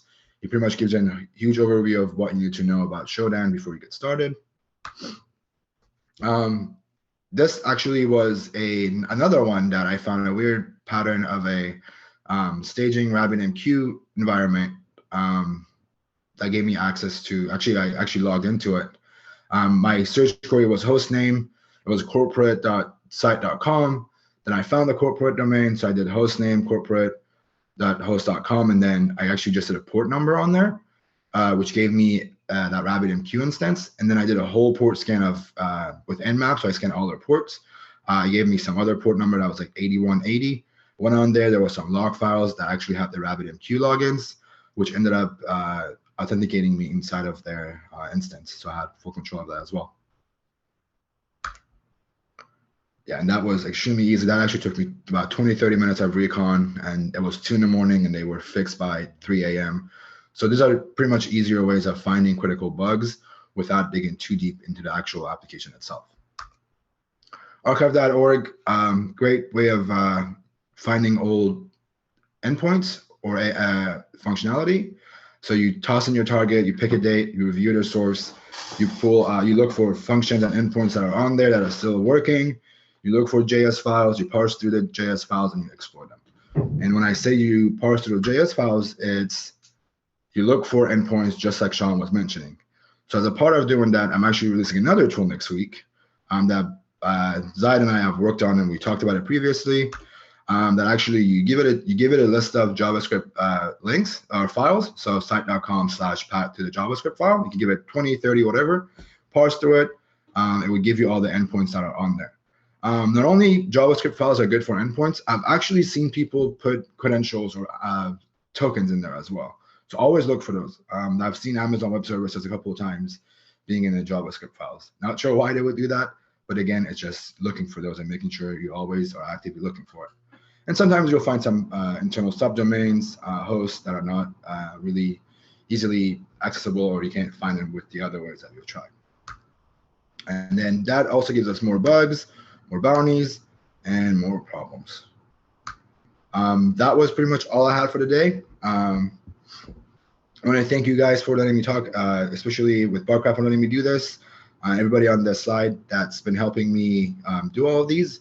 Every tool that we have actually included, if I've included in this talk, is going to be on the Bug Bounty Forum website pretty soon.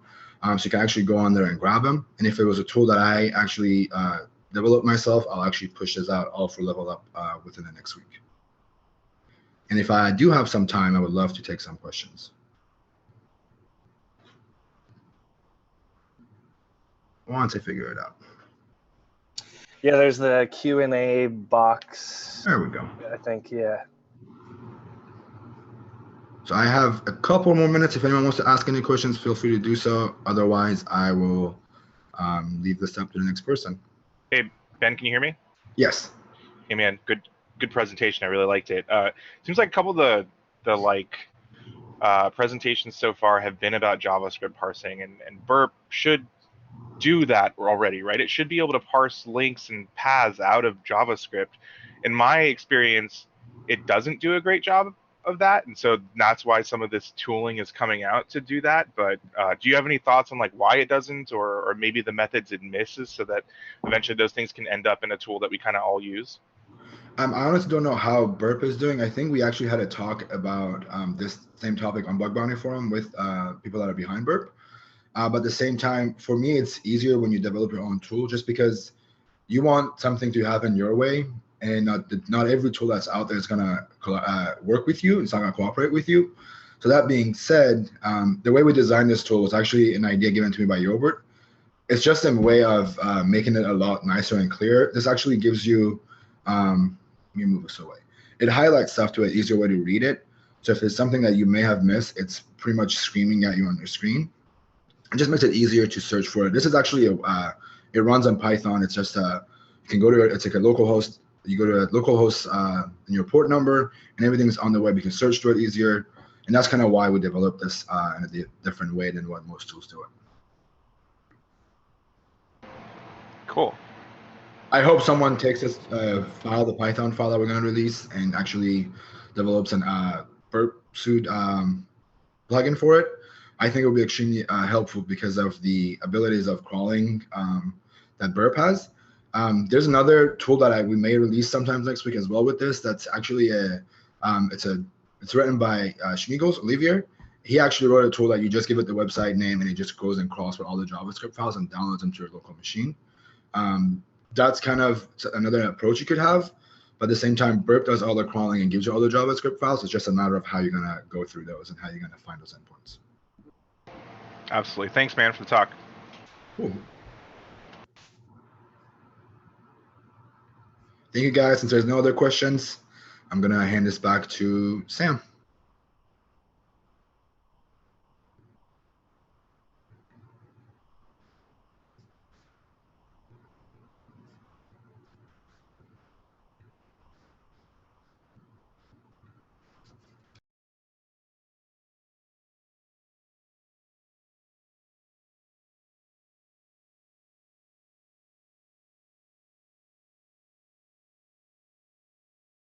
Hey everyone, so we've got, oops, my bad. Yeah, you know how many times we do that at at our company meetings. It's hilarious. Anyways, thanks, Ben, so much for your great presentation there. Really appreciate it. And we've got a few more minutes until Peter's talk at 1 o'clock, which is about 4 minutes away. It's about hidden in plain sight, disclosing information via your APIs.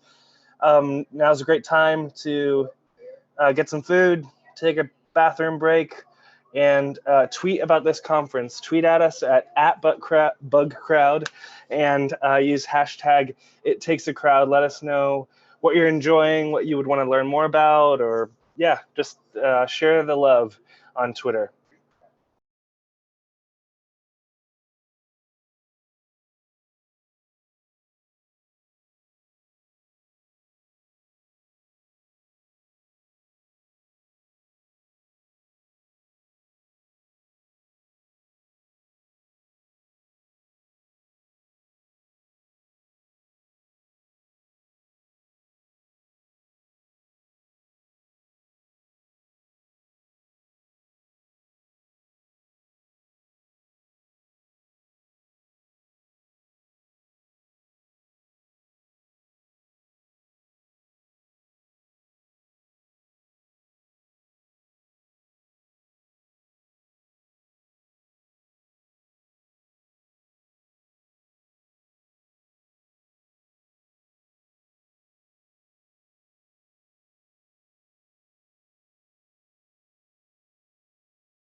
Sam, just confirming we're all good to go now?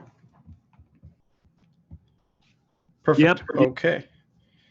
So I assume everybody can hear me because Sam's responding back to me. If you can't, I've got the chat open here, so I'll keep an eye on that. And I guess full disclosure before I start, I am insanely nervous. I considered this a chat among my peers, and then I noticed all the people that are on here are people that I look up to. So bear with me if I've got the jitters.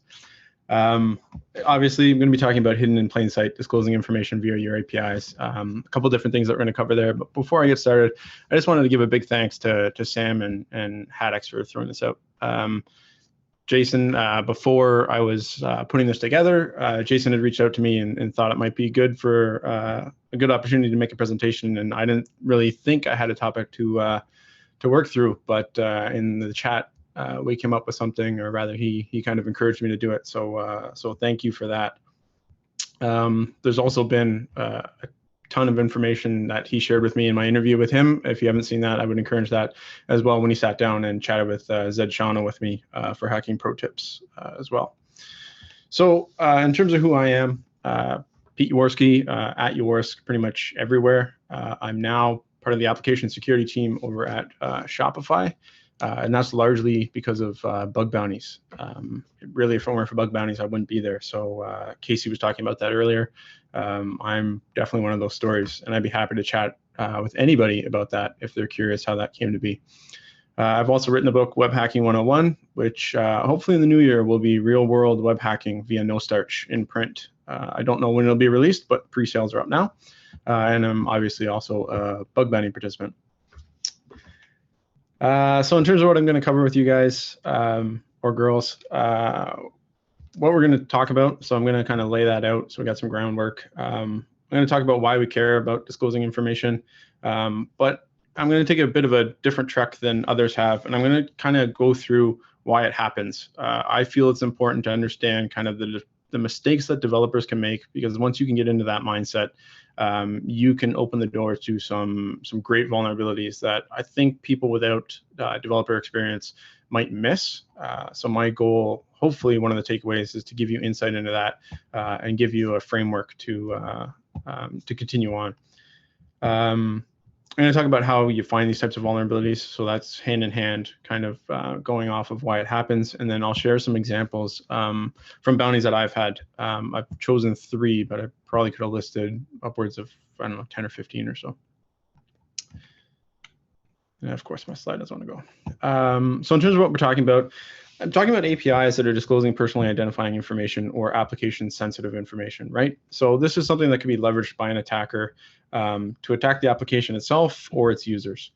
What I'm not talking about is headers that just say, you know, you're using Nginx version 2.1 or whatever the versions are, or PHP version this or that. We're going to talk about APIs which render information on the page, as well as APIs themselves that are used by mobile applications. But really, it's the APIs that are rendering this type of information on page that I find to be overlooked quite often. And I assume it's because you'll see it in this massive HTML page. So there will be a ton of HTML, and then down at the bottom, you might see this JSON encoded blurb. That's all the data that's being used on the page. And the tip off for that is when you're seeing frameworks like React or Angular or whatnot. And you can see some of the calls that are having API information there. In terms of why we care, I mean, really these are, and the reason why I debated presenting this was because it almost seems so easy to find these. And I know, at least I hear that a lot, kind of when I was learning, this is easy, that's easy, but it's really just opening your eyes to looking at HTML source, looking at APIs. And then one of the things when I had an interview with Franz was him talking about looking at the information that's being disclosed by something and then figuring out how that could be sensitive to a company. And that was a huge takeaway for me, because I started changing my perspective on applications that I was hacking on. I was looking for information of, if they disclose this, do they actually care that they disclose that? So that's why I consider this to be easy. The impacts really range.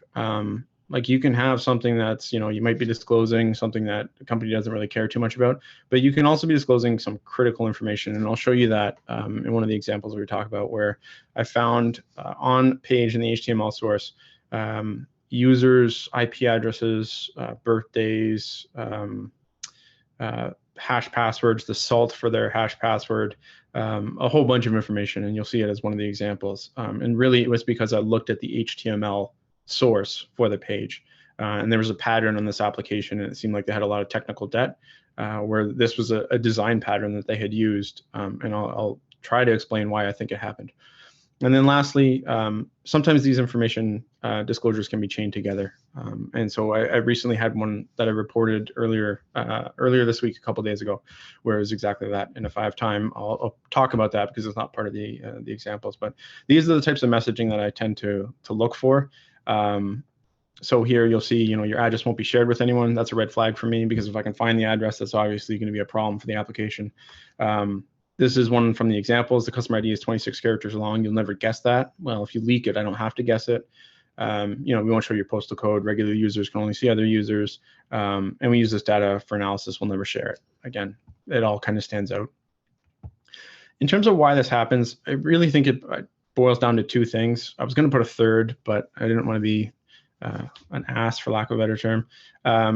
It's really an automation of repetitive tasks, and I'll show you that, and then code abstraction. The third one I was going to say was laziness or stupidity, but I mean, I think when you're moving quickly, some of these sites are building things out pretty quick. They're competitive. They want to have product to market right away. So when you're looking at automating repetitive tasks and kind of abstracting the code, it's easy to make mistakes and incur that technical debt, and that's where we come in to kind of help out the company to fix that. So I'm using a Rails example here, and I'm going to talk about the automation side of things. So when you're working with Rails and you're developing an application, you're going to end up going through this design pattern at the beginning, because Rails is what's referred to as a model view controller architecture, so MVC. So the idea being that all three of these layers are separate. So you'll send a request to a website, and the controller will receive that request, right? It'll be, come in through the application, and it'll know the root or the URL that you're looking for. It'll go to the controller, and that controller is responsible for taking the parameters and then touching the database and getting the information. So that's the model layer, right? The model interacts with your database and then gives the information back to the controller. Now the controller is going to pass that information into the view that's going to render it for you, and that's where you see it, right? So whenever you're developing these applications, you got to go through that. You got to create a route, and then you got to create your controller, and then you got to create your view, you got to create your model, and it gets super repetitive. So Rails is awesome for automating repetitive tasks. And one of the things that they do is they provide this command line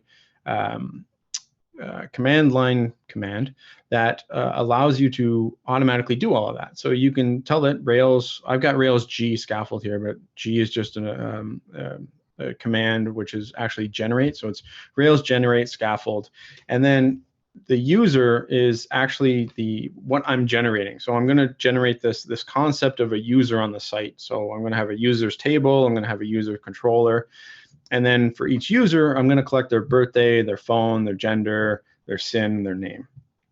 And so Rails does all that, wraps it all up. And if you're not entirely familiar with Rails, what it'll end up creating for you is this controller, which we just talked about. And you'll see here that in it, it's telling you it's going to give you get/users as a URL, but it's also going to respond to getUsers.json.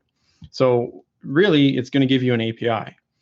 So when you're developing this, if you're not conscious about that, you'll have that, and then you'll go into your view. And so this is what the generated HTML looks like.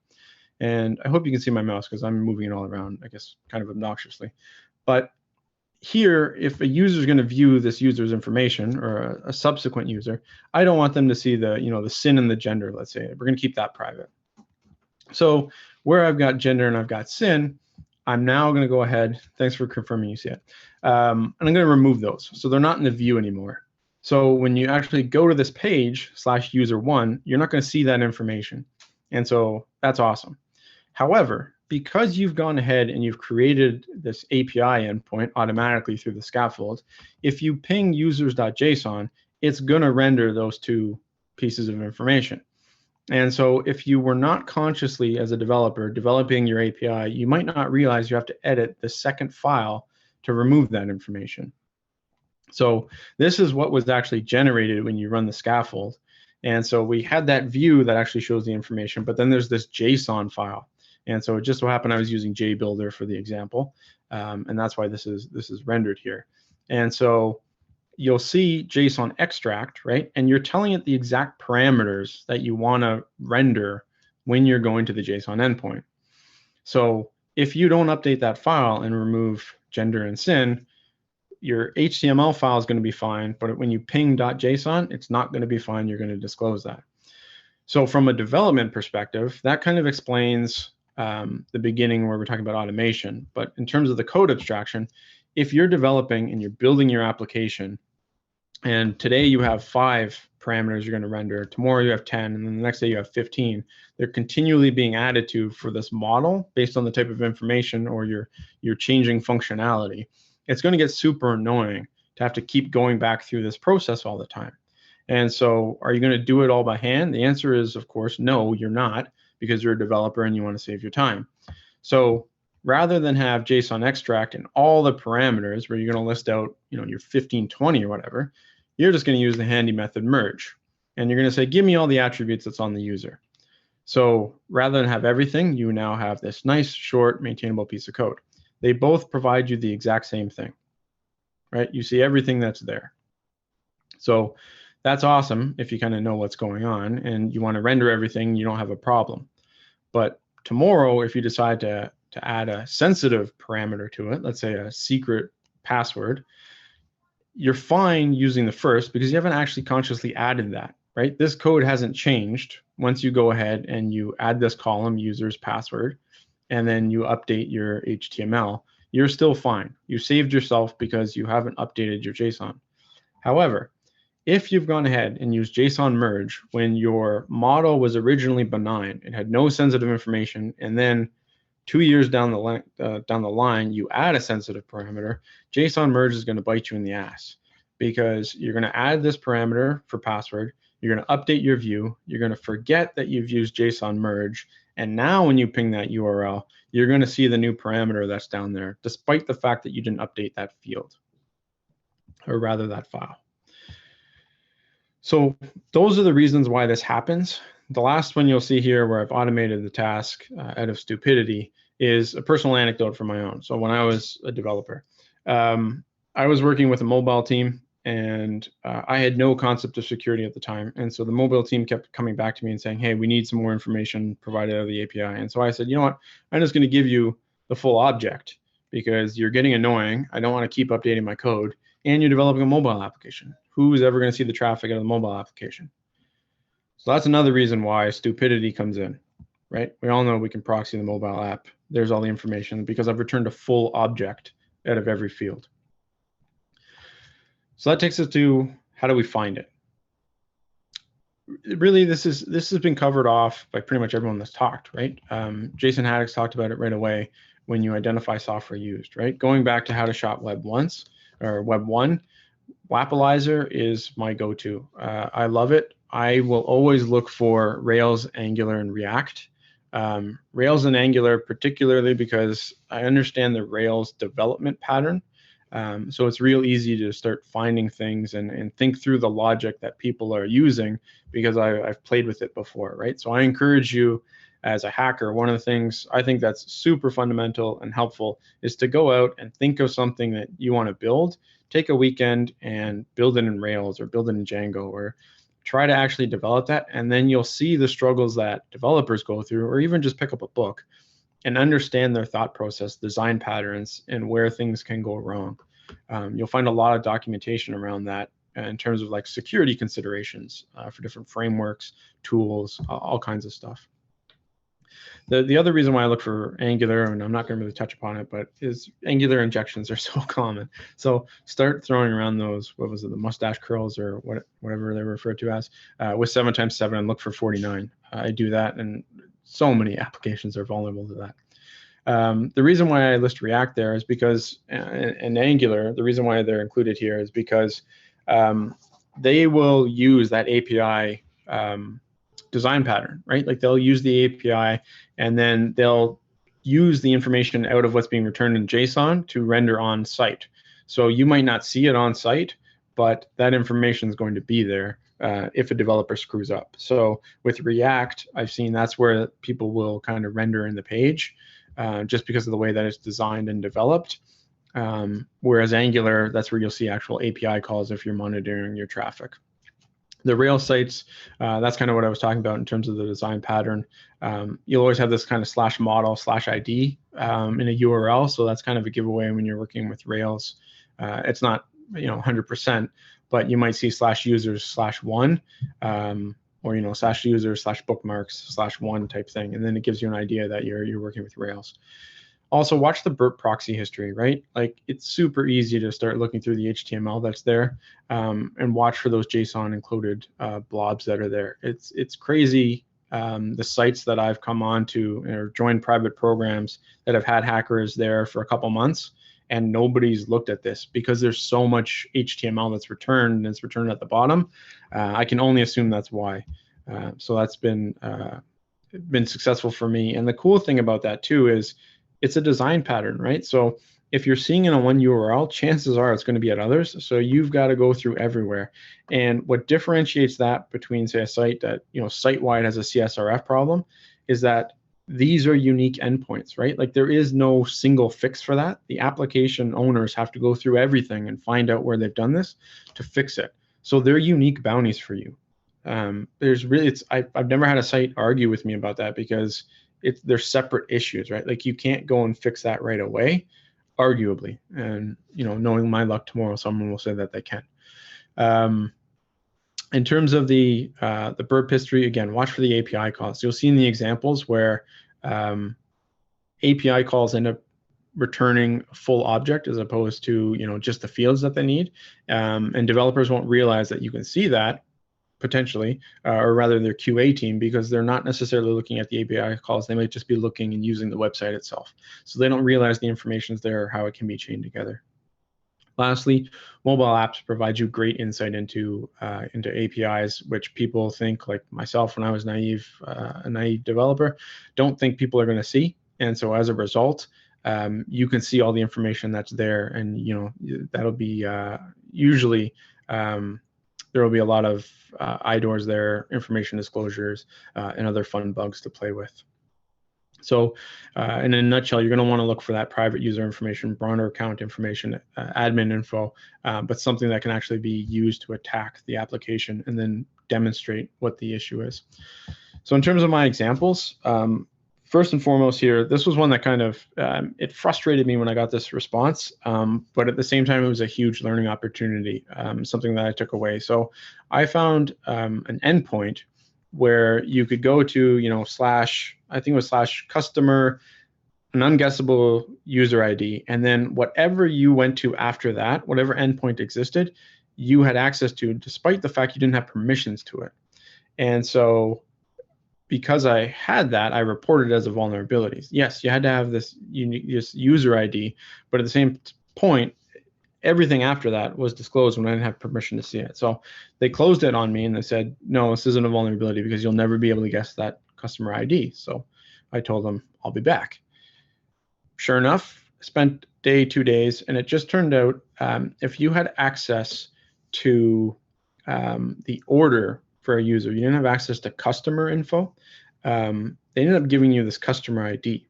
And so that was the unique user ID that I was looking for. And so it just happened to be that they were an Angular application. They were returning this in the API, but they weren't actually using the information. So when you saw it in burp history, there's your 26-character UUID.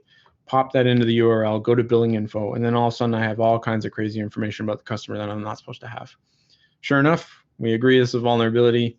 Here's your 4-figure payout, which probably could have been avoided if they validated the first one and given me a 3-figure payout. So that's a key takeaway for me, is that you got to dig a little bit deeper and you'll get paid a little bit more.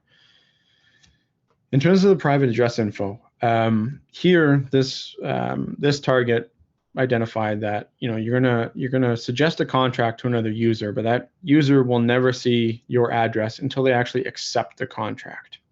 So again, red flag for me. Your address will never be shared with until some point. So can I find the address before I hit the until? Sure enough, I can. Sorry for the crazy amount of red here, but I wanted to use this to demonstrate. This is all HTML. Like, this is all the HTML blurb that's there. So it's all encoded text. But if you actually look at it, Yeah, here's the actual size of the HTML. Like this is massive. So you had to scroll way down inside of this blurb that had a whole bunch of crap in it. But then you can actually see here's the actual address. And this happens on the create endpoint, not the accepted endpoint. So they're disclosing the information well before they're supposed to be. Let them know, and yep, they agree, and there's another 4-figure payout.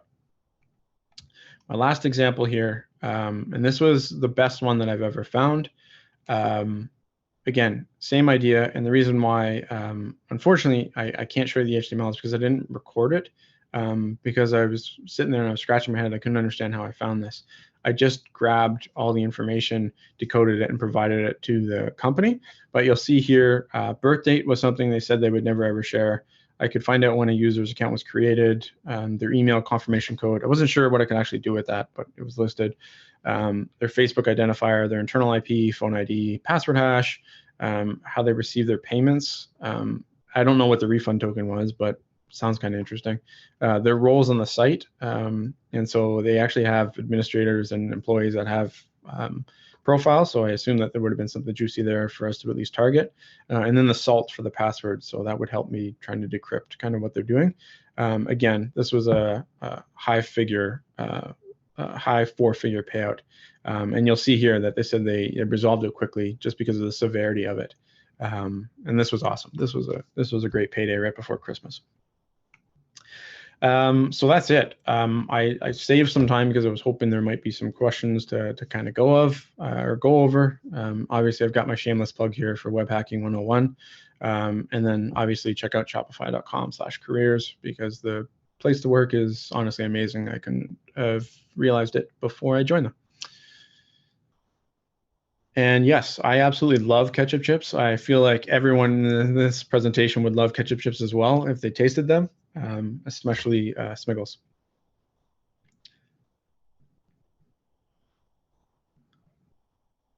Dude, great presentation. Thanks so much, man.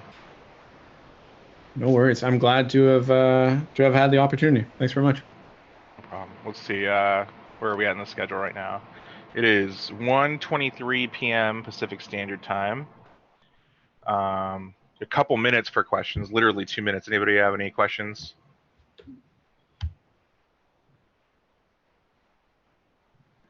Let me look in the thing. No, it looks like we're good, Pete. Thanks so much for coming on. All right, awesome. I got to figure out how to give you back control over everything. Yeah, thank you so much, Peter. It's you've got a lot of fans right now in the chat. Awesome. All right.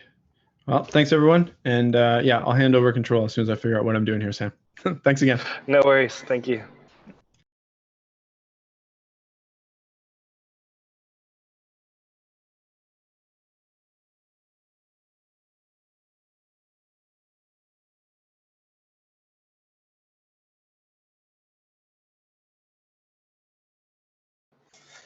Yeah, you just press stop sharing and it'll let go.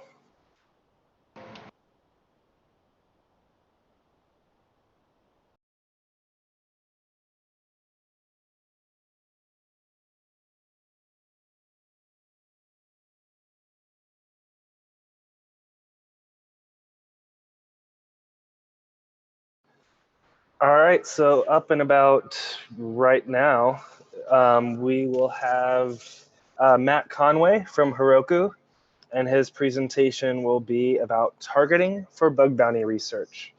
So yeah, take it away, Matt. Hi all, can everybody hear me well? Yep.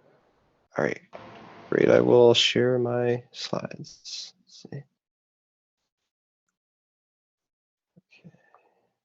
Okay.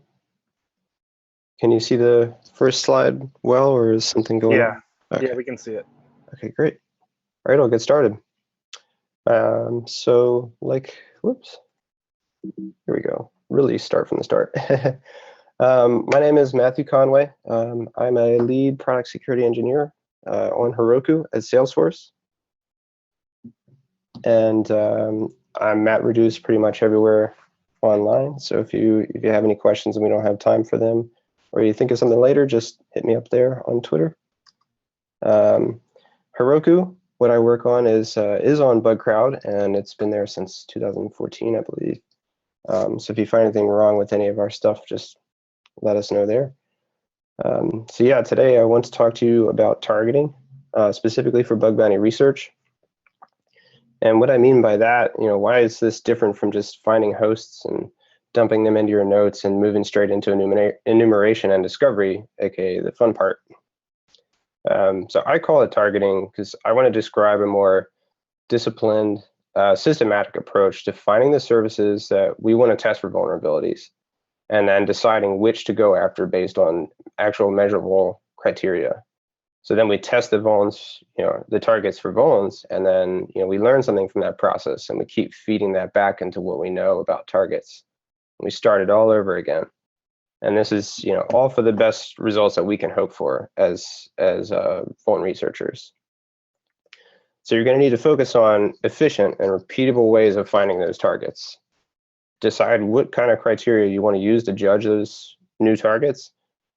Keep a list of them and their criteria somewhere that's portable, it's easy to update, and then put that info into use in your research. So keep everything you learned from that vuln research and just make good use of it. For this talk, we're going to be focused entirely on the earliest stage of the assessment or pen testing process that you can call the reconnaissance stage. So this is all about gathering information and not really about discovering vulnerabilities, unless that happens as a side effect, because it does sometimes. And yeah, when would you even get started with this? I would say, and pretty much everyone else I've read about this topic says, start with this first. Just because it's the first stage doesn't mean you do this up front and forget about it until later and you find a new bug bounty program to work on. This is about gathering very useful information, and then you continue to do that as you go. It would be pretty hard to describe a process that has infinite repeating stages, so we just say recon is first because you should start there if you want to succeed. Got it? Okay. So why are we spending time on this at all? Why aren't we just spending our time and effort on finding the vulns? Because this is about learning as much as you can about a bug bounty program's infrastructure and services, so that you don't miss a target or a vulnerability that was there all along, but you didn't do enough information gathering to find it. And then the more you find out, the better coverage that program owner is going to have, and the more likely that you'll find vulnerabilities that turn into actual quality submissions that reward you for the time you've been spending. And this thorough research that you're doing helps you gain the understanding of those targets that leads to really interesting findings. And those are actually the most valuable for both you and the program owners. So there are a lot of reasons to gather information or enumerate in the context of just security assessments in general. But for now, we'll talk about finding a target, or you can call them hosts or web services. We do this because before you find the problems, you need to find all the places they live. For some bug bounty program owners, that's a pretty simple process. But for many, I know our infrastructure is fairly, sprawling. So the service area is extensive. It's kind of easy to forget about sometimes, especially if you're the person setting up a bug bounty program and you're not someone that's in the thick of it, keeping up with engineering changes. And as a researcher, we're all going to be thinking about covering a program's marketing site, their blog, their admin dashboard, and anything else that's just obviously tied to the business. But are those always where vulnerabilities are introduced? Obviously not. You can find them wherever there's software running, and we all run a lot of software these days. So to be effective professionals at this and to make the most financially out of bug bounty research, we're going to need to cast the net wide, so to speak, but without sacrificing quality and without losing lots of our time. So the enumeration methods we're going to cover in this pretty quick overview focus on discovering hosts or whole distinct services by using DNS information and some other open sources.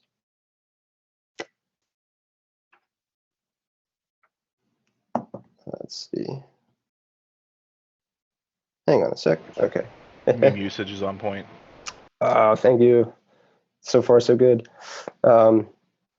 So there are a number of ways that that you could and should try to discover hosts.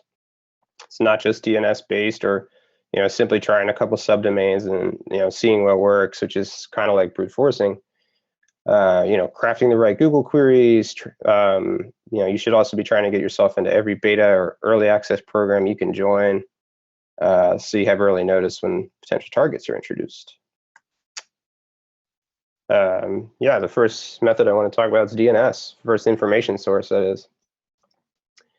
So some of your sources for finding these targets are going to be something that's practically built for that purpose, like DNS.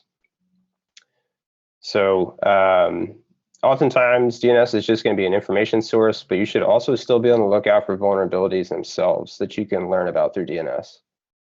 Pretty good example being subdomain takeovers. So you can find a subdomain that points to some service that's no longer being used, like some support ticketing service. You could try signing up for that service and getting that old subdomain pointed at your own instance. But you could even use that you could use DNS, misuse it, I guess, for exfiltrating data, command and control comms, if you're on assessments where that's appropriate. Let's see. Is it lagging? There we go. Yeah. You should also look on GitHub. Why would you do that? Developers mention potential targets for you in their code and in their documentation. Some of the tools that they build and release might actually call out to a target service behind the scenes without those APIs being publicly documented or even mentioned anywhere by them. You might even come across some development or staging services that have lower defenses. Rapid7's Project Sonar involves scanning the whole public internet and seeing what's vulnerable out there. If you think that's going to find some targets you might have heard about yet, it's a pretty good chance there is. If it doesn't, just move on. Keep casting your net wide and use the next source. And remember to come back to each of these, the next time you start on a bug bounty program. Because your success with each one of these information sources, it's likely going to vary against each company. Google search is pretty straightforward. This is a great and standard source of not only the hosts themselves, but what software is running. Are there some pages with information that should be secret, but they got indexed? But this is going to be a good source for hosts as well. Google CT, that means Certificate Transparency Report. This is meant to safeguard the whole certificate issuance process by putting out there an open framework for monitoring and auditing HTTPS or TLS certificates. But we can use it to find hosts by getting records of the subdomains that the program company registered certs for through a cert authority. And in my opinion, this is a pretty great source of information during this stage. I also highly recommend that if a company with a bug bounty program offers some kind of early access or beta testing opt-in for new features, just jump on that. Learn about new services and features as soon as you can, and just test the heck out of them. Follow that company on Twitter, any other social media service that you're already on, and just keep up with that company and what they're putting out there. This is good for that company because their stuff has ideally had many eyes on it, not just from a UX perspective, but also security before it's even shipping. But that's also really good for you as a researcher, because you might be stumbling onto new territory here. If you feel like you've been struggling to find vulnerabilities that haven't already been reported or are fixed long before you got started, this source of info is going to give you a better chance at fresh vulns and probably some money, right? But there's a lot of other open sources out there that's just go looking. It's not hard to find. Check out DNS Dumpster, ThreatCrowd, ThreatMiner. the HTTPS Everywhere Atlas. Yeah, and always look for new opportunities to repurpose some tool that you're using online that's maybe not really meant for discovering hosts, but repurpose it. So now we got some sources of info. I want to talk about some of the tools that you can use as you're gathering hosts, potential targets, that can even allow you to script some of this and automate it. One of your first tasks, like I said, is in finding hosts is going to be to fire up Google, enter site : the name of some domains that you know belong to that program's company, and they're in scope or they're not explicitly out of scope, and then just find results from targets on subdomains that aren't on your list yet. Then you got classic brute forcing using word lists. You can just take a list of common subdomains and just try them all. And you get bonus points if you expand your own word list, if you use terms that you found in crawling targets that you know about already. I highly recommend that you automate any of this along with everything else you can. If you're comfortable in a language like Python or Ruby, use those. If you just know Bash, use that. If you know PowerShell, use it. There are also DNS troubleshooting tools like Dig and Host, and they're meant more for sysadmins than pen testers. But we can take any good tools and make them serve our purpose, right? Check out these tools. Check out some tools called DNS Recon and DNS Enum for more purpose-built pen testing tools. Or just check out DNS Map, which will help you find subdomains that way, and comes with a built-in word list to start. The Alt DNS tool from Shubs will generate all kinds of permutations, alterations, and mutations of subdomains, and then resolve them and see if it works. You can use your word list with this tool also, which you have a word list by now, right? And while you're at it, you should read Shub's article, High Frequency Security Bug Hunting, 120 Days, 120 Bugs, if you haven't read that already. I also highly recommend checking out ReconNG. Highly, highly recommend that. This is more of a framework than a script. If you're already familiar with Metasploit, it's like that for information gathering and enumeration. Really take the time to learn that tool. And if you put ReconNG and AltDNS together, you get a little something from JHaddix you can find on GitHub under the project called Domain. If you've got a Google API key, with one command, you're off to the races.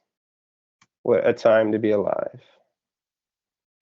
All right, so you've got lots of data from all the tools. What's next? You'll want to be all up in one document, typing really fast like this guy. Not really. It doesn't matter a whole lot which format you choose for recording your targets, but start thinking about something basic like a CSV file, or go for a SQL database. And then you can not only connect this to scripts, but to full-blown applications that work with your target data. Just get creative with it.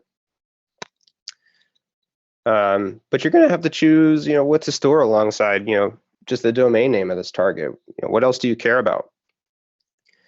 Hopefully if you explored some of the targets already, you've gotten a sense for which of them are high and low value, or otherwise, are they likely to be important to the owner of the target, or do they have interesting vulnerabilities? Probably.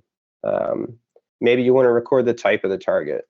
Is it a website, a blog, forum, admin dashboard, an API, command line tool, or package software?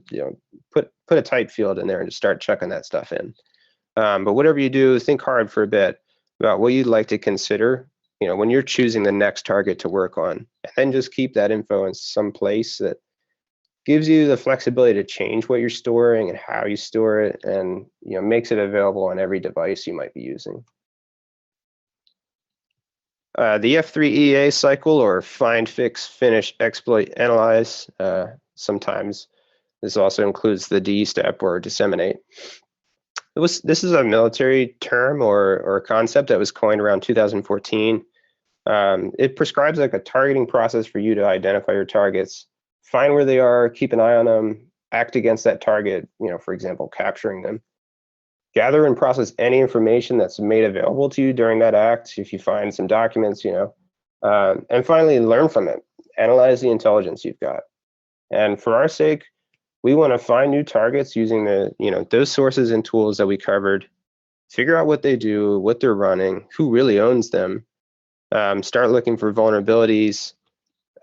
Gather even more target data in the process, and then look at it all and decide, whether these new targets or new hosts belong in your records, or if they give you clues on targets that you knew very little about before. So think about this cycle, start this, keep doing it, and don't stop. That's the point.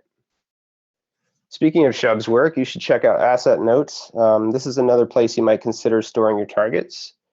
It notifies you of assets that have been found through scraping some data sources, which is pretty cool. All right, so you're going to have some, in all this data that you've been collecting, you're going to have some data that you want to clean out before it's really useful. Think about, reducing duplicates. What hosts are probably defunct, like in the certificate transparency report. You're going to, depending on what options you checked when you're running that search, you might get some, information on certs that were issued for hosts that aren't there anymore. Also think about handling, coming across different names for the same host or service. That can happen sometimes.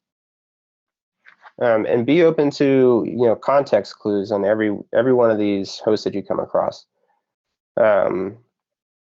Maybe one confirmed target is communicating with some host that you just discovered. This might indicate where a company is not following their domain rules that you assumed so far. So for example, Heroku, at my company, we're not supposed to run, production services on, food.herokuapp.com. It's supposed to be .heroku.com. But sometimes things ship and they don't get an official Heroku.com domain, so we can't really say 100% to ignore, herokuapp.com.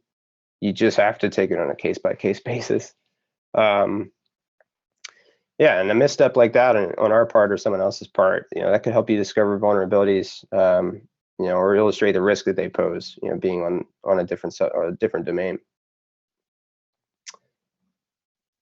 So if you want to validate, all this potential target data that you've got coming in, I'd recommend, writing some scripts to run against each host.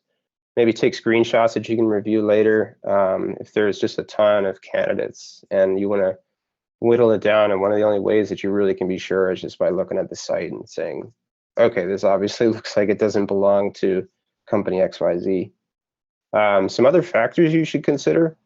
What SSL certificates used by that host? Are there some common cookie names, like Bugcrowd session or something like that you're seeing across lots of hosts? Some hosts, HTTP web services, they're going to have pretty distinctive header keys or values, meta tags, content fragments like a shared header and footer that's just present on all public properties for a company. Even logo images, if you see that image in the response, maybe there's a good chance it belongs to the same company. Do the same for copyright lines, copyright 2017, Bugcrowd. If there's contact information in the footer, like an official Twitter account, that seems like a pretty strong indication of who that belongs to. And even look at Google Analytics tracking codes if they're reused across hosts. So yeah, I would just say, think about all these factors, try these out against a couple different Bugcrowd programs and see what you get. All right, so all of this information gathering is pretty fun, but it's time to get to work. Most of that is, kind of outside the scope of this talk, but there's a few points I want you to remember, once you're done doing all this collecting and analyzing. First thing is that target ownership can be a little complicated.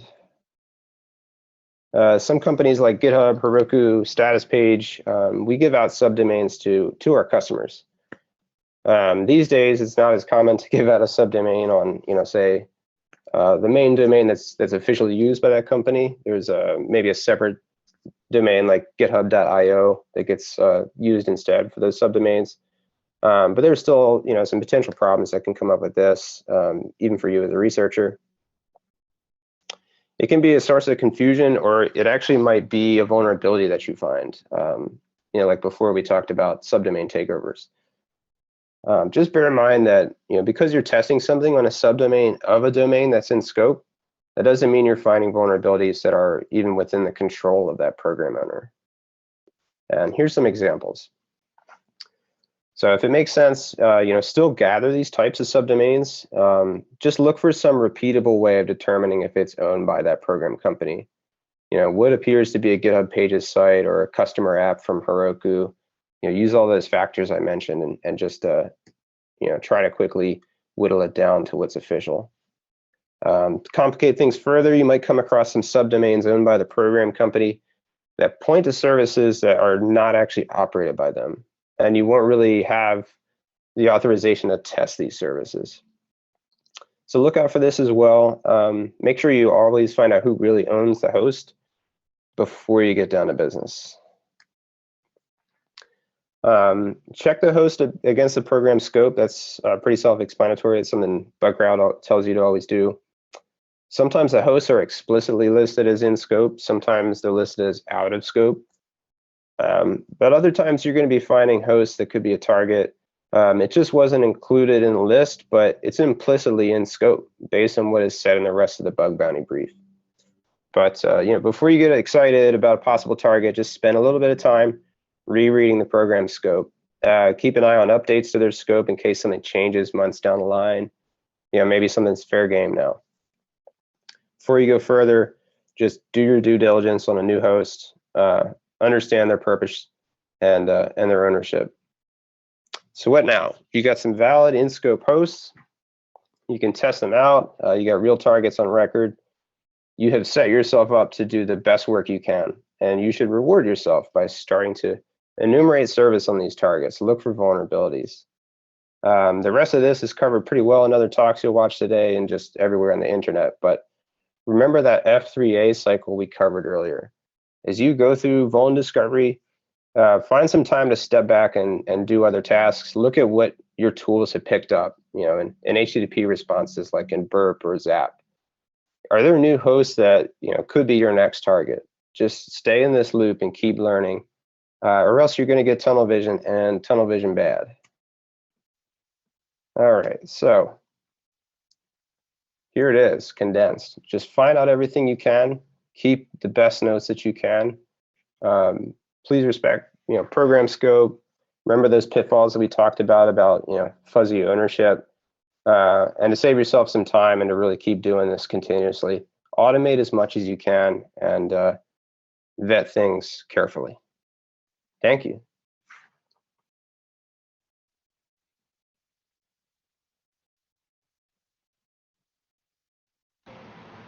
That was awesome, man. Thanks for presenting.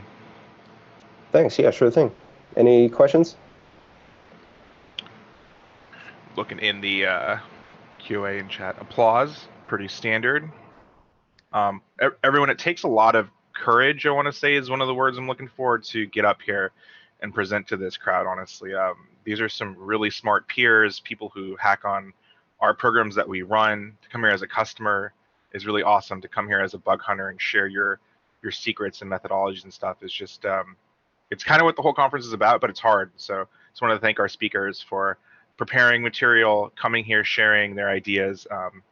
It's pretty sick, and I know that I've learned like a ton today. Like I have a full notebook page of notes, and I got to go back over all the videos. So yeah, it's super cool. I've actually probably learned more in the 4 talks so far today than I have in the last 2 years, I think, of going to like real physical conferences like OWASP or something like that. So really like it.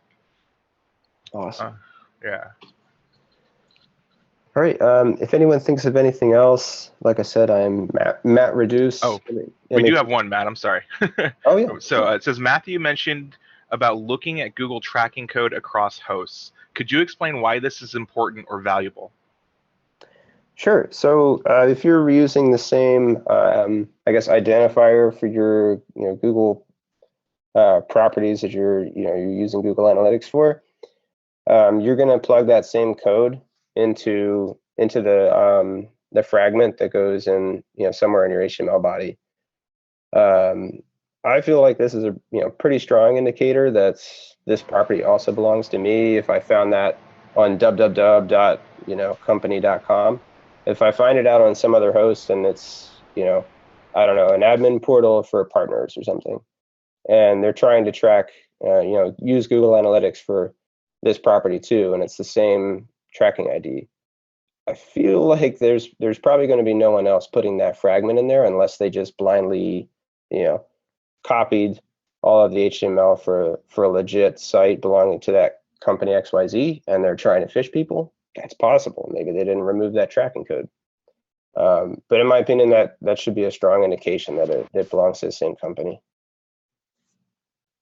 Cool, man. Yeah, the other one I see a lot is as I Google search for strings in the trademark or the privacy policy for the main company, and then you'll find those privacy policies have to be included on any acquisitions or partner sites that they use or sites that they don't brand under their top TLD. So Google searching for those helps me out sometimes too. It's just like your idea for the analytics code as well. So nice. Yeah. Cool, man. Well, thank you so much. Thank you all. Yeah, really appreciate it. Thanks, Matt. So next up we have, and I had some people asking me about Christopher's presentation. They said, is it about monkeys and poop? I guess I should have included the full explanation of the title, but Christopher is going to be talking about how Unicode can affect your security. So once again, everyone, thanks so much for tuning in and watching. Definitely keep chatting in the Zoom chat, add questions in Zoom through the Q&A, and you can always tweet about us or about the conference using the hashtag #ItTakesACrowd. So yeah, without further ado, take it away, Chris. Hello, everybody. Can you hear me and see the presentation? Yep. In full screen? Yeah. Awesome. So thanks for giving me the time here to present my last research, which I did in the recent, I think, 6 months. First of all, I think I'm the first not native speaking presenter here. So if my English is not so good, excuse me, I will try my very best. So let's start. Today I'm going to talk about Unicode, especially Unicode encodings, where UTF-8 is the de facto standard nowadays. But before talking about Unicode, some words about the older world before. Maybe start with some words about me. My name is Christopher. I'm from Germany. I'm a security consulting, working for a German car manufacturer, doing pen testing all day. In my spare time, I'm trying to do some kind of bug bounty. I'm a member of the Cynic team, but currently I'm very retired because, I have not so much time. And you can also see on the bottom right, I like tattoos. If you are a little bit older like me, in the mid-30s, you should recognize that little picture. It was an animated GIF, which was out there since the mid-90s. And as my wife is a tattoo artist, she put it on my leg. So let's start with the historic ASCII. ASCII stands for American Standard Code for Information Interchange. It was established very long ago in the 1963. What is ASCII? It's a 7-bit character set. So 7-bit means we can only use it for 128 characters.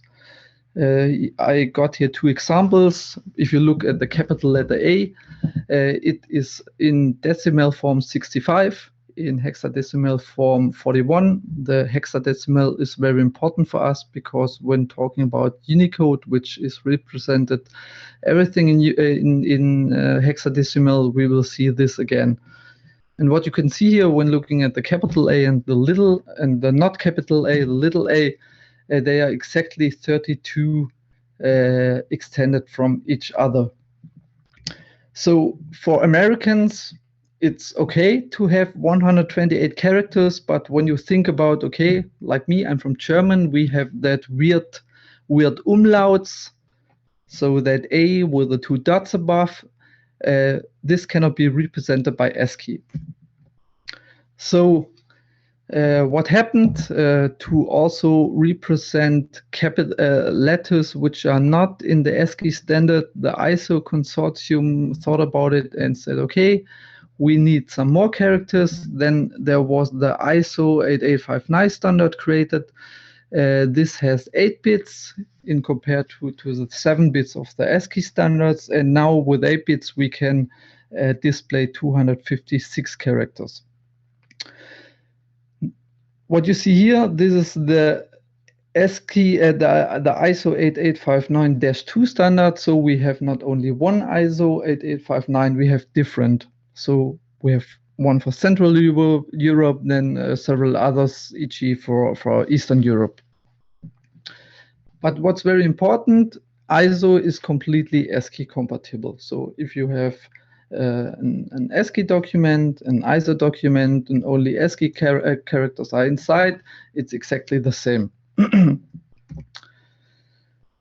But as we not only have letters here in Germany with the umlauts, we have different languages, Japanese, Chinese, which couldn't be represented with the ISO standard. There was the Unicode consortium, which was established in the early 90s, and in 1991, they created the first Unicode standard. What's very important about Unicode, it's a multi-byte character set. What that exactly means, I will show to you in the further slides.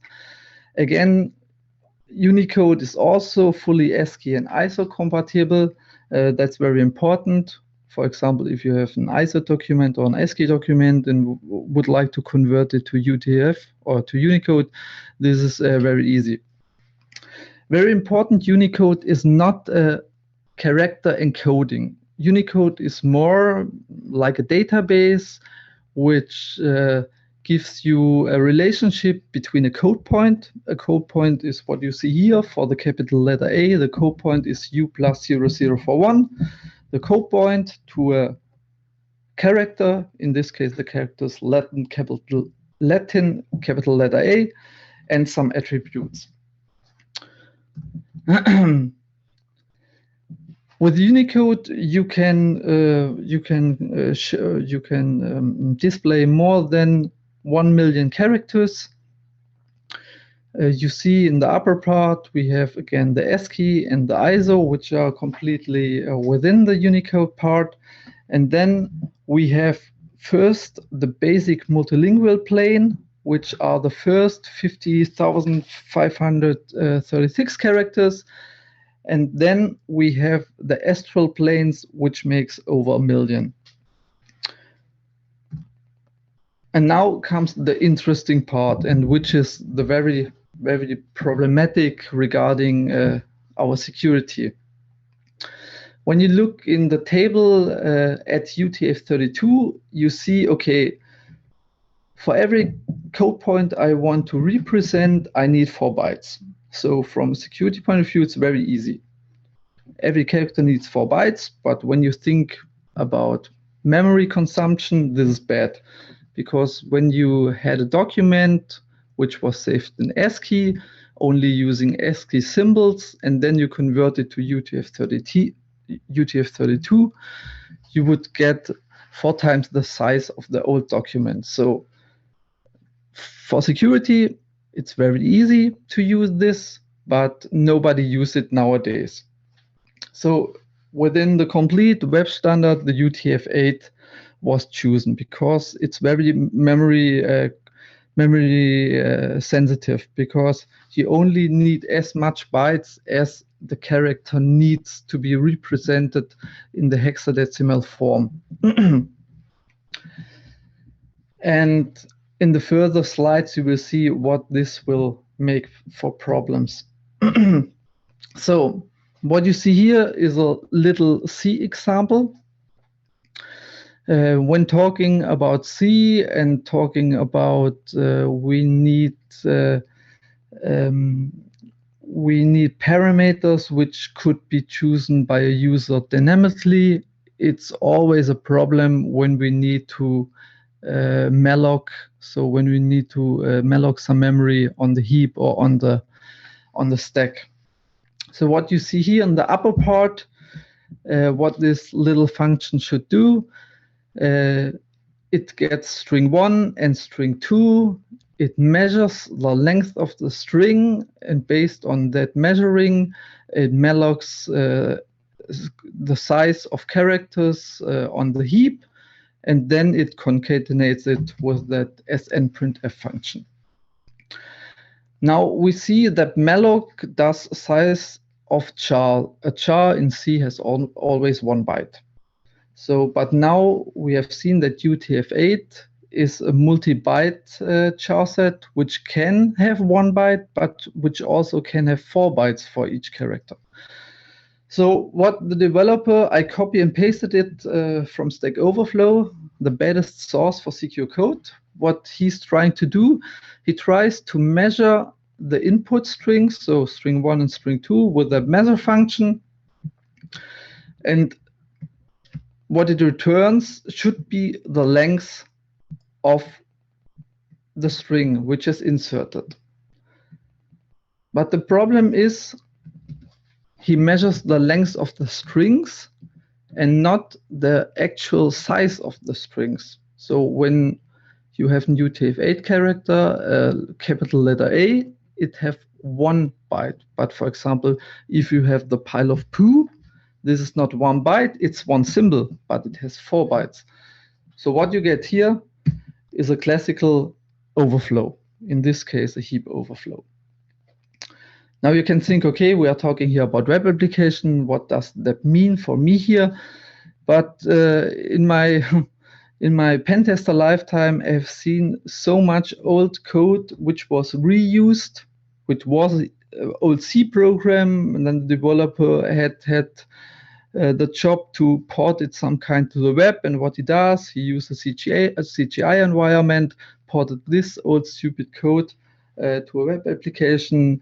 And after all, when the user is able to input UTF-8 characters, this will crash the application. Another example here, JavaScript, a well-known web language, more common than C nowadays. So what you see here, we have a compare operation. We have the Spanish word mañana. I think it's, in English, it's morning. And what would you expect here? You have mañana equals mañana. And as I choose it here, it will give you false. Now you think, why is this false? It exactly looks the same. Now the interesting part is in UTF-8, it's not like what you see, what you get. It's what you see is not what you get. So what you see here is the first mañana is mañana with exactly that 1 UTF-8 character, the N with the tilde above. And the second mañana, you see the N is here within that string, and the UTF-8 character is only the tilde that is applied to the letter before. And when you then look at the length of that 2 strings, it's easy to see that the first mañana is made up of one special UTF-8 character with the tilde above the M that had 6, and the second has 7 characters. And when you think about this, when implementing some kind of whitelisting for any input validation filter or something like that, if you implement this on a server side with Node.js, you could think of that it's very, very, very hard to get it right when user is able to input UTF-8 characters. And later on in the presentation, you will also see that I don't telling you any stories, that there are real world examples where bug hunters make use of this and earned good money. Then another JavaScript example, now not with the compare function, now with a regular expression. You have here a regular expression, which is foo.bar. So when you're familiar with a regular expression in JavaScript or regular expression in common, the dot operator should exactly match one character. It doesn't matter which character, but it should match one character. So, and what we test for is foo, then the pile of poo bar, and what you get here is, again, it's false. Now you ask why it's false. It's one character. We can extend the test. Now we have the regular expression. Okay, it starts, then there is one character, and then it ends. And test it again for the pile of poo, and we get again false, so this also fails. Then what we can also try, we try it with \little s and \S, which means in regular expression, please match for any white space character and the capital S for any non-white space character. So normally you would think it should match anything, any character, but even when we test here with a pile of foo, it also returns false. And on the bottom, you see how the correct regular expression to only match that one pile of poo looks like. This is because the current JavaScript, which is implemented in all browsers, as of my knowledge, is still ECMAScript 5. And ECMAScript 5 had huge trouble with all characters which are in the astral planes. So all characters which are not in the first 50,500 something characters of the Unicode standard are not completely supported per default by JavaScript in ECMAScript 5 nowadays. There are several workarounds for it, like that one regular expression you see on the bottom. But when you think a developer should implement a whitelist filter or an input validation filter for such UTF-8 asphal planes, you can realize that this will go wrong in 99% of all cases. If you want to test it yourself, go to that HTTP scriptula. There's someone implemented a regex application within JavaScript, and there you will see exactly the same results. I tested it today with the latest Firefox and Chrome, so I'm quite sure that ECMAScript 6 is currently not implemented within the browsers. So now from the front-end technology JavaScript to the back-end, here in that case it's MySQL. As the title shows, MySQL versus UTF-8. You can realize, or you will see, that something weird is also here happening. What we do here, we create a table name. We have two columns. One is ID and the other is column name. And as you see in the bottom row, we set the char set to UTF-8.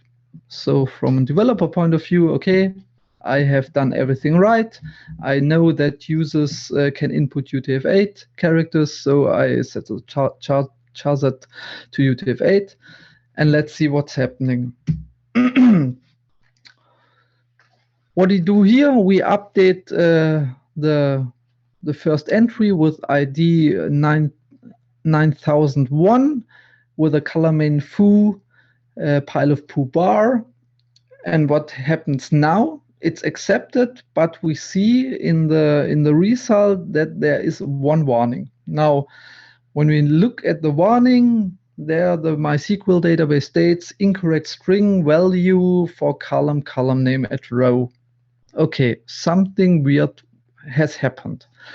Now, when we look at the table and get back that 9001,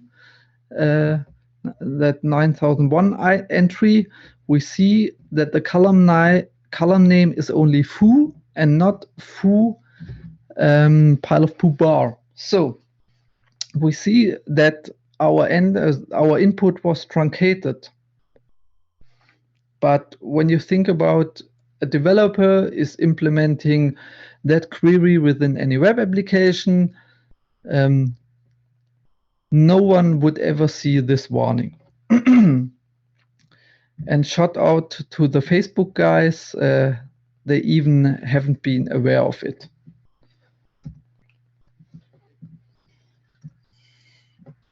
But there's a solution. MySQL is capable of a full UTF-8 standard. If you set the character set to UTF-8, MB4, which stands for multi-byte 4, if you set this character set, which isn't set by default, your database or your table can take all over 1 million UTF-8 characters. So now let's look at a real-world attack scenario. In the first case, I tell it here, attacking a victim. Before we attack a web application, let's look what UTF-8 also impacts our security in the IT world. What you see here, the email getting bigger. It's from Dieter Zetsche, the chairman of the Daimler AG. And if you look at that little I in the domain, you can realize that this is maybe not the original Daimler domain. What's happened here? Since 2009, we have the ability to register IDN domains. IDN stands for Internationalized Domain Names.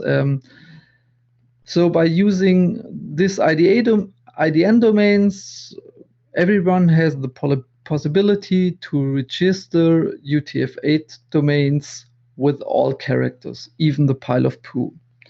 So for the case before, I registered the Daimler.com domain with that I and that little head above.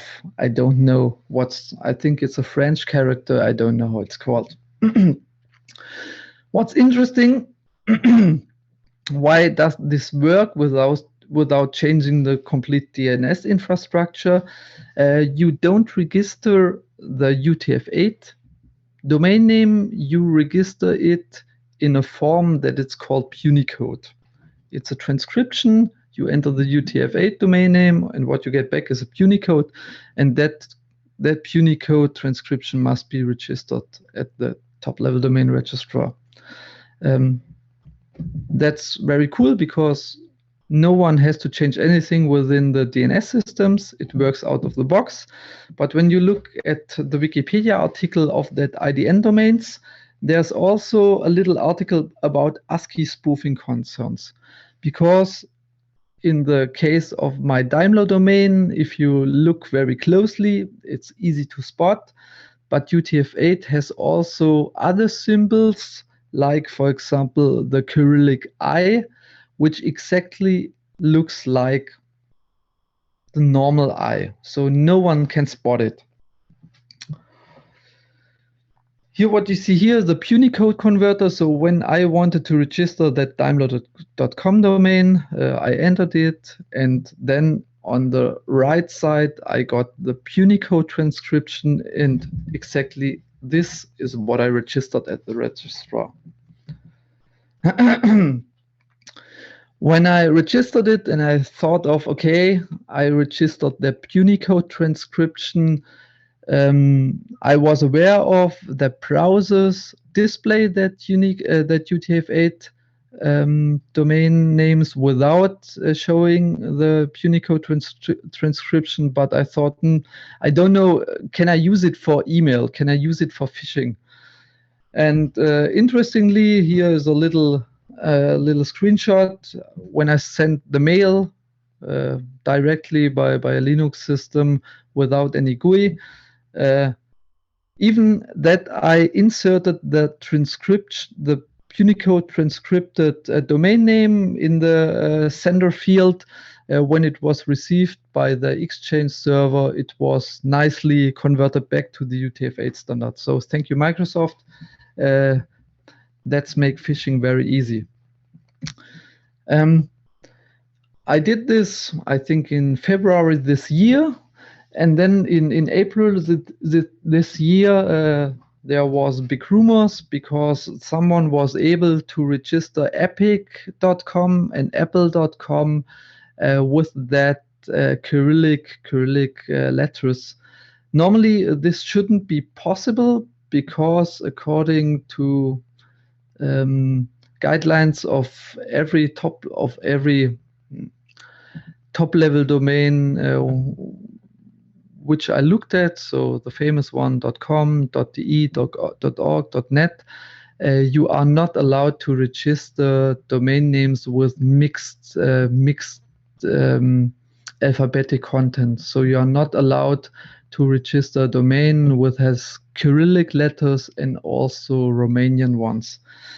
But when I looked at the 18th of April at the registered domain, I saw, someone registered it, and the registrar was Google. So maybe Google hasn't checked for it, and nick.com hasn't realized that someone registered it. And after that, the browser vendors realized, okay, displaying that non-Unicode transcripted, so the UTF-8 letters and characters is maybe not bad, because when someone is phished, no one can realize it. And when I tested it today, the latest Firefox and latest Chrome do not display UTF-8 anymore. They display the Unicode transcripted version. I think I can skip this because for bug bounty hunting, this is not important. It's only using DNS twist to find a domain name which looks like the other.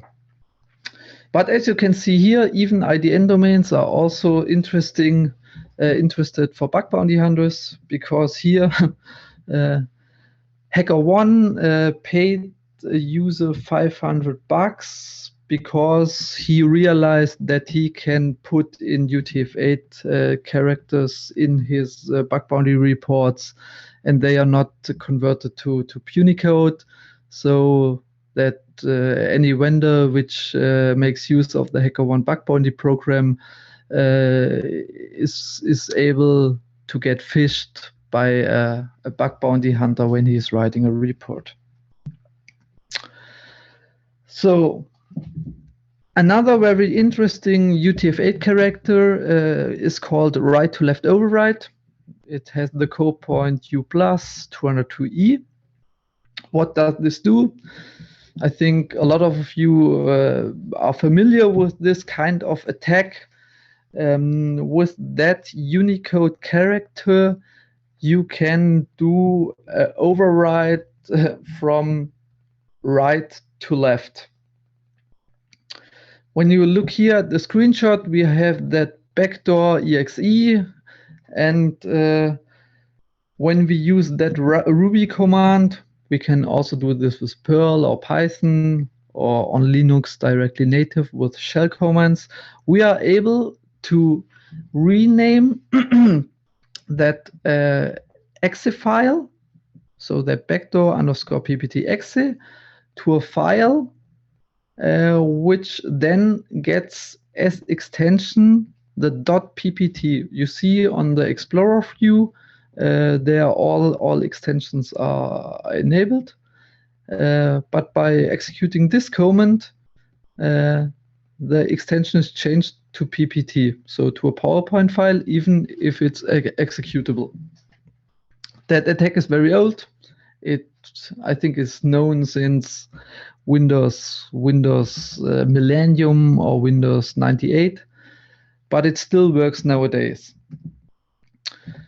But what has this to do with bug bounty hunting? So I think all of you are familiar with Snapchat. In Snapchat, you have the possibility to exchange file, to send other domains, and not only domains, URLs, which link to some kind of content. And this guy was able to realize that he could use the right to left override to change the extension. In this case, you see here, he sent a URL to example.com with songexit.mp3. So when thinking about that override, you can imagine that songexit.mp3 is not a MP3 file, it is an exe file. And here's the bug report from, again, HackerOne. This gave him $250, which was paid by Snapchat. So, and what I realized today, WhatsApp allows since yesterday to send not only image file and music files like it was before. Now you can send every files. So if when Snapchat was vulnerable for it, maybe WhatsApp is also vulnerable for it. So go and get money. Another funny story. I think every one of you who got an iPhone in 2013 has realized this. There was that string, I don't know which language, some Arabic language, and when this string was sent to a user of an iOS device or of a Mac device in any application, so in the message application, in iMessage, in WhatsApp, even when wireless access point had that SSID, the complete device crashed.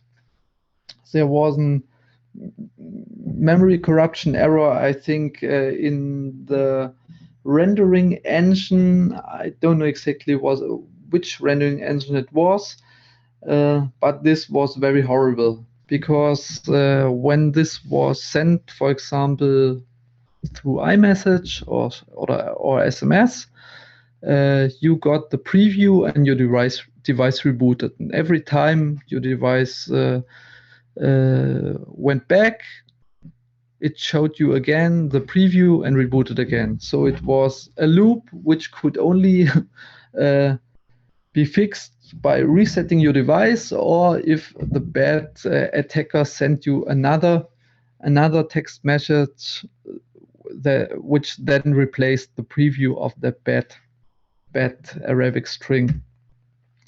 It was even so worse that Facebook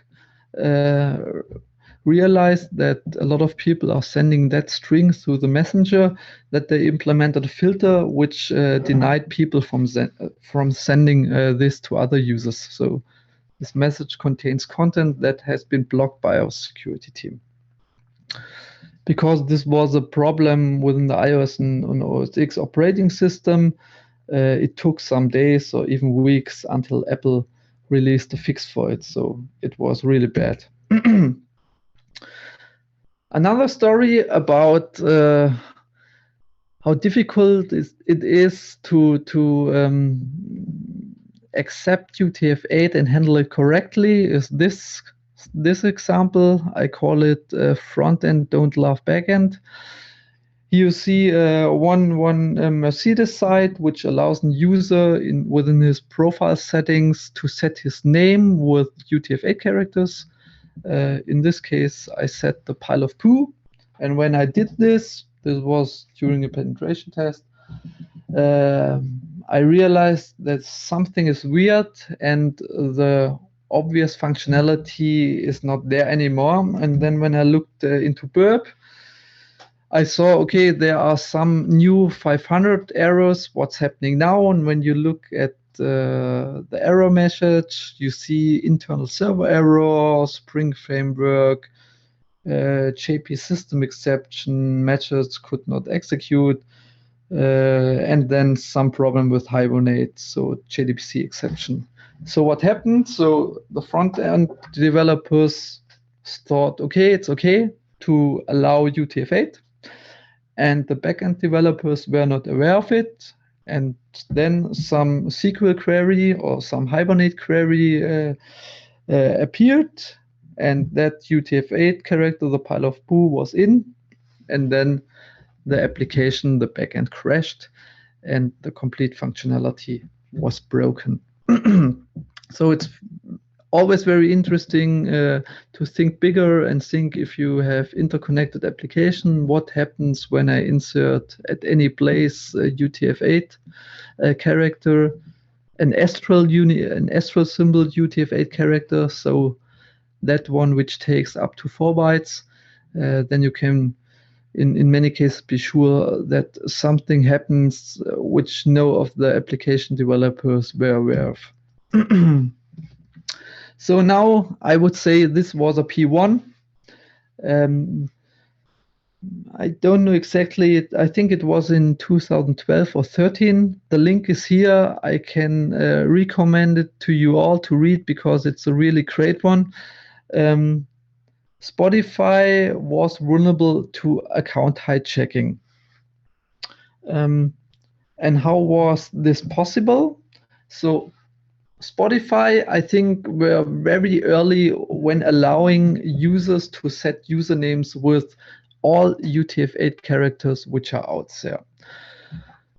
So that researcher found out, okay, I can register a user with superscript characters. So in this case, let's say he registers a user Big Bird with superscript characters. He also knows that there is another user, Big Bird, not with superscript, already a valid customer of Spotify. So what he does, he registers a Big Bird with superscript, and after that he triggers the forget password function. What now happens? The forget password function use that superscript Big Bird and throws it in the canonical function. So to canonical the user to get it back without UTF-8 representation. Now, what's very important when handling with UTF-8 and canonicalization, that the canonicalization is idempotent. That means that regardless how often you throw the UTF-8 string in that function, it always should get the same back. So what here happened, that superscript Big Bird was inserted and Big Bird in uppercase letters was sent back. So Big Bird in uppercase letters was exactly in the database the email which were sent by the attacker. So that Big Bird superscript was represented by the uppercase Big Bird. So the attacker got back the password reset email for his account. And inside that email was the reset link. Now, when he clicked the reset link, the backend again used that canonical username function and throw in the Big Bird in uppercase letters. And what now happened, as that canonical username function was not idempotent, it returned Big Bird in lowercase letters. And the Big Bird in lowercase letters was the other victim user. So when he reset the password with his token he received in the mail, he didn't reset the password for that superscript Big Bird user. He reset the password for that Big Bird user with lower letters. So by this, he was able to hijack every account.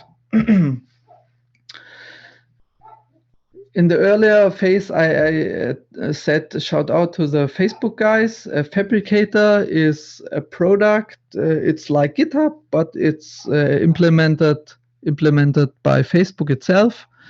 And when you look at the Fabricator instance of Facebook, when you want to register it, and the attacker here tries to register with email evil@hacker.com, what he gets back is an error message which tells, hey, evil@hacker.com is not allowed. You need a @fb, so @facebook.com address. Okay, so when you realize what I told before about MySQL and the problem regarding UTF-8 compatibility, what the attacker here does, he told, okay, email address evil@hacker.com, pile of poo @fb.com. And what happened is he was able to register within that application. So we can say the pile of poo is the new %00, so the new null byte. So to summarize up, for developers, verify that methods, functions, frameworks can handle Unicode at every layer, front end, back end.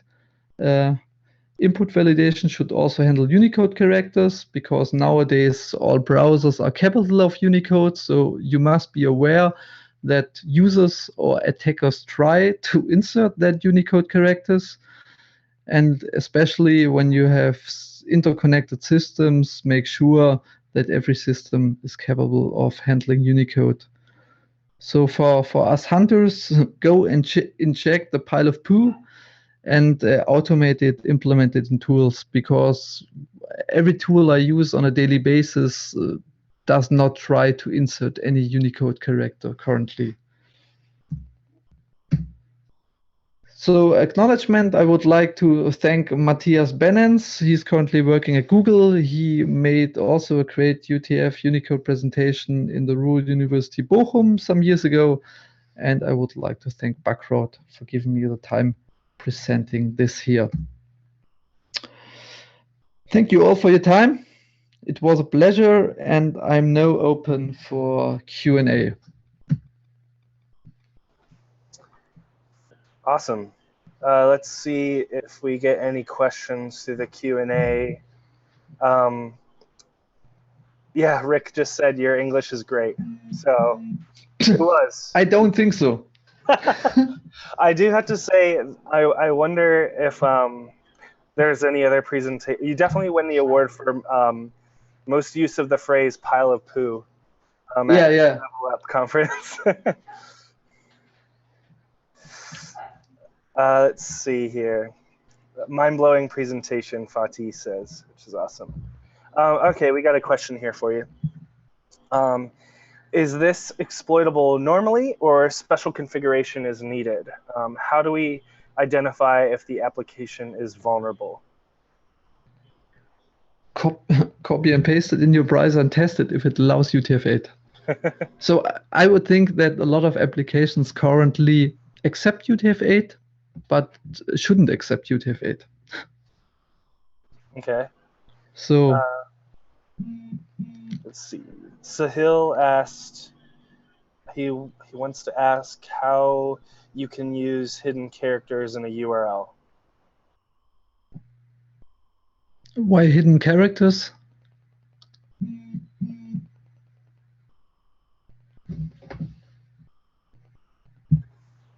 All right.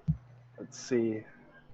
We've got 1 more minute, so if anyone has any questions, submit them quick through the Q&A thing on Zoom.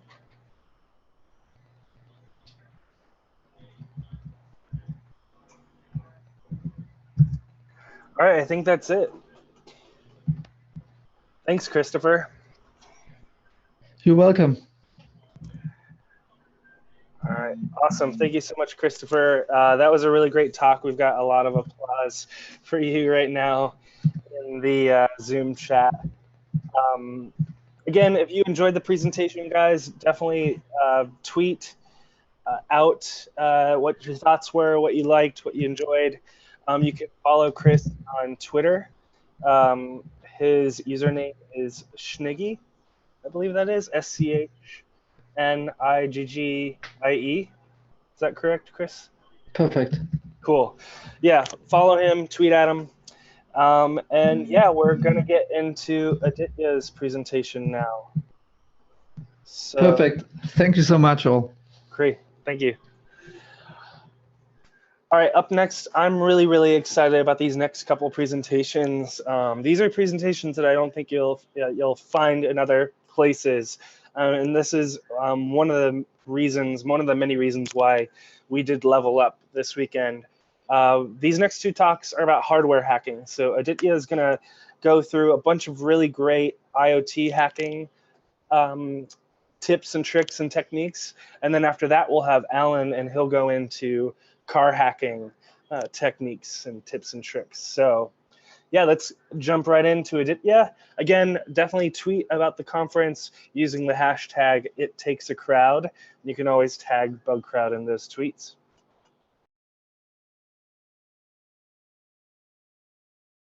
Okay, so thanks a lot, Sam. Is my screen visible? Yep, and we can hear you too. Okay, perfect. So yeah, so I guess we're all set to start.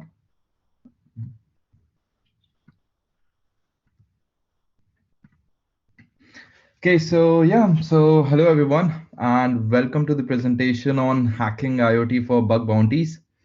And thanks a lot to Sam and the entire Bugcrowd team for having me. And I think this session will be extremely informative for anyone who wants to start IoT bug bounty hunting, or in general looking into IoT devices to find security issues. So my name is Aditya, and I hack IoT devices for a living. So that is pretty much all I do, like throughout, like all over my professional career. So looking into all sort of different IoT components, hardware, embedded devices, radio communication, mobile application, all of that, and also fitting all of those pieces together in order to look into the IoT security as a whole. So a bit about my background. So I run Atify, where we pen test IoT devices for a bunch of different companies. I'm also the author of a couple of books. One of them is Learning Pen Testing for Android Devices, which came out like 2 or 3 years back. The other one is coming out this month called IoT Hacker's Handbook, which is pretty much how you can get started in IoT hacking and find like pen test IoT devices and so on. I've also spoken and trained at a number of other conferences like Black Hat, DEF CON, all of that. Later on in this talk, I'm also going to release something called as IoT Pen Testing Guide, which I started working on a couple of days back. And I think it would be nice to have sort of like a step-by-step testing methodology on how you can start looking for vulnerabilities in different aspects of IoT devices. So for someone who is absolutely new, how you can pretty much start on your own. And I've also developed a couple of training courses and released a bunch of videos, built Atify store, and so on. Right. So let's jump straight into the presentation. So what this presentation contains, so we'll start off by looking into why you should actually be caring about IoT security, because frankly, I don't see a lot of people or security researchers looking into IoT security as of now, especially given the fact that it's so easy at this moment to find IoT security vulnerabilities because manufacturers are not making secure products. So we'll look into that, and then we'll move into what kind of issues should you look for, and finally how you should identify those vulnerabilities. Right. So if you're forming IoT bug bounties as of now, you're missing out on something really, really great. So if you look at the current scenario in 2017, there are a number of IoT products coming up every month in the market. A number of vendors are getting onboarded on bug bounties for their IoT devices. And if you look at the entire entire security community who perform bug bounty, most of them are focused into the aspects such as web application, mobile application, or other sort of security domains, but not specifically looking into things like hardware or radio communication or various other approaches to pen test IoT devices and find vulnerabilities in it. So that is why it makes it an extremely lucrative target for you. And especially if you also look at the entry barrier, I think that is something that is keeping a lot of security researchers from entering into this particular field. But to be honest, if you know how to start, then starting up is extremely easy. And that's exactly my goal with this presentation, to give you an idea of what exactly you need to do in order to start IoT bug bounty hunting.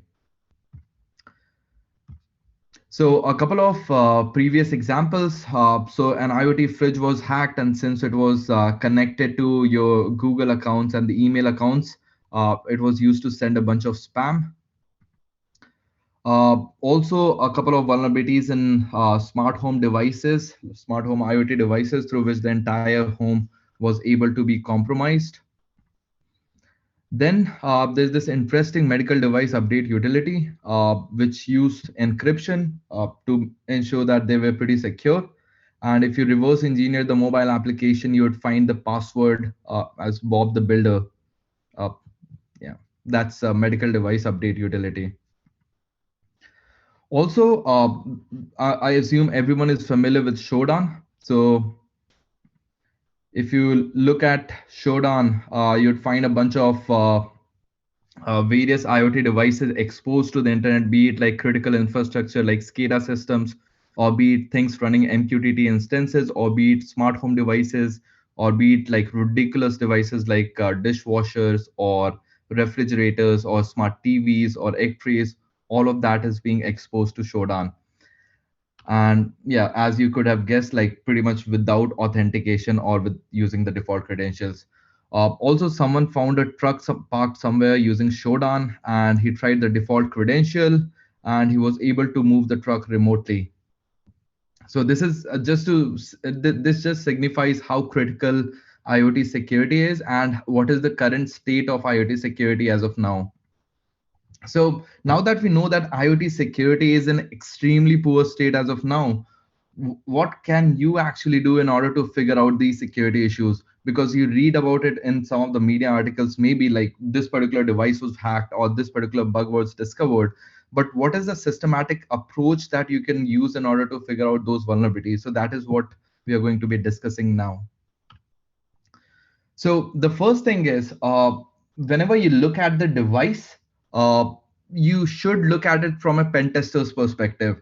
So I assume like you might be already familiar with like web application or mobile application. So you get the mobile application or web application, you run a couple of scanners on it, you do a bunch of manual security analysis, you figure out how things work. So take the exact same pen testing mindset and look at an IoT device. So if it's a smart home, think of what are the different components in a smart home. What are the different entry points? How is it communicating via, like, how are the sensors and the hub communicating with each other? Or what sort of protocol it is using? Or what are the different expose ports? So think about all the different ways in which you can actually just try to compromise the device, right? So you don't actually need to compromise the device as of now. You just need to think of all the various ways in which you can actually do it later on, right? So having the initial pen tester's mindset is extremely useful. So also another thing in IoT, which is pretty different from most of the other security aspects, is you don't have just a single component. IoT is both. So in order to look at IoT, you have to look at both the micro and the macro. So micro being all the smaller components, which is like the sensors, the embedded device, the firmware, the radio communication, all of that. And the macro being putting all of those pieces together and looking at how it operates overall. And if there are any possible security issues, if you look at the overall picture, right? So that is what you should do once you have the target. Now, how you should actually do it. So how to actually find vulnerabilities which are critical for the companies, which can actually help companies secure their devices and for which they will actually pay you bounty for. So a lot of people, when they get started or try to get started in IoT, assume that it's like so difficult to get started. Like it's all hardware. I need to know a bunch of electronics. I need to know digital signal processing. I need to know this and that. But to be honest, like based on the past couple of years when I have done like over like maybe around 200 or so pen tests, hacking IoT is not a black magic. Like, even though I come from an electronics and communications background, and that proved to be a bit helpful, but I wouldn't say that if you don't have an electronics background, you wouldn't be able to do it. So it's something which can be learned, and the only problem being that there are so many less resources. And yeah, thanks for someone who commented on the slides. Yeah, thank you. So there are so many less resources available, and that is the only limiting factor which I see as of now. And that is also the reason I mentioned in the very start, I'll be releasing a pen testing methodology at the end of this talk. So there are 5 components in IoT bug bounty hunting or IoT pen testing. So the first is attack surface mapping, looking at the entire picture, figuring out all the individual components. Then we start off with embedded device hacking, which is pretty much looking at the hardware, figuring out all the serial ports, look like all sort of hardware hacking techniques. Then we start with firmware hacking, which could prove to reveal a bunch of sensitive information. We'll get to see in this presentation. Then your usual mobile, web, and cloud component pen testing. And finally, looking at the radio components or the radio communication. And there is a specific reason why I have mentioned the embedded device at the first, and then after that, hacking firmware. It's because a lot of times the firmware might not be available to you. And it's the embedded device which can actually make the firmware available to you. Like, you can dump it from the device. Yeah. So just to answer the question quickly over here. So someone asks, if most IoT devices are vulnerable, why do companies have security team? What exactly is the problem?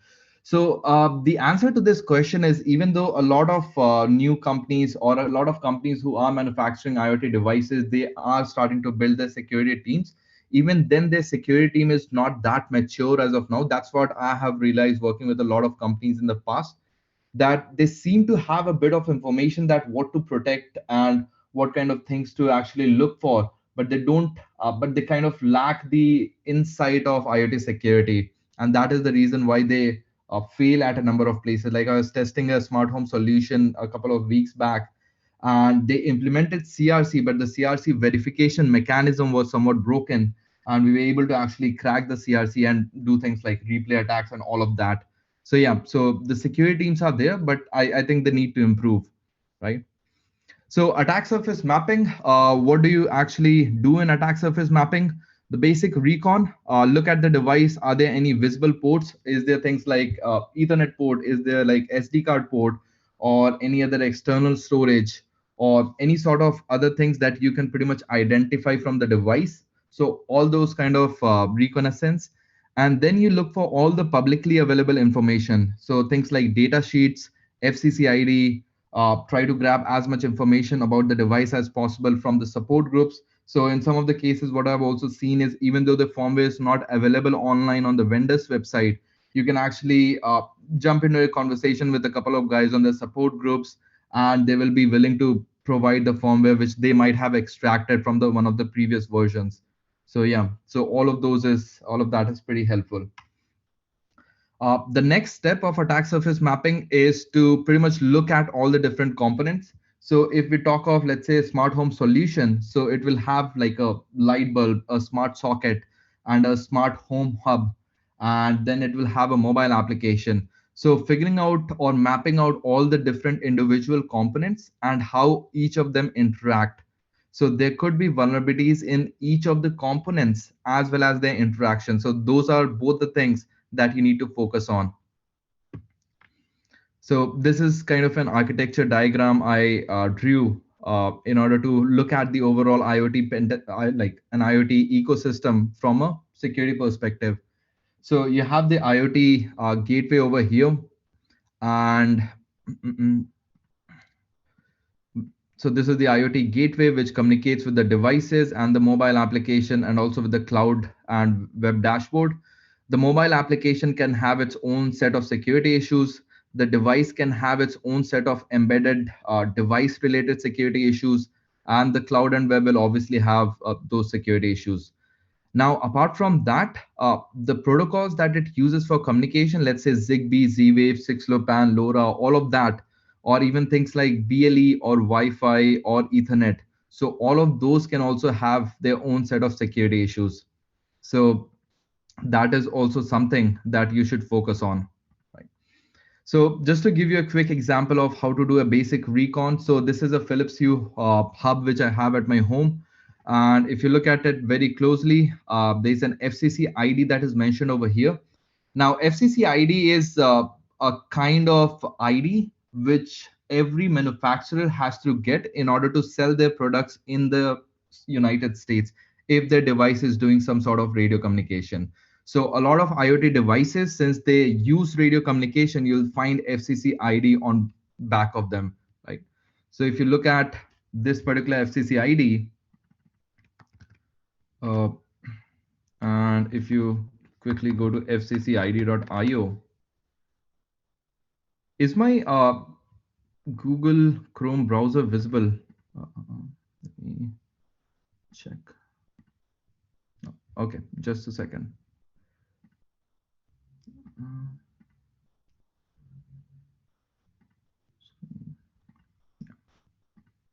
Yeah, I think it should be visible now. Yep, it is. Yeah.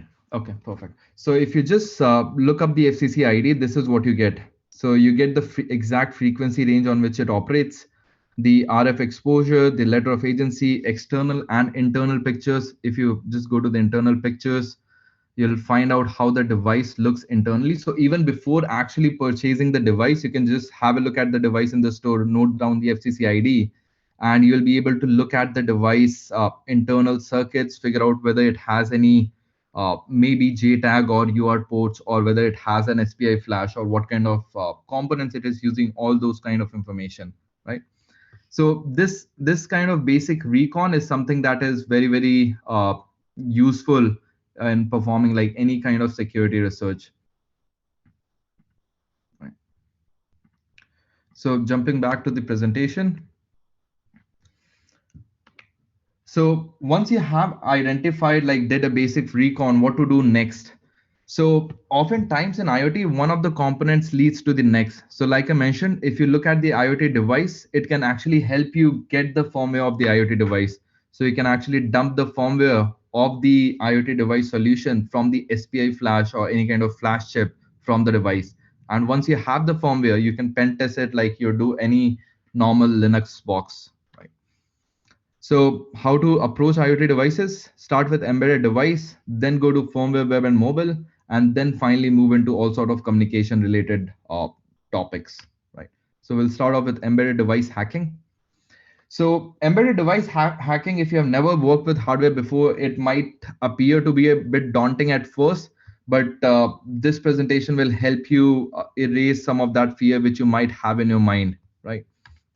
So the first thing, whenever you get a device, you just simply go ahead and open it, like you would do in any, like if you like working with electronics, I think you'd already be doing with any device that you have. So open up the device, look for any kind of physical tampering protections. So different devices might have different physical tampering protections. So for example, one of the device I was pen testing. So as soon as you open up the device, one of the buttons get clicked and the entire flash erases. So these kind of things, just have a look at it. So usually devices won't have it. But if you go deeper and look at a better range of devices, you might find some of the devices having physical tampering protection. Then you also might encounter a number of different kind of screws. I think there's a resource available online on all the different types of screws that are present. So make sure that your screwdriver kit has like all sort of necessary screwdrivers to open up the device. Then once you have opened up, just from a normal perspective, look at all the different components and identify the name of the various components. So so for example, if you look at this device, so this is a Wink hub. So as soon as you open it up, you might find a bunch of useful information. So there's something that says UART, and then there's something that says like Z-Wave and JTAG and NAND flash and so on. So even though if it's not labeled over here, even then you can simply read off the names which are mentioned on the chips, right? And once you have the names, you can simply go online, look up at the data sheet, figure out what exactly needs to be done, right? So the very first vulnerability that you can identify is looking for the serial communication protocol, or UART. So UART is something which is extremely useful for pen testers, because in most of the cases it gives you things like debugging information, or like debug logs, or even unauthenticated root shell. So that is extremely useful. So once you open up the device, try to find out TX, RX, and ground, which are 3 pins which are useful for any UART communication. Then figure out what baud rate do the devices communicate on. There are tools like baudrate.py by Craig Hefner, which you can use in order to easily identify the baud rate.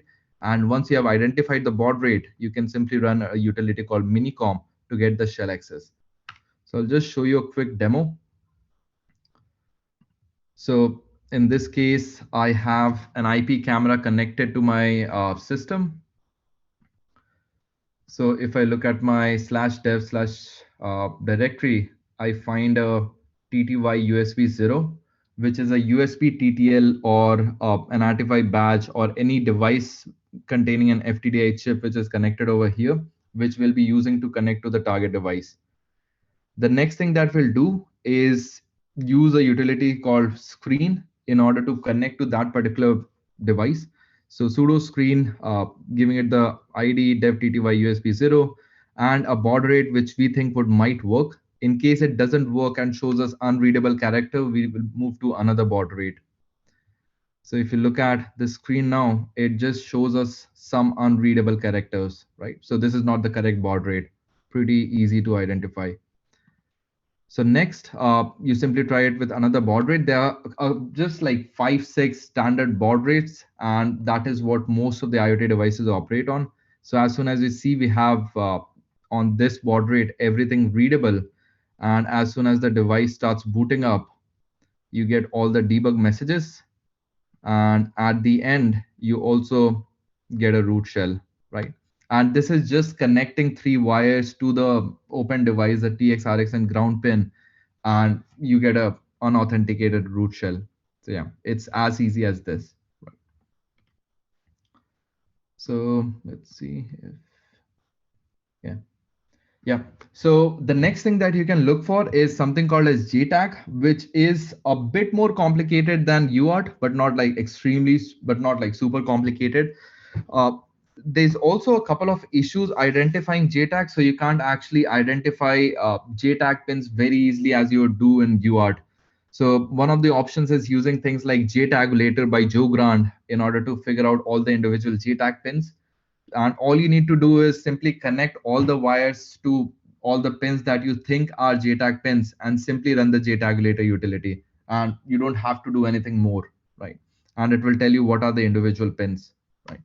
And once you have identified JTAG, then you just have to run these 2 commands. So one is OpenOCD in order to connect to the target device, specifying that you want telnet at port 4444.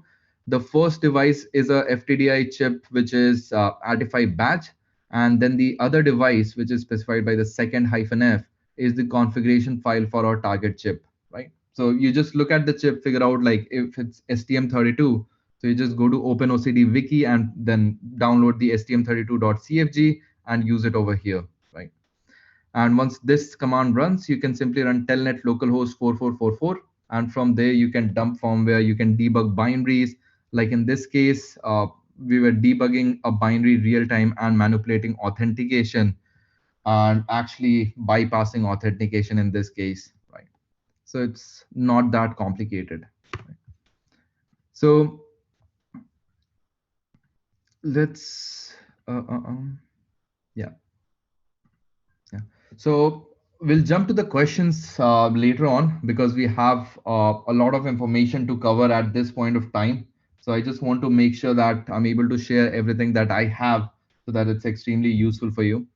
So the next thing that you can do is actually dump the flash from the device. So like I mentioned, once you have opened the device, you can look at the various chipsets. And one of the things that you would find is an SPI chip. So in this case, we have just desoldered the chip from the target device and soldered it on our own custom adapters. You can also build your own custom adapter. And the reason why we are building a custom adapter is because the pins or the legs of the SPI chip are extremely small to put in your jumper cables. But yeah, you can get a custom adapter from Amazon or any of the electronics store as well. And once you have the custom adapter, you can use utilities like FlashROM or SPI Flash to dump the entire flash, which would most probably contain the entire firmware in your case, right? So that is how, that is like a couple of different ways in which you get things like unauthenticated root shell, the entire firmware content, the entire flash content, and the ability to real-time debug binaries on running on the device, right? Which is pretty powerful, right? So also a couple of other things. I won't go a lot in depth into these because just to provide you information, like this is also something that you can do. So things like NAND glitching is also something that you can possibly do. And glitching simply means that you provide or bring a faulty condition in that in the target device. So let's say if the bootloader is running on the device and it is about to boot the kernel, then all you need to do is short 2 pins and make the kernel booting failed. And in that way, you would be able to retain the bootloader shell, which you can then use to get like root access or shell access, right? So once you have dropped to the bootloader shell, you can also add things in order to bypass authentication. So like in this case, it is asking for a username credential. And since you're in the bootloader prompt, you can also add a value called single, which would make the device boot in a single user mode. And since it's booting in a single user mode, it wouldn't ask you authentication in that case, right? So things like this, right? So that was all about a quick crash course on embedded device hacking. There are also a number of other things that you can do in embedded device hacking. So things like even side channel attacks and all of that is also something that you can look into if you are interested. The next thing that we'll look at very briefly is firmware hacking. And firmware is pretty much all the code that is running on the device. And also, if you're good at reverse engineering, you'll also be good at identifying vulnerabilities in firmware.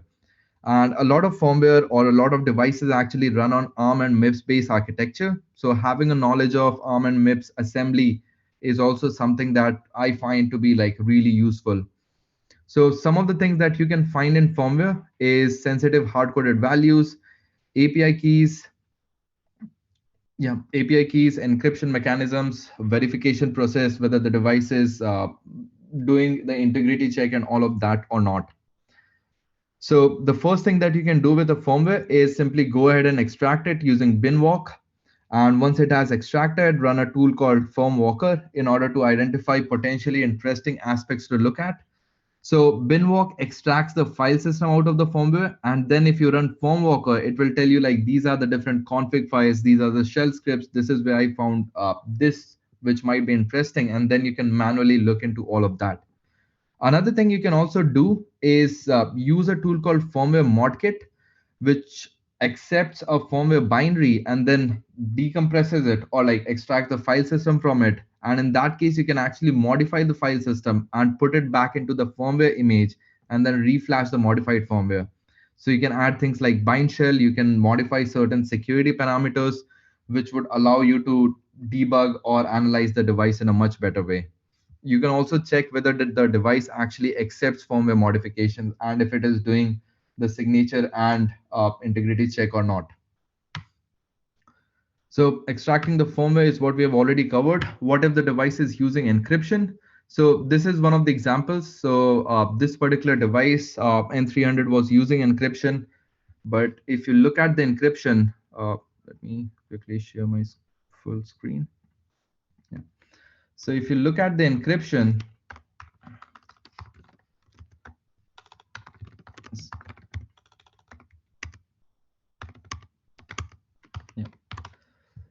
so this is encrypted n300.bin. If you run binwalk on it, you'd simply get no value out of it. And that's because this firmware is encrypted. But if you simply do a hex dump on this one, let's look at the last 10 places.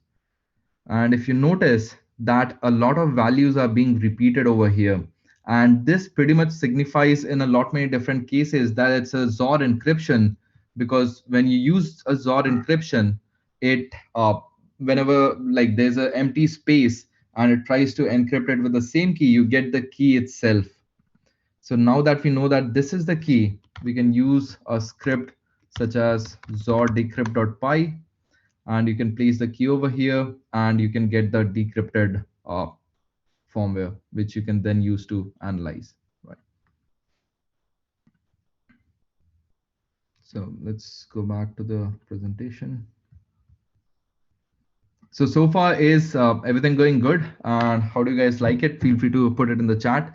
The next thing that we can look for is hard-coded sensitive values.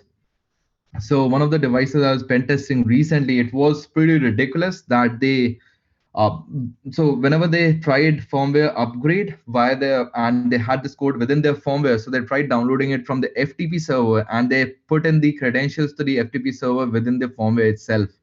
And the reason why they did it is I believe that they didn't think that anyone would care to actually look in their firmware, or anyone would have the ability to look in their firmware, which is not true, right? So you can find a ton of hard-coded sensitive values, API keys, private SSL certs, staging URLs in a number of cases, and additional additional binaries to perform reverse engineering. So if you simply load up a couple of binaries in IDA, so for example, this is a binary. We simply look at the disassembly, you find that there's a hard-coded credential. So there's the root, which is username verification happening, strcmp. If it matches, if the username matches, it goes to the next block where it matches the password, which is 519070, right? So you can find flaws like this extremely easily. In this case, this is a command injection vulnerability, which is simply accepting user input values, passing it to the system, and then finally going ahead and executing it, right? So another thing that you can do is, if you want to go actually deep into it, you can actually do things like ROP. ROP on ARM and MIPS are a bit different if you're familiar with doing it on x86. I plan to write a couple of articles to help simplify this because I haven't seen a lot of useful content around ARM and MIPS ROPing.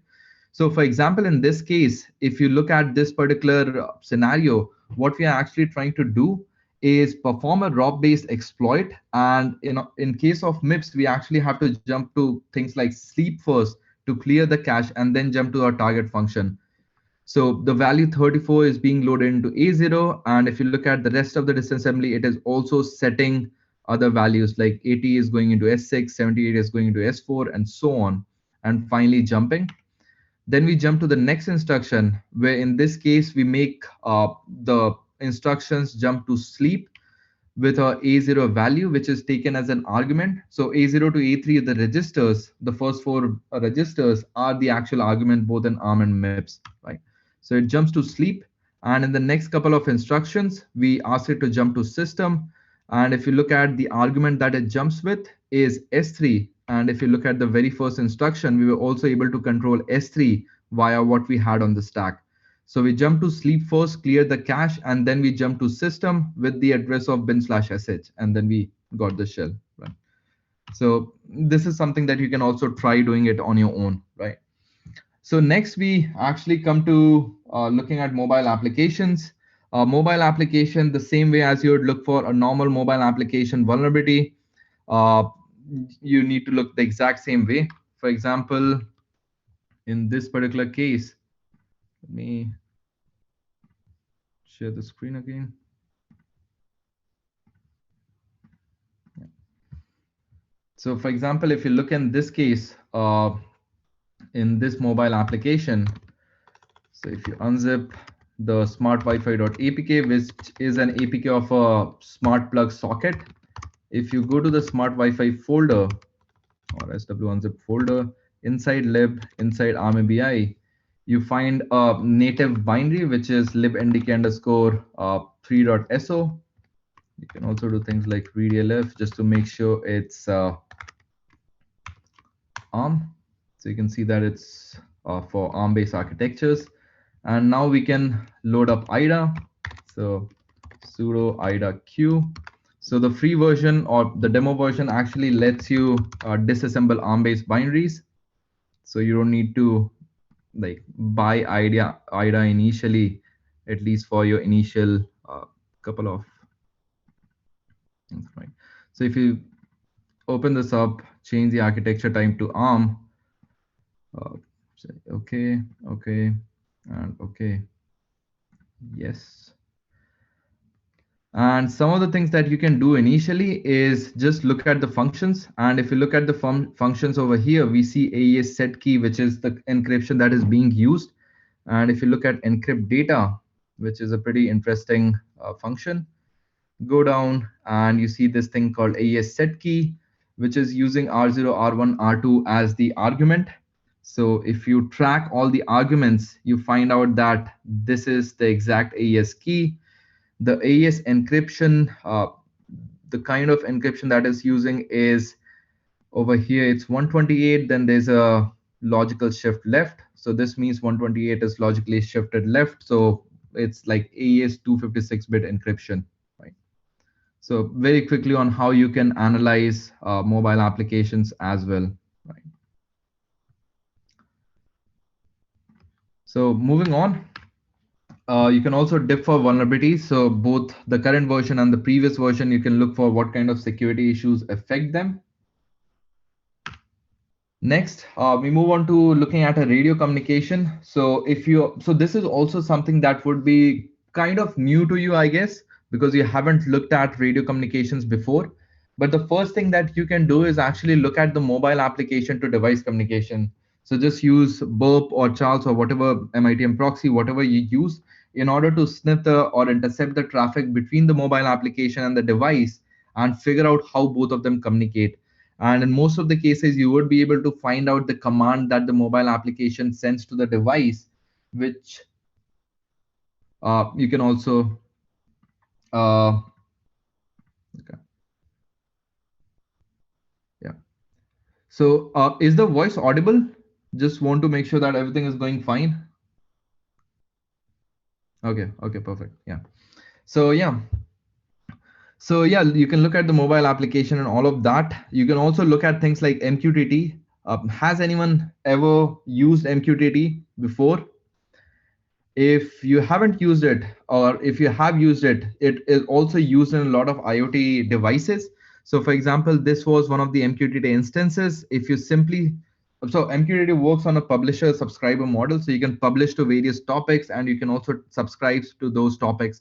And if it is not authenticated, you can pretty much subscribe to any topic using things like a wildcard, which would allow you like reading messages from all the different topics. So this is one of the chat conversation servers where like chat conversation MQTT instances where you can see all the messages going to and from between two different users. Something in Chinese, you can actually use Google Translate. And you can also look at the pictures where they're talking about donuts, which kind of like make me feel hungry, right? The other thing that you can do is, I was looking at this IoT device earlier, which we had in our lab for pen test. So it was using MQTT in order to like had the bedroom light on and off and all of that. And you can actually publish messages to that particular MQTT server and ask it to turn the light on. And if you'd see, the light would actually turn on, right? So these kind of security issues is extremely easy to find, right?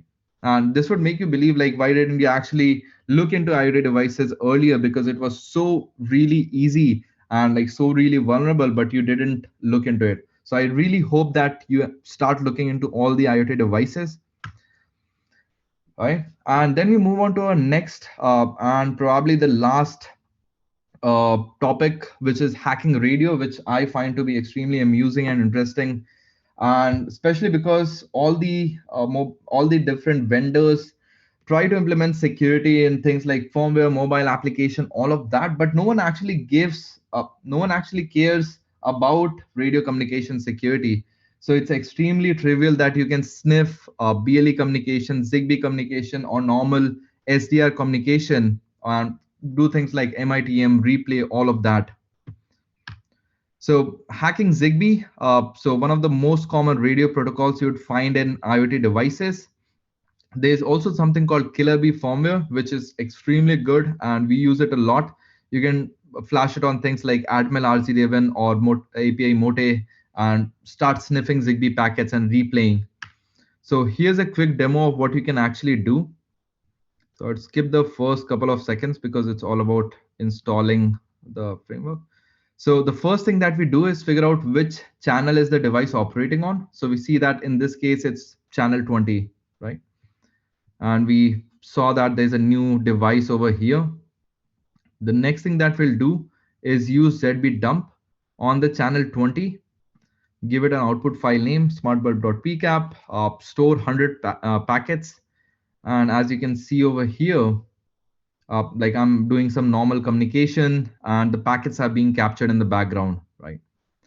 And once you have captured all the packets, then all you need to do is simply replay the packets. And this is a demo on the Philips Hue light bulb or the Philips Hue hub, right? Which is like an extremely popular device, extremely well-known device in the consumer IoT segment.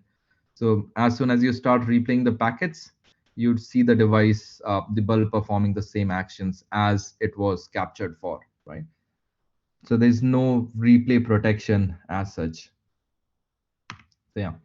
Next, we move on to hacking BLE. Yeah. So I was just looking at the conversations and all. Yeah. So yeah, feel free to drop in any questions you have in the meanwhile. And the next thing that we're going to have like a quick demo on is BLE. So you can actually sniff BLE extremely easily. So using things like Ubertooth or the Adafruit BLE sniffer, you can try to sniff the BLE packets. And just to give you a short introduction, so all you need to do is figure out what handles are being written and with what particular data. And all you can do is use GAT tool in order to write those data yourself and take control over the BLE device. So let me show you a quick demo of the same. So let me share the entire desktop as well as the video. So let's see. So are you guys able to see this smart lock which I have? Okay, perfect. Yeah. Okay. So as you can see, the smart lock is currently locked. So what I'll do is, I'll just go to my VM, go to BLE exploitation, make sure my BLE adapter is connected. Just plug it in. Yeah. Connect to Linux. So I have a BLE adapter connected, and this is like a very small BLE dongle, which you can, I think, get for like $4 or $5, right? So I do a sudo HCI tool LE scan, which searches for the devices around me. And if you simply run it, you see like some of the other devices like Samsung TVs and all, but you might be able to see a couple of padlocks as well. And this is my target device, right? So I see this target device. So whenever I see a device, I want to hack it. So sudo GAT tool -i-b. So to start it in an interactive mode, providing the Bluetooth address, and you connect to it. And once you have connected, so I've already sniffed the packets earlier, so I know which kind of which handlers to change. So the first handlers that we want to change is let me actually, so 0x0037, and it actually uses a two-step mechanism in order to perform any action. So if I want to unlock it, it will first ask for the passcode, and that is also transferred in clear text, as you can see in the Ubertooth or any BLE sniffer traffic. So all you need to do is provide it the passcode 5678 1234 5678, and then so you see that the characteristic value has been written successfully, and then you do 0x002D and 01. And if you notice over here, so in this, so the first value was actually 0x. Let me fix this. So copy, connect to it again. Connecting. Yeah. So char write request, and the first value is 0x002D, 012345678, 12345678. Let me make sure that this was the value captured in Ubertooth. Yep. And then we do a char write request to 0x0037 and 01. And if you see, the smart lock has been unlocked, right? So, and you guys thought that BLE hacking was tough, right? So let's jump back to the presentation. So yeah, so concluding things. So here's my pen testing methodology. So I don't actually look I don't look for individual bugs. I focus on the entire device. And that's why we, instead of pen testing, we try to do something sort of an attacker simulated exploitation. So how does one vulnerability leads to the other? So kind of how you do an actual pen test or an actual attack in a real life scenario. And then you'd have to look at both the macro and the micro, so all the individual components and the entire ecosystem or the entire architecture as well. And so far, like all the pen tests that we have conducted, we have had like around a 95% success rate of finding critical vulnerabilities. And it also signifies both the things that we are extremely good as well as the IoT devices are extremely insecure. So yeah, so revealing the guide. So I've also, like I mentioned, I've started working on this guide, which is available at www.iotpentestingguide.com. As of now, it's a very short list, but I'm trying to complete it in the next couple of days. So you would be able to see the entire thing in the next couple of days as well. Feel free to provide your own suggestions and inputs for the guide as well, and I would be happy to include it. And the overall thing with the guide is I want you to make sure that if you start with IoT pen testing, you know exactly what to do in each of the individual components, right?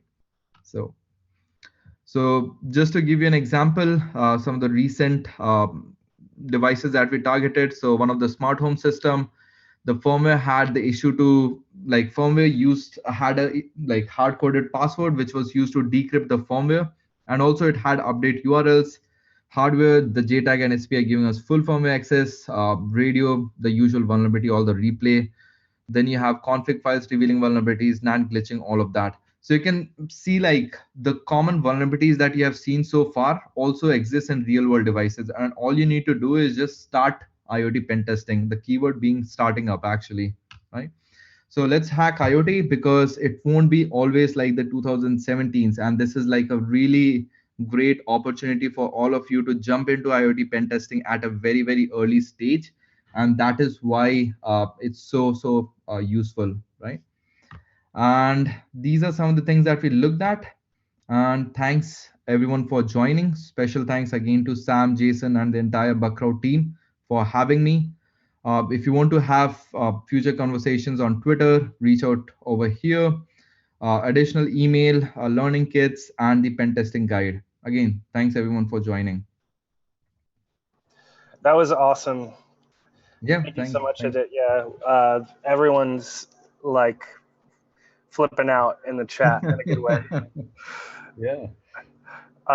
Unfortunately, we don't have much time, or we can't really dive too much into questions, but definitely hit him up on Twitter. His Twitter username's right there, ADI1391, and ask him questions. We'll also we'll probably do a forum thread on the Bugcrowd forum later when we post the videos, and you can ask Aditya some more questions. Yeah, sounds good. But this was great. Again, we have IoT bug bounties on Bugcrowd that need awesome people like everyone out there that's watching right now to hack on them. We've got Netgear, we've got Aruba, we've got Barracuda, we've got all kinds. Yeah, and I would expect like you would see a sudden rush of vulnerabilities in the next few months, I guess. I hope so. I hope so. Okay, well, so thanks. Yeah, thanks a lot. Thank you. So yeah, now we're going to dive into the world of car hacking, which we also have several customers, car companies that are customers of Bugcrowd. Our public car companies that are on Bugcrowd are FCA and Tesla. So you can go to bugcrowd.com/Tesla and bugcrowd.com/FCA. So yeah, now Alan Mond is going to dive in and give you a quick rundown on how to hack your cars. Hello, everyone. Can you hear me? Yep. Perfect.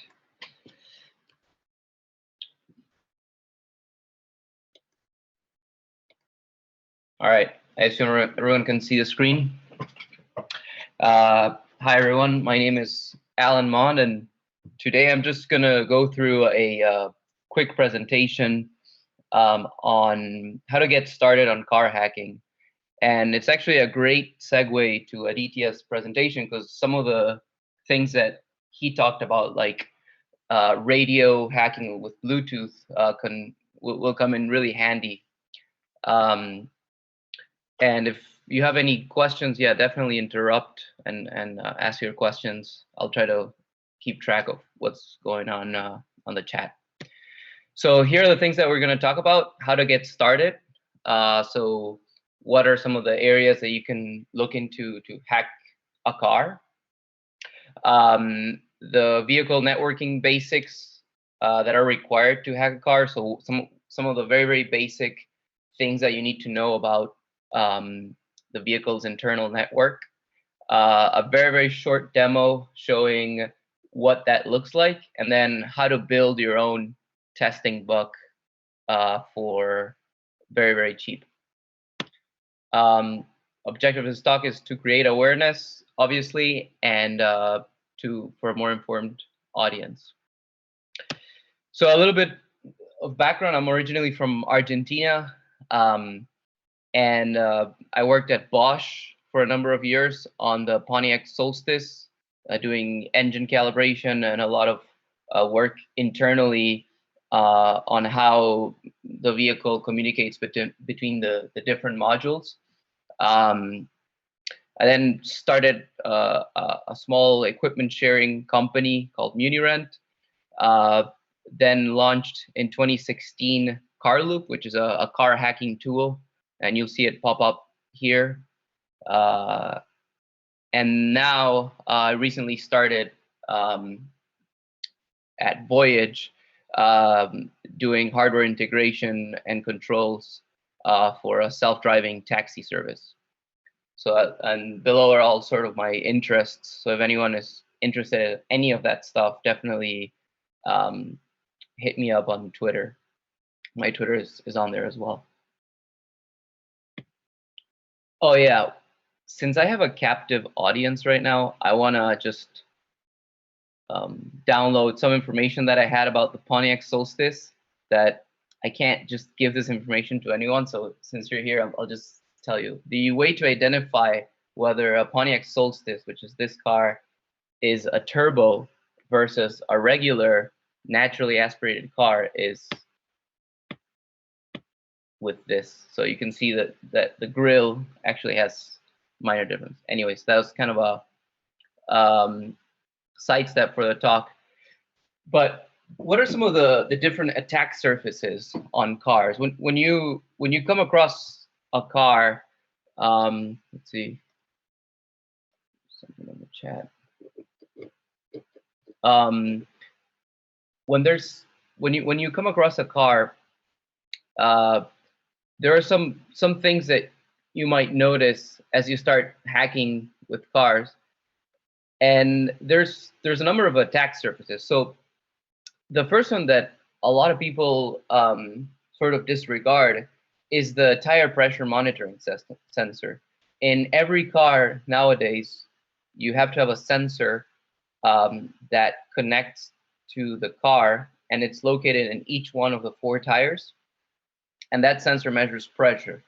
The way that communicates to the body control module is via a radio signal. So it's a low frequency radio signal that sends the data back to the module. So you can actually intercept that signal, and that would be one attack surface. Another attack surface is Bluetooth, Wi-Fi. So essentially, nowadays there's a lot of cars that have onboard Wi-Fi. So they have a 3G modem or a 4G modem and a Wi-Fi hotspot in the car. And a lot of times that hotspot is open, completely unsecured. So you can actually, if you're driving next to someone on the highway, you can actually tailgate them and log into that network. And that network is actually connected through the main infotainment system, which is those screens in the center of the car. So the third one is the OBD2 port, which is typically underneath the steering wheel. Sometimes it's to the left of the steering wheel, sometimes it's to the right. And this is the main entry point access, but this is already inside the car. And then the fourth one is the infotainment system itself. And USB, there's a number of ways you can actually get root access to the infotainment system. And after this talk, I can point you in the direction of where these resources are. So how to get started? The first thing that I would recommend anyone, if you haven't already, is to pick up this book. It's called The Car Hacker's Handbook. It was written by Craig Smith, and it's first published in 2016. There aren't a lot of there isn't a lot of literature out there, surprisingly, about car hacking, and this is, I think, one of the most comprehensive ones. It's actually free to download. So if you go to this link, you can download a zip file and a PDF of the entire book. So one of the nice things about this book is it really does cover a lot of the nitty-gritty of hardware hacking. So for example, when you actually get an engine or a transmission control module or any module in the car, you can actually open it up, and it goes in pretty deep detail on how to download firmware and do a lot of things that Aditya was talking about in the last presentation. There's an entire chapter dedicated to socket CAN and CAN utils, and since I'll show some of this, it'll be very, very good if you like this to kind of follow up and read that chapter, because it's very, very good. And it also talks about how to reverse engineer an ECU, which is really interesting. So in order to get started in car hacking, the easiest way is to have access to the DLC. It's data link connector, but more colloquially known as the OBD2 port. The OBD2 port is called like that because of regulation from the California Air Resources Board to have a standard way to read diagnostic fault codes that would affect the environment. So any fuel related, and then it became this sort of standard for reading fault codes in an engine. The interesting thing is, since 2008, a lot of these, since 2008, OBD2 was mandated to be on CAN, the CAN protocol, and I'll talk about that in a little bit. And this is very important because the rest of the car is also on the same CAN network. So what's exciting about being able to access the OBD2 port is that once you can read data from the OBD2 port, you can write data very easily and control the car. It's completely unencrypted. So you'll need a CAN hardware tool. This comes in many, many shapes. You can find one that goes from the OBD2 port to RS-232 connector. Really what you're looking for is a microcontroller that has a CAN controller on it and a CAN transceiver. And some of these tools are pretty affordable, but it does require you to buy another cable to go from the OBD2 port to the tool, from the tool to your computer. If you don't have RS-232, it's kind of a pain. So, and you also need a Linux machine. I guess before I keep going, my background is not in security. Actually, my background is all in automotive. So definitely ask any questions with that in mind, and take whatever you can from this and apply it to do any type of penetration testing on cars. You can also, there are other options, like this is why we came up with CarLoop, which is basically a cable-less device. So you just connect it straight to the OBD2 port, and you can either use a micro USB or Wi-Fi to read, and it supports the same socket CAN, and it's completely open source as well. A lot of times I get asked the question, but what about these $10 OBD2 dongles on Amazon? Why can't I use those to hack my car? Actually, you could. They're just, in my case, it just takes a lot of work to use the tools, because they have an integrated circuit called the ELM 327 that actually takes the raw CAN messages and then converts them into physical values or into actual values from the engine. So inside this ELM 327, there's this data dictionary that whenever it sees a CAN message, it actually sends out an actual signal. So you're not really getting the raw CAN messages, and you're just looking at the OBD2 mandated messages, rather than being able to see the entire range of CAN messages that are available. So that's why the OBD2 dongles on Amazon are just not a good tool to write either. So you can only read, you can't really send CAN messages back into the vehicle. From what I've seen, the most comprehensive list of hardware devices, car hacking tools, both software and hardware, that are open source are on this awesome vehicle security list on this link. And if you go there, and the README is just an amazing plethora of information. And then some friendly forums that I like to hang out at. OpenGarages.org is great. They always have really sort of no judgment zone comments, and same with community.carl.io. And recently there's been a new one called Slack. It's basically comma.ai, which is a self-driving car company that has open sourced a bunch of stuff, and they also have bounties to if you can basically create a port to do a self-driving car. So it's a really interesting interesting place to ask questions about car hacking in general as well. Okay, so in order to command a vehicle, or to figure out what are some of the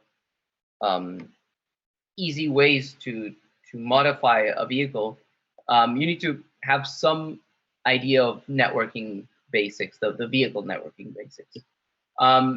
Every vehicle that's rolling on, at least in the US and a lot of Europe, Asia, and South America,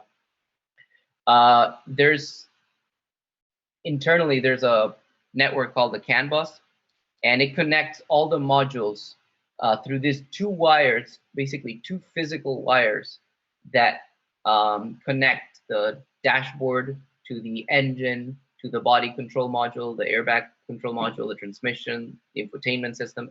Everything is connected on a CAN bus. CAN stands for Controller Area Network. It's two wires. It's CAN high and CAN low.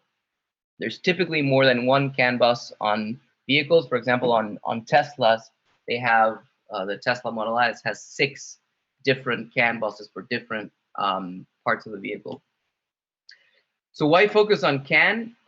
It's mandated since 2008, and so a lot of manufacturers use it. So if you have to work on one protocol, CAN is the protocol moving forward that's going to be the most open. And right now, it's not encrypted at all. So if you connect any device to a car, you'll start seeing data.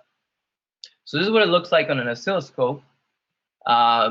And when you convert this to actual data, this is what you're seeing. So basically, the signals go from high to low. So from 2.5 is the resting voltage, and then whenever there's a packet that's being sent, the information is transmitted by modulating this signal. So I'll explain the most important part of a CAN message is the ID and the data. So the ID is basically what that CAN message, what kind of information that CAN message is containing, and the data is the payload, basically. This is what it looks like on your laptop when you're running CANutils, which is one of the utilities from SocketCAN. So I'll give you a very short demo of what that looks like.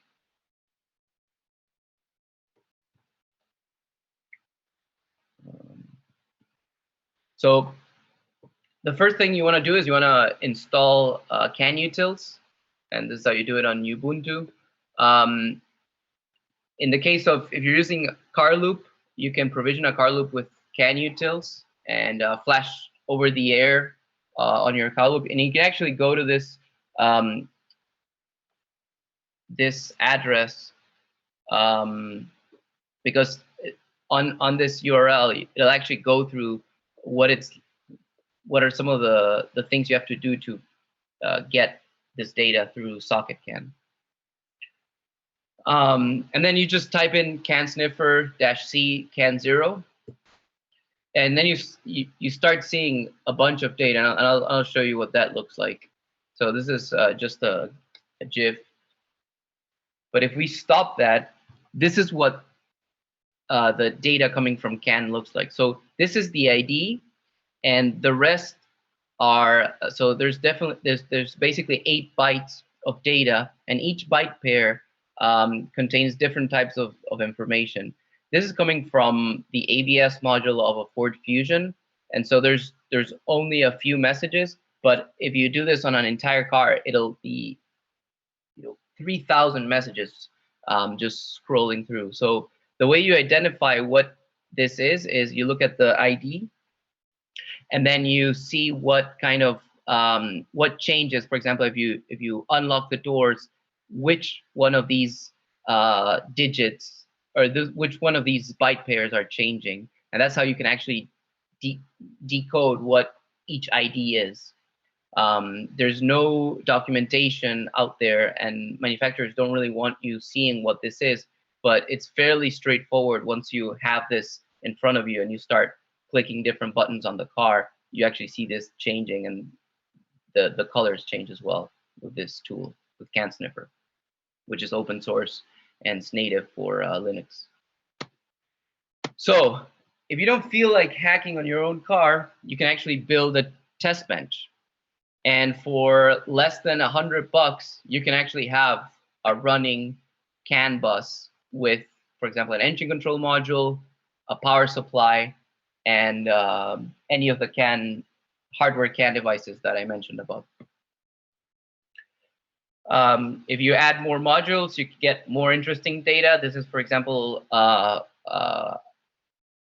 test bench for a Ford Fusion. So there's a dashboard, the Sync 3 module, which is really interesting to hack on, the controls for AC, the radio, and you see the fuse box there, which actually has some internal relays. And all that is sending CAN messages. So if you disconnect one, you can actually see what are the CAN messages that are coming from that module. So this is really, really interesting exercise. I'm going to check if there are any questions so far.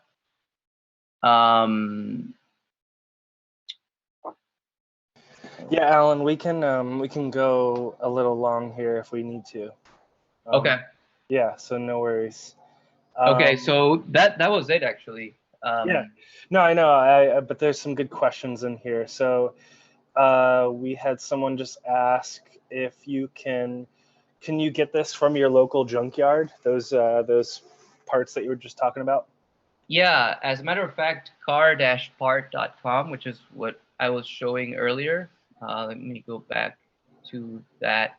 Yeah, so car-part.com is actually even better than your junkyard because it's all of the junkyards across the US all on this website. So people that have junkyards just post cars that they have, and it automatically populates the parts that we'll have on that car. So you actually go there, you order it, and it arrives. Typically, everyone ships USPS priority, and that way you don't have to go do it yourself.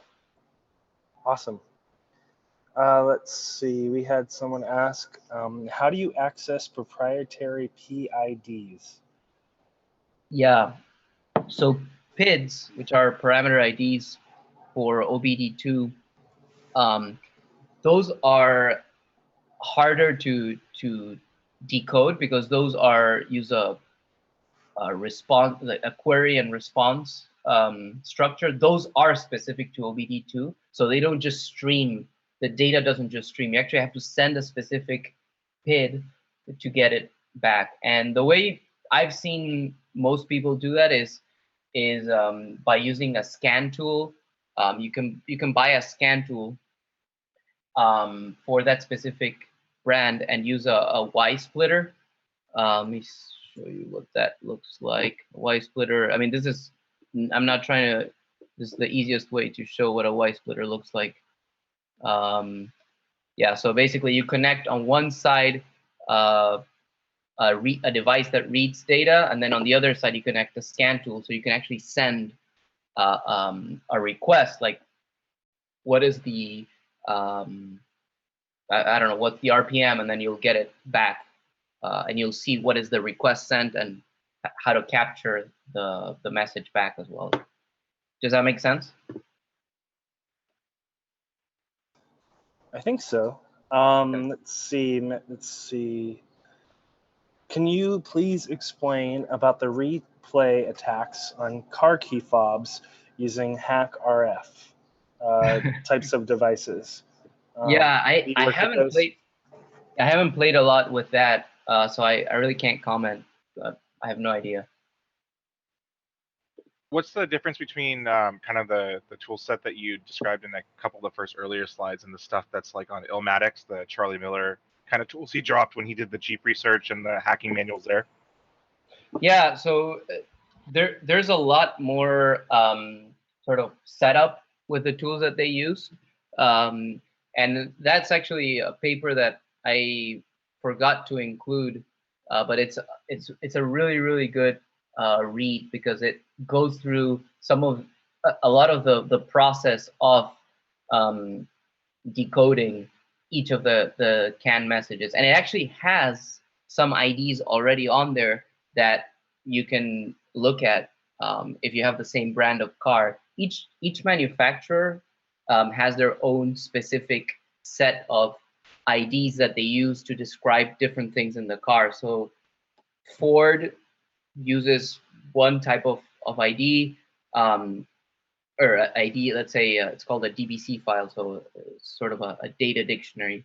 But in terms of the tools, they're all very, very basic, and they're all the same. It's really just a in terms of hardware, it's just a microcontroller with a CAN bus on it and a CAN transceiver. And as long as you have that very simple sort of tool chain, you can start hacking. Cool. Also, just wanted a shameless plug out there. So, Bugcrowd is running the car hacker CTF this year at the Car Hacking Village at DEF CON. The CTF grand prize is actually a 2017 truck. So if you guys are coming to DEF CON, come compete in the CTF, and you can have a chance to drive away with a new vehicle. Yeah, with the URL for that is what, Car Hacking Village? I think it's yeah, I don't know. You can Google it, Car Hacking Village CTF or something like that. But yeah, let me make sure. Yeah. But yeah, we I'm also as a part of that shameless plug. I'm really proud of the CTF site that we built with CTFD. The design is awesome. Yeah, it's at carhackingvillage.com. That's all the information for the DEF CON Car Hacking Village in its entirety. Bugcrowd will have a table there, and we'll be handing out tons of stickers. And Alan, are you gonna be in Vegas in a couple weeks, or were you able to? Yeah, I'm trying to make it work. I think it's I've been there last year, and it's super fun, and there's a lot of people that are very, very knowledgeable. So if you go to the Car Hacking Village, you just always learn something new. It's really, really valuable. Awesome. Oh, let me put the link. Actually, there's a question about the link. Let me grab it. Oh, to the Car Hacking Handbook? Yeah. Cool. Well, this was super helpful. We'll try to get you back again sometime to do some more chats. People really, really enjoyed this talk. Cool. Thank you very much for having me. No problem. So yeah, again, we're going to post all these videos up on YouTube after everything's said and done, probably early this next week, if everything aligns.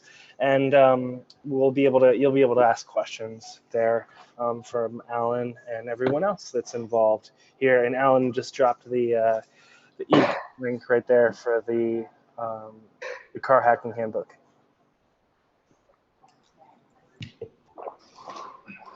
All right, great. So let's get everything set up now for Matt Austin. He's going to be talking. Well, I really enjoyed his slides. He's got one of the best logos of the bunch. And Matt is going to be talking about Mark Doom, how he hacked every major IDE in 2 weeks. A super interesting talk. After that, we will finish things off with Jason, and I will send everyone off and just kind of put the kibosh on this whole thing.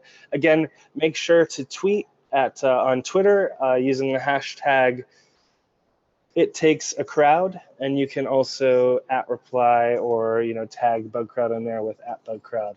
So yeah, take it away, Matt.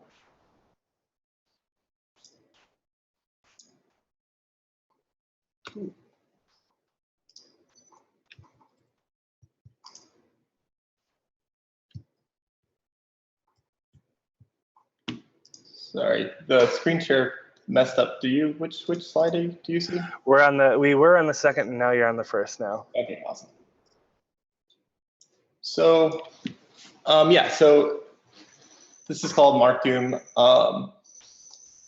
So it's how I hacked every major IDE in 2 weeks. And I guess the caveat there is I was specifically targeting IDEs that rendered previews for Markdown. So if you happen to view a Markdown file from a project you're looking at or some exploit or something like that, then it would render. So I guess the asterisk besides every is to strip out the people that say I didn't hack Vim or Nano or some other non-IDE editor. So who am I? I've been in application security for about 8 years now. I was a security consultant for a while, participated in a bunch of code review, architecture review, pen testing, and stuff like that. Currently, I am the director of security research at Contrast Security, and we develop IAST and RASP products. And I've been developing the Node agent for that, but focus a lot on vulnerability research and that sort of thing. As far as bounty stuff, participate in the bounty programs now and then. I was really early on in Facebook's bounty program. Before they even had a bounty program, I was submitting bugs that would be worth a ton of money these days, but were free back then. But it's really great to see everyone moving towards these programs and being so successful. So what is the desktop web? So more or less, it's just desktop apps that have a built-in browser. And so there are frameworks like Electron, where it's the entire application is written in JavaScript and HTML, and it allows developers to really quickly, or web developers, make desktop apps out of things. But we're not limited to that. I mean, I found a vulnerability a while back in HipChat, and HipChat just has an embedded browser. It's just easier to render certain things like a chat conversation using HTML and JavaScript, or because you want to have emojis, you want to have video support, playback, and things like that, and to build that in a native app, and you want to have a web interface anyway, so building it more than once is just a hassle. So a lot of people tend to go to these things where I write it once for the web and then deploy it multiple places. And so that's kind of what we're looking at, but also embedded browsers. So just like a preview window in Eclipse or something like that. So when we're exploiting the desktop web, this is awesome because it's the exact same web techniques that we've used before. There's HTML injection, we care about CSP bypasses, like built-in API abuse, things like that. There's questions about like what is the same origin policy for, it's usually pulling in a local file. So local file is the origin usually, and what does that mean to your browser? Because these are embedded browsers. They're not like opening an HTML file in Chrome. It's some embedded browser. Even if it's Chromium, it doesn't have like some of the Chrome security policies. And more importantly, like JavaScript control or an XSS can result in remote code execution. So this is really great. I can send you a message in Slack, and if that Slack can inject JavaScript, can I control your computer from there, right? So really quickly, I'm sure everyone knows this because the Bugcrowd platform supports Markdown, but Markdown is just like text formatting, some simple text formatting that is super common on Bugcrowd, GitHub, Bitbucket, full blog platforms that use this. So I think the important thing here is that I've not found a renderer yet that parses Markdown to anything but HTML. And so take your Markdown format, you get HTML back, you inject that somewhere, whether it's in your ticket on Bugcrowd or it's in your editor online for a preview. So why is it so hackable? This is a quote from a Markdown standard, from the standard like definition of how to render Markdown. And so if something's not covered, if any formatting is not covered under Markdown, you simply use the HTML itself. And then, so that means like if there's something like an iframe that you want to support, or if you just don't know what to do for a table or something like that, you can just write HTML. And most Markdown parsers just take any HTML after that and then display it. So combining that and thinking about like editors that allow Markdown preview and stuff like that. So who did it wrong? What apps were we able to get code execution on? So we have Microsoft's Visual Studio Code. It's able to get code execution on GitHub's Atom editor, Adobe Brackets, Eclipse, TextMate, which seems pretty minimal because it's just a plain text editor, but it had some interesting issues. JetBrains, all of their products, and I mean all of their products, had issues and issues at the core of the JetBrains engine. And then there are a lot of kind of no-name Markdown editors, but some of them are interesting because they were completely native apps. They weren't built on top of Electron. And some of these were payware, which made them kind of interesting as well. I mean, obviously JetBrains is also payware, but. So we'll start off by talking about Electron and the Electron engine. And so for those of you who don't know, Electron is basically just, like I said before, a web browser with Chrome, and it's a desktop app. You write JavaScript HTML, you have this renderer, and then you have access in that HTML to the Node API, and the Node can execute, like read and write files, download stuff, do normal, awesome Node things. What editors use that? It's Visual Studio Code, GitHub, Brackets, things like that. And it really can't be this easy, but it actually was. So if you create a Markdown file, you put a script tag, and you can call out to the Node child process module, and then call the execute whatever, and then do whatever you wanted. So it really was as simple as just put a script tag in the case of some of these editors early on.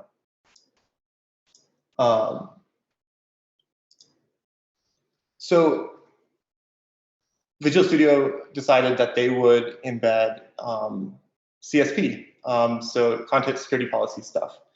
And they actually included some really interesting things as well. So CSP is injected, and then they have a catch for it. So if they see that you have a CSP violation, they pop up a window that lets you accept that violation and let you continue. There were a couple of issues with this, like this is rendered inside the same HTML as this other thing. So there were some boundary issues initially with that as well. But I thought that was really clever to be able to show and allow the user to click through some of the problems that they had. But there's a couple things that are important to know about CSP and dealing with this type of like desktop renderer. And the first thing is the CSP spec doesn't prevent redirects, or like if I click on a link to an external URL, that's expected and okay, even though that's like not same domain or whatever else. And usually that doesn't really matter. But in this case, it does matter. So they're injecting meta tag at the top of the page that we're on for CSP, and then we can inject meta tag for refresh to leave. Another important thing to know is that when you try to use a remote like network resource like SMB or NFS on OS X, it auto mounts, and then there's a guessable path for both of those different types, and we'll see that in just a minute. So this was a bypass for that. So we redirect for OS X, we redirect out to, because we're on the file, the quote unquote file origin. And so we redirect to a file at a known path now, and this file is under our control. So we don't redirect to a web page, but this is like on the server, on a server that I run. And this path is always there. It's the IP address of the site you're going to reach, and then the path from there. And then the exact same exploit continued from there. So we're basically just a frame in the window. We're just an iframe built into that. So the final fix for them was to prevent any navigation away without popping the same warning. And then they also disabled node integrations. So in Electron, you can have a window that, and you can tell that window, I don't want it access, or any sub windows from there, I don't want them to have access to the Node.js core underneath. This ended up being exactly the same for Atom Editor. Really similar attack vectors. Adobe Brackets was actually slightly different because they have a little bit different, they're not actually Electron, they use their own bracket shell, which is the same idea as Electron, but they have a different structure for their plugins, and so the actual vulnerability was slightly different, but overall just as easy. So another interesting thing is abusing open in browser. When an app is an Electron and you don't have access to the, a node shell, if you still want, or is it still possible to execute code?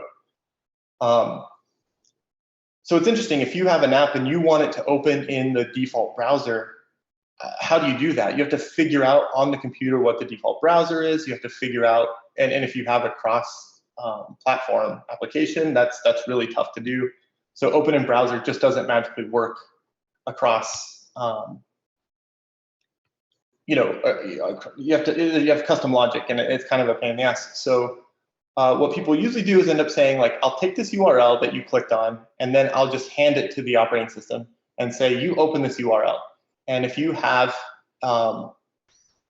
if it's a URL and their default browser just picks it up because that's how it handles URLs. The problem is, if you give it a file colon path and you have access to file colon path because you're inside the desktop app, it will just pass this file path URL to the default open command. And the default open command is, the open command in OSX, or command.exe -a. And you see it just passed in the full URL as is. And usually you can't break out of that string or whatever, as far as I've attempted, but it will just by default open, or it'll run the default action for whatever that type is, for whatever that file type is. And this happens to be an application. So again, we have execution. This is not quite the execution that you expect because it's kind of only local files. But remember, we have access to quote unquote local files because we control a known local path now. But the files must also be executable, which these directories, they're not by default, and you can't have executable over the NFS and stuff. Or the default open type for the file might be executable. And so this was a fun trick where, so I'm using, this is an exploit in Markdown, but I'm using a .terminal file here. It's hack.terminal. So a terminal file is, in OSX, is the preferences and properties of your terminal. You can style them and do whatever you want to do. And then you can export those, and when you double click on them, it opens a terminal with that styling, with whatever you have in there.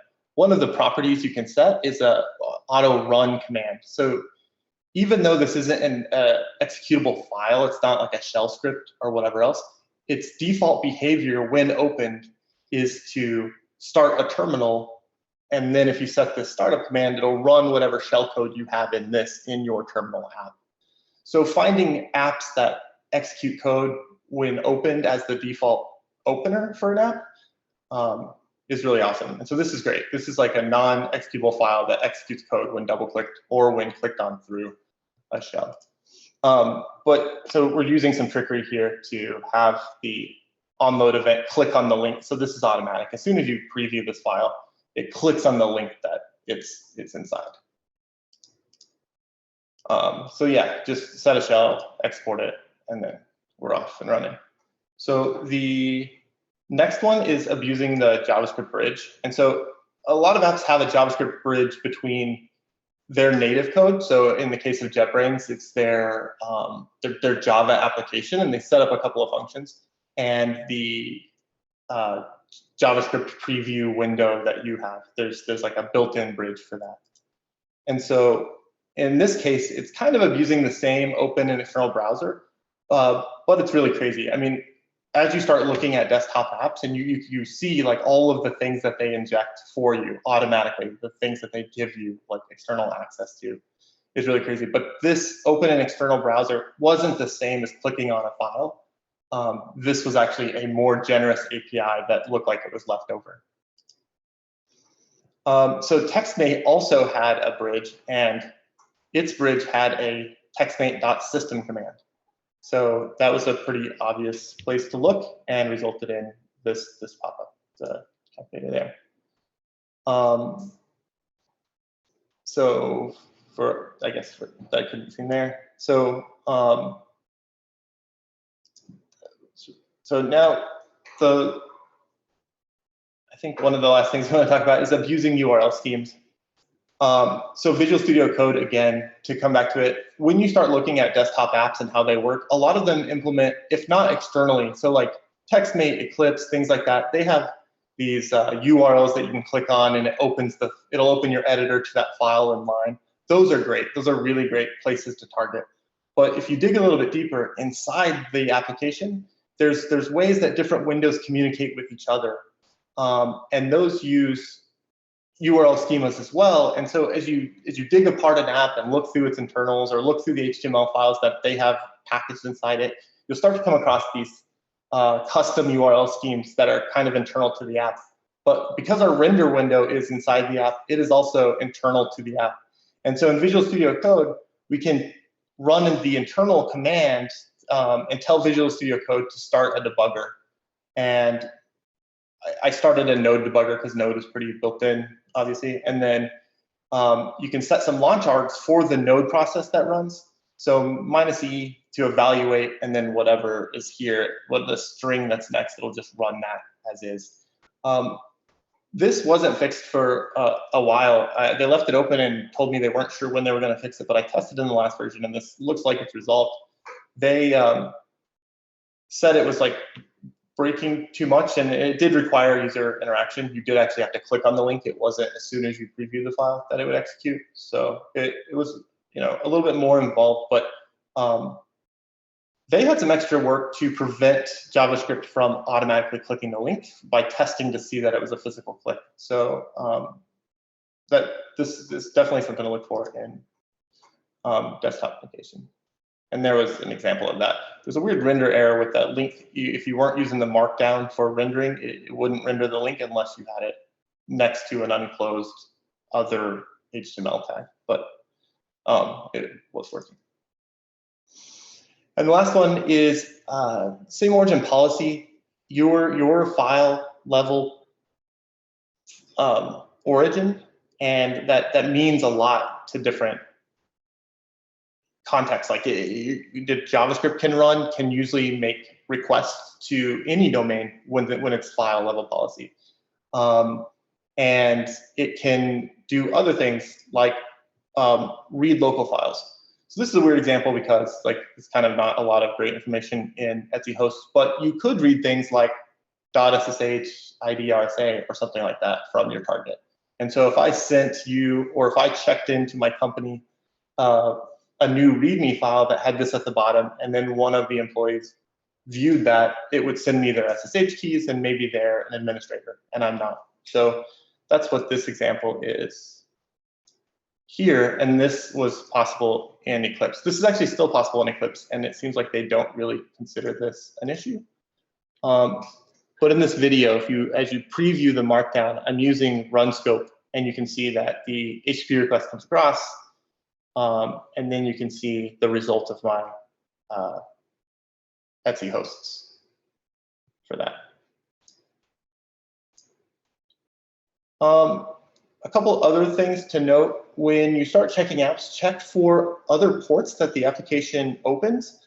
There was a lot that went on with JetBrains, a lot of back and forth with them. And another thing they had was a built-in API that was just opened on a known port on 63342. You also want to look at the rendered code. When you put a link in place, in the JetBrains attack, they automatically appended magic code to it, but that code is required in your API, but they automatically injected it into all links. So whenever I was testing, I used like an XMP tag, which basically makes all tags render as text from then on. So you put in a bunch of markdown, a bunch of other things, and put the XMP tag, and then it spits them out below. It's also really useful when trying to figure out like a relative path. Sometimes I need to know where the user's home directory is, and or where they're previewing this from can tell me where their home directory is if I want to try to exfiltrate some other important file. If you do a relative link in the file, sometimes they will re-render those relative links to the full path, which will have the user's home path in them. So that was also really nice. And then, I was looking at these IDEs and editors and wondering why none of them were using like the iOS sandbox.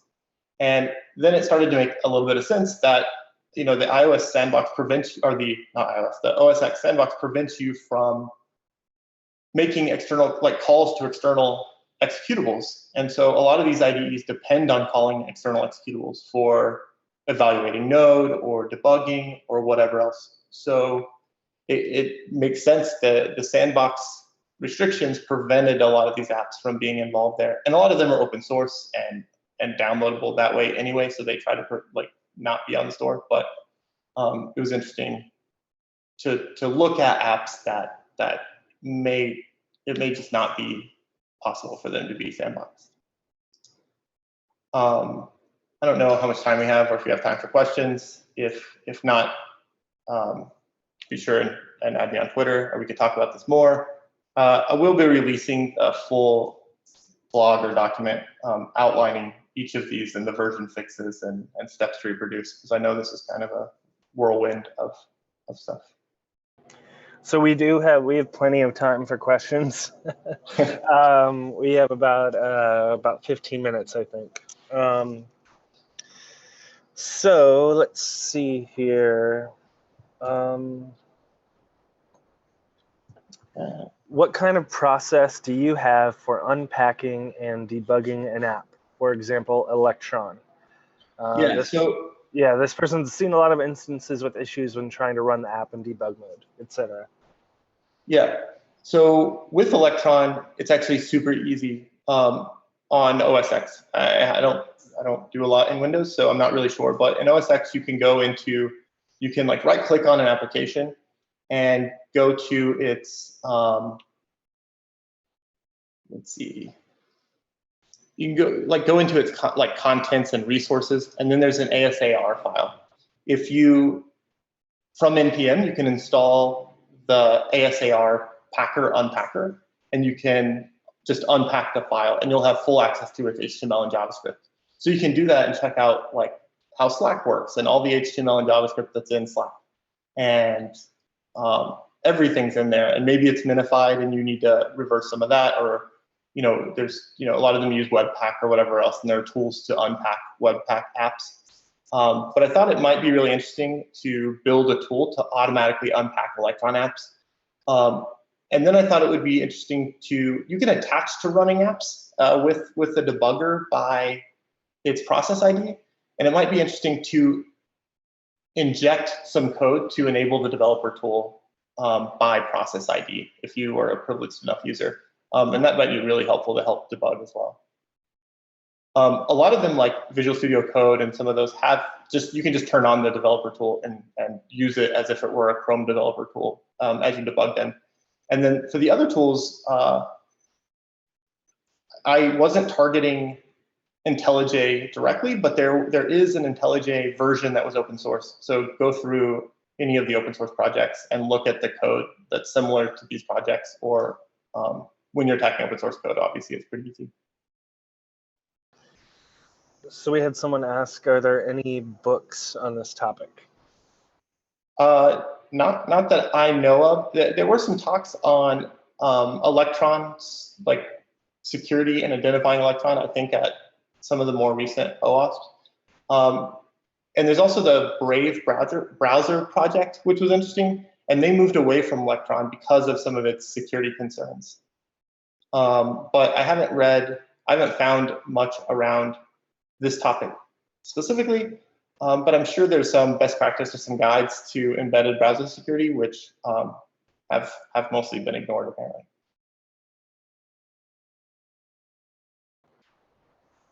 Let's see.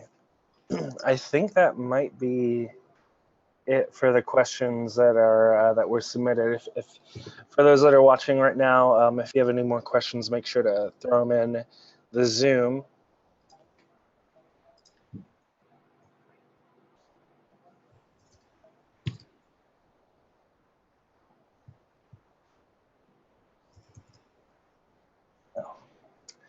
Well, I think that might be it for us, for you in terms of questions. Great.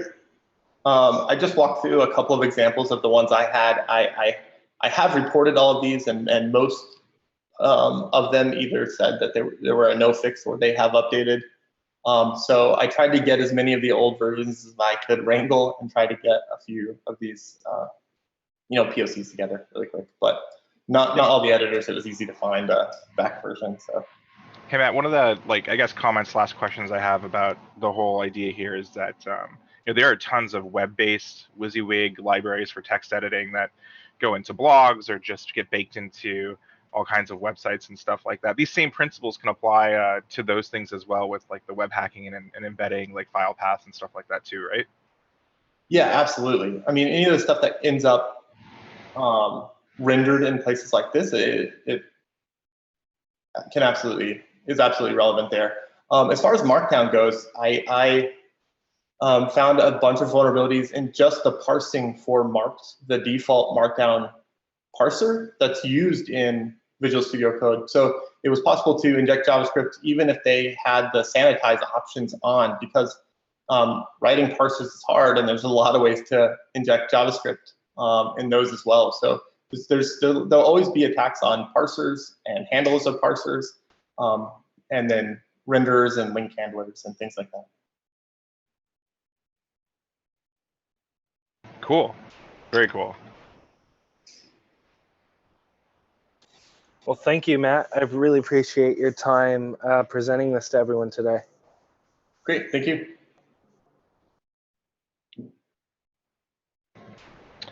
So Sam, what's the plan now? We have a little bit of a break, or probably like what, 11 minutes until we wrap it up, because the other stream's still going, right? Yeah, exactly. Yeah, so what I'll do is I'll turn on my camera here. Let's see here. Cool. If I can do this. Mm-hmm. Do you have that screen that actually you could share that has the hashtag and then the Slack channel that you started and everything like that, so people know where to like go chill? Yeah, totally. Let's see. We will do that real quickly.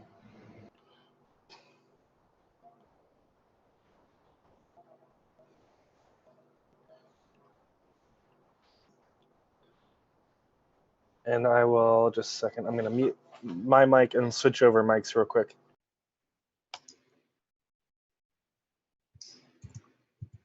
So, yeah, we have, actually, let me see, just a second here. I'm going to change my.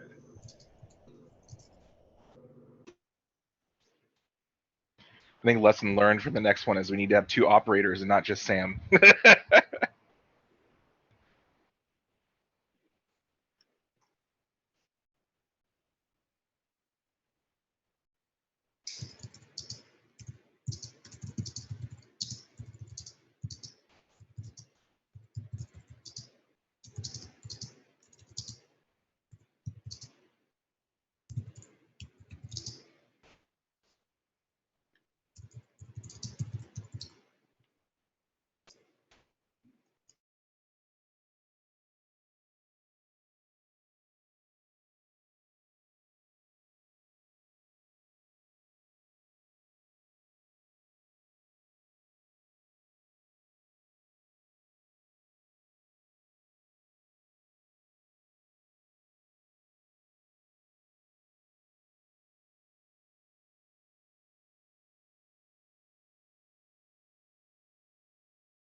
I guess I was muted. I was talking to myself for the last few minutes, I guess. I thought you were talking on the other stream, so I was like letting you go. My bad. No, yeah, you were totally talking to yourself in the office there. No worries, that's cool.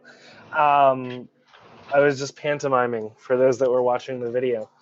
What I was saying here is we need awesome hackers.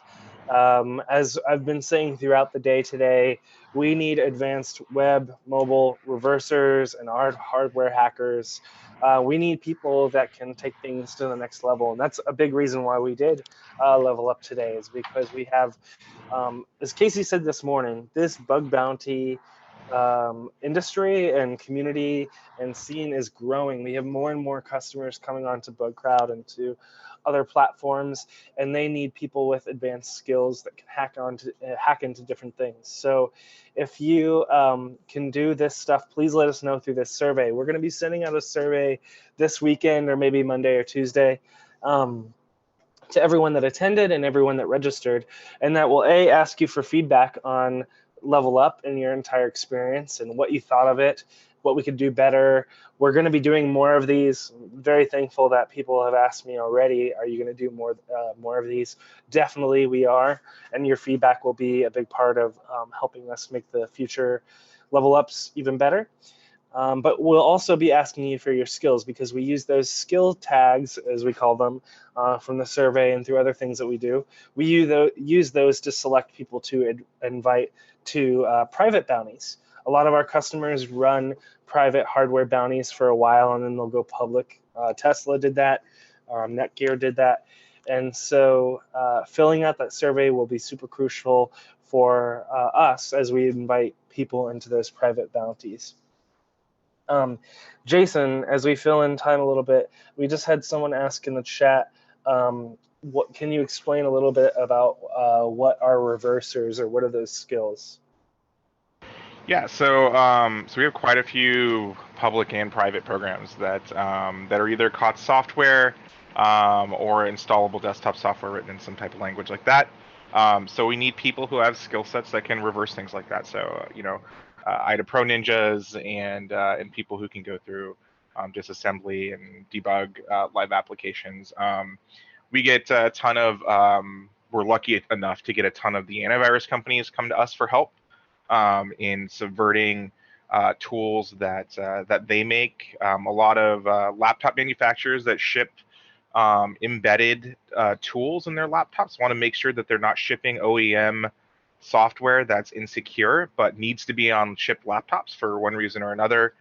There's just a lot of reasons. Obviously, we work with the most car manufacturers in the industry, and car manufacturers need people to hack on cars, make sure that they're becoming secure. So there's a mix of public and private. Not only your participation on the public programs will get you into private programs, but things like the survey. I think we also have some program coming up called Fast Track. I don't know if I'm allowed to talk about it yet, but that we're going to launch pretty soon. And basically, it'll just help get the right people and find the right people for these programs. Right? It's a interesting set of skills that we all have that we need to apply to these problems. And so, we just want you guys to get paid and do some fun projects, and that's kind of our goal. So yeah.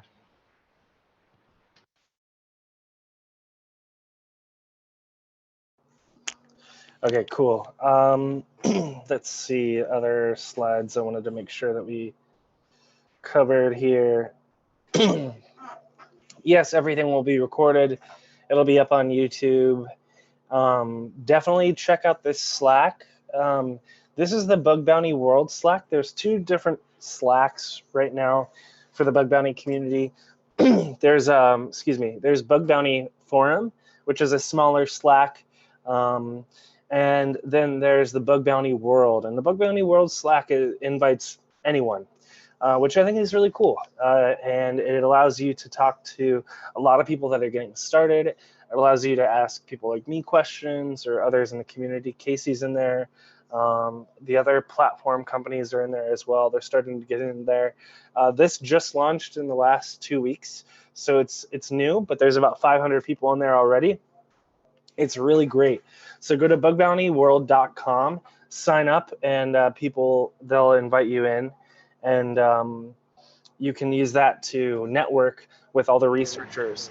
We've also had a ton of people tweeting throughout the day with the hashtag #ItTakesACrowd, and definitely use that hashtag, if you're going to be tweeting about this conference, but also look through people that are using that hashtag to find other bug bounty researchers that you want to talk to, that you want to learn from. This whole community, everything that we've done today is about sharing knowledge and learning from one another. So find people on Twitter that you think have something interesting to say or know something that you don't know, and ask them about it. Be nice about it, but say, hey, could you teach me about this, or could you tell me a little bit about this? That will help you get started and level up your skills.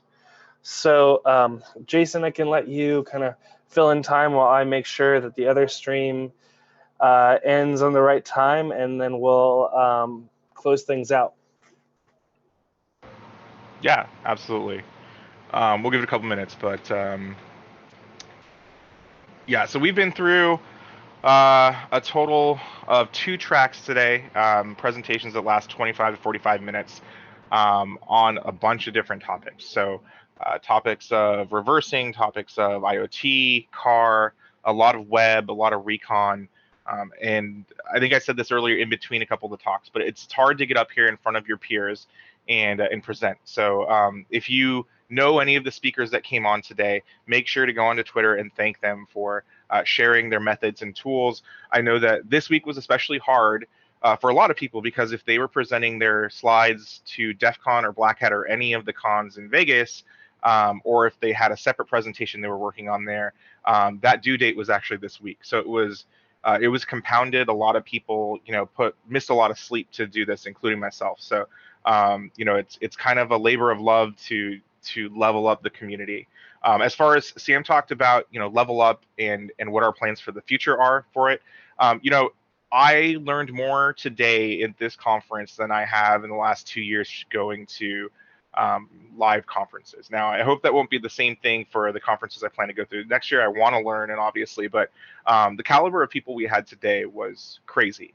And if they're willing to come back and we have new speakers that want to come up and take their place and do other topics here, I'd want to do that all the time, honestly. So like a biannual conference 3 times a year, I mean, I would come to these weekly if I could, right, to learn from you guys. So I really hope that we continue doing this, that the investment is in you guys is, seen and you guys liked what we did today.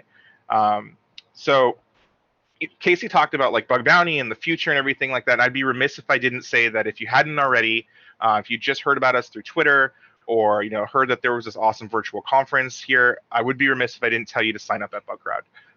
We have a lot of awesome public programs. You can sign up there to be a security researcher, follow the scope of that bounty, submit security vulnerabilities. An important thing to note about Bugcrowd is that part of the vetting process to get into private programs, which is what you kind of want to do, they pay a lot and they also, there's not as many people on a private program, is to compete on the public programs. The lesser known part is that you don't have to score first to find bugs. So duplicates that are valid bugs that you find will get you into private programs after you've built up a profile. So I suggest that everyone just go trying to use their skills on our programs and try to get into the different tiers that Bugcrowd has to basically qualify for bounties and stuff like that, for private bounties. We have a ton of really cool programs coming up in the next couple weeks, as well as if any of you guys are going to be out in the conferences in Las Vegas, besides Las Vegas, Black Hat, DEF CON, or any other thing that's going out, or if you live there, or you just want to meet up with us in Vegas, you can definitely do that. We're having events, I think, almost every day between Monday or Tuesday. I think Tuesday through Sunday. We're having events, different types of events, meetups. We have a suite. We have some parties that we're giving for researchers. We have a whole bunch of stuff going on, as well as we'll just be around the conference. So if you want to come grab one of us and just kind of talk about hacking, that's kind of what we do.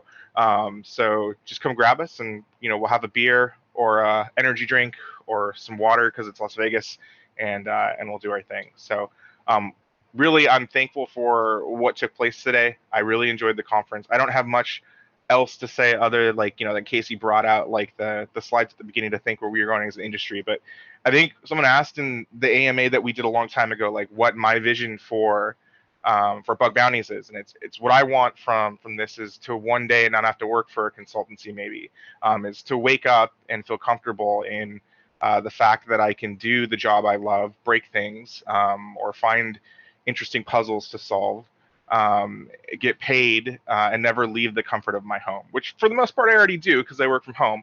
But I could do it on a platform like Bugcrowd and feel secure in kind of securing the internet. So I think that Bugcrowd's the place to be for that. That's our vision, our long-term vision. So I'm really happy that you all showed up. For people in different time zones, it was really hard, and some of them are still pounding caffeine to stay through the closing keynote. We had a tremendous response here. If you look on Twitter and you search the hashtag it's a crowd, you'll find even more follow-up conversations on some of this stuff. Like after my presentation, some people called me out on the mass scan thing, and they're like, you can actually add that port list to a config file for mass scan. So if you search the hashtag it takes a crowd, you'll see all these follow-up conversations for the methods that that a lot of people talk about in their slides. And so you'll be able to kind of get even more tips and tricks. Also, make sure to check out the chats that we had open. Bug Bounty Forum and Bug Bounty World are the 2 Slacks that you want to join to continue these conversations. Don't do it in isolation. Like a lot of people said, ask people questions. You're never bothering anyone, at least on the Bugcrowd side, if you want to know how to do something. So yeah, we really appreciate you coming out. And I think we're ready to wrap it up, Sam. I think that's it. And you might be muted.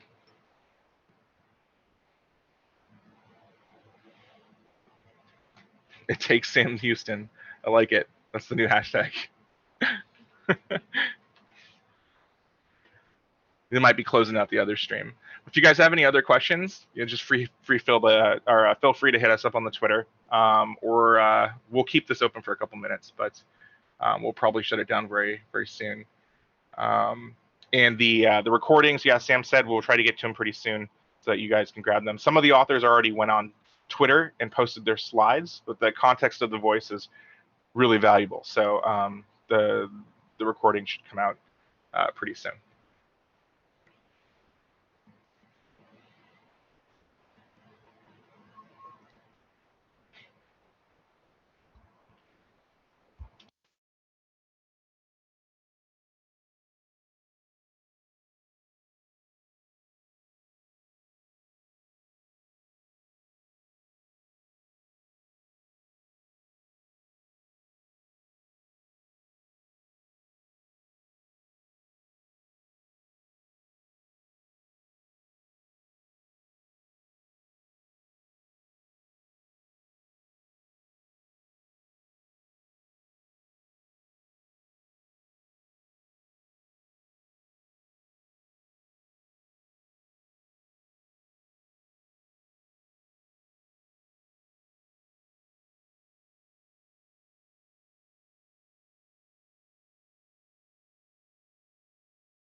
I see. I didn't realize that Jason was done with his final words. I'm sorry for keeping everything going, guys.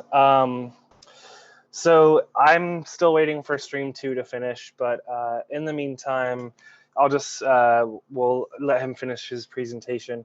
In the meantime, I'll end things out here on stream 1. Thank you so much, everyone, for coming out today. This has been a really awesome day. I've really had a really good time sharing all these presentations from everyone across the industry, across experiences, across the world with everyone in the bug bounty community. So thank you so much. Make sure to include your feedback when we send out the survey. I'll put up that screen again that I had up just a little bit ago. So make sure to give us feedback. Let us know how we did, how we could do this better. We're gonna do more of these. We'll probably do smaller ones, and then we'll do big ones like the one that we did today. We'll use the skill tags that are part of the survey as well to help select people for private bounties. Use the hashtag it takes a crowd, spread the love, let us know how much you enjoyed it. Reply to this tweet. It's a pinned tweet right now on twitter.com/bugcrowd. let people know what you want to learn more about and what you could help others learn more about. It's a really, really great way to find other hackers that you could learn from or that you could teach. What else here? Join the Bug Bounty World Slack.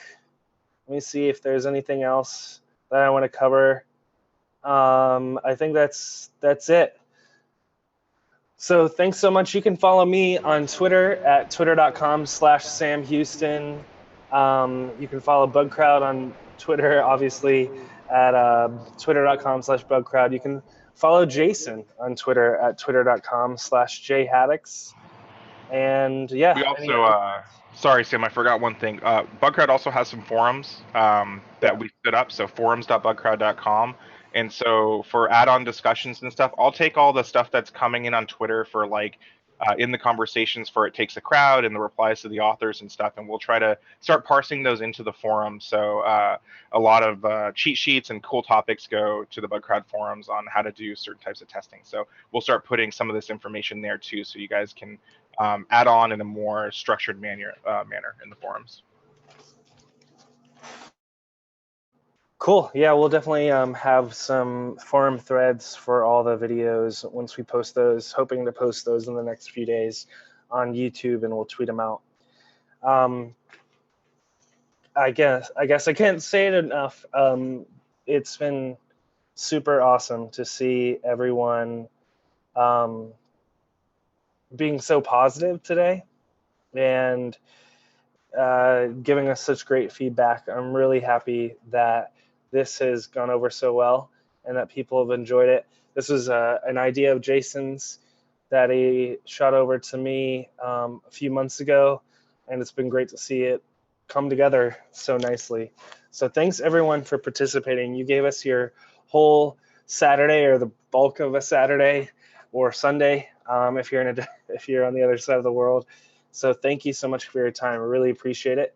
And if you are in Vegas in a couple of weeks, definitely join us at Black Hat, DEF CON, or B-Sides.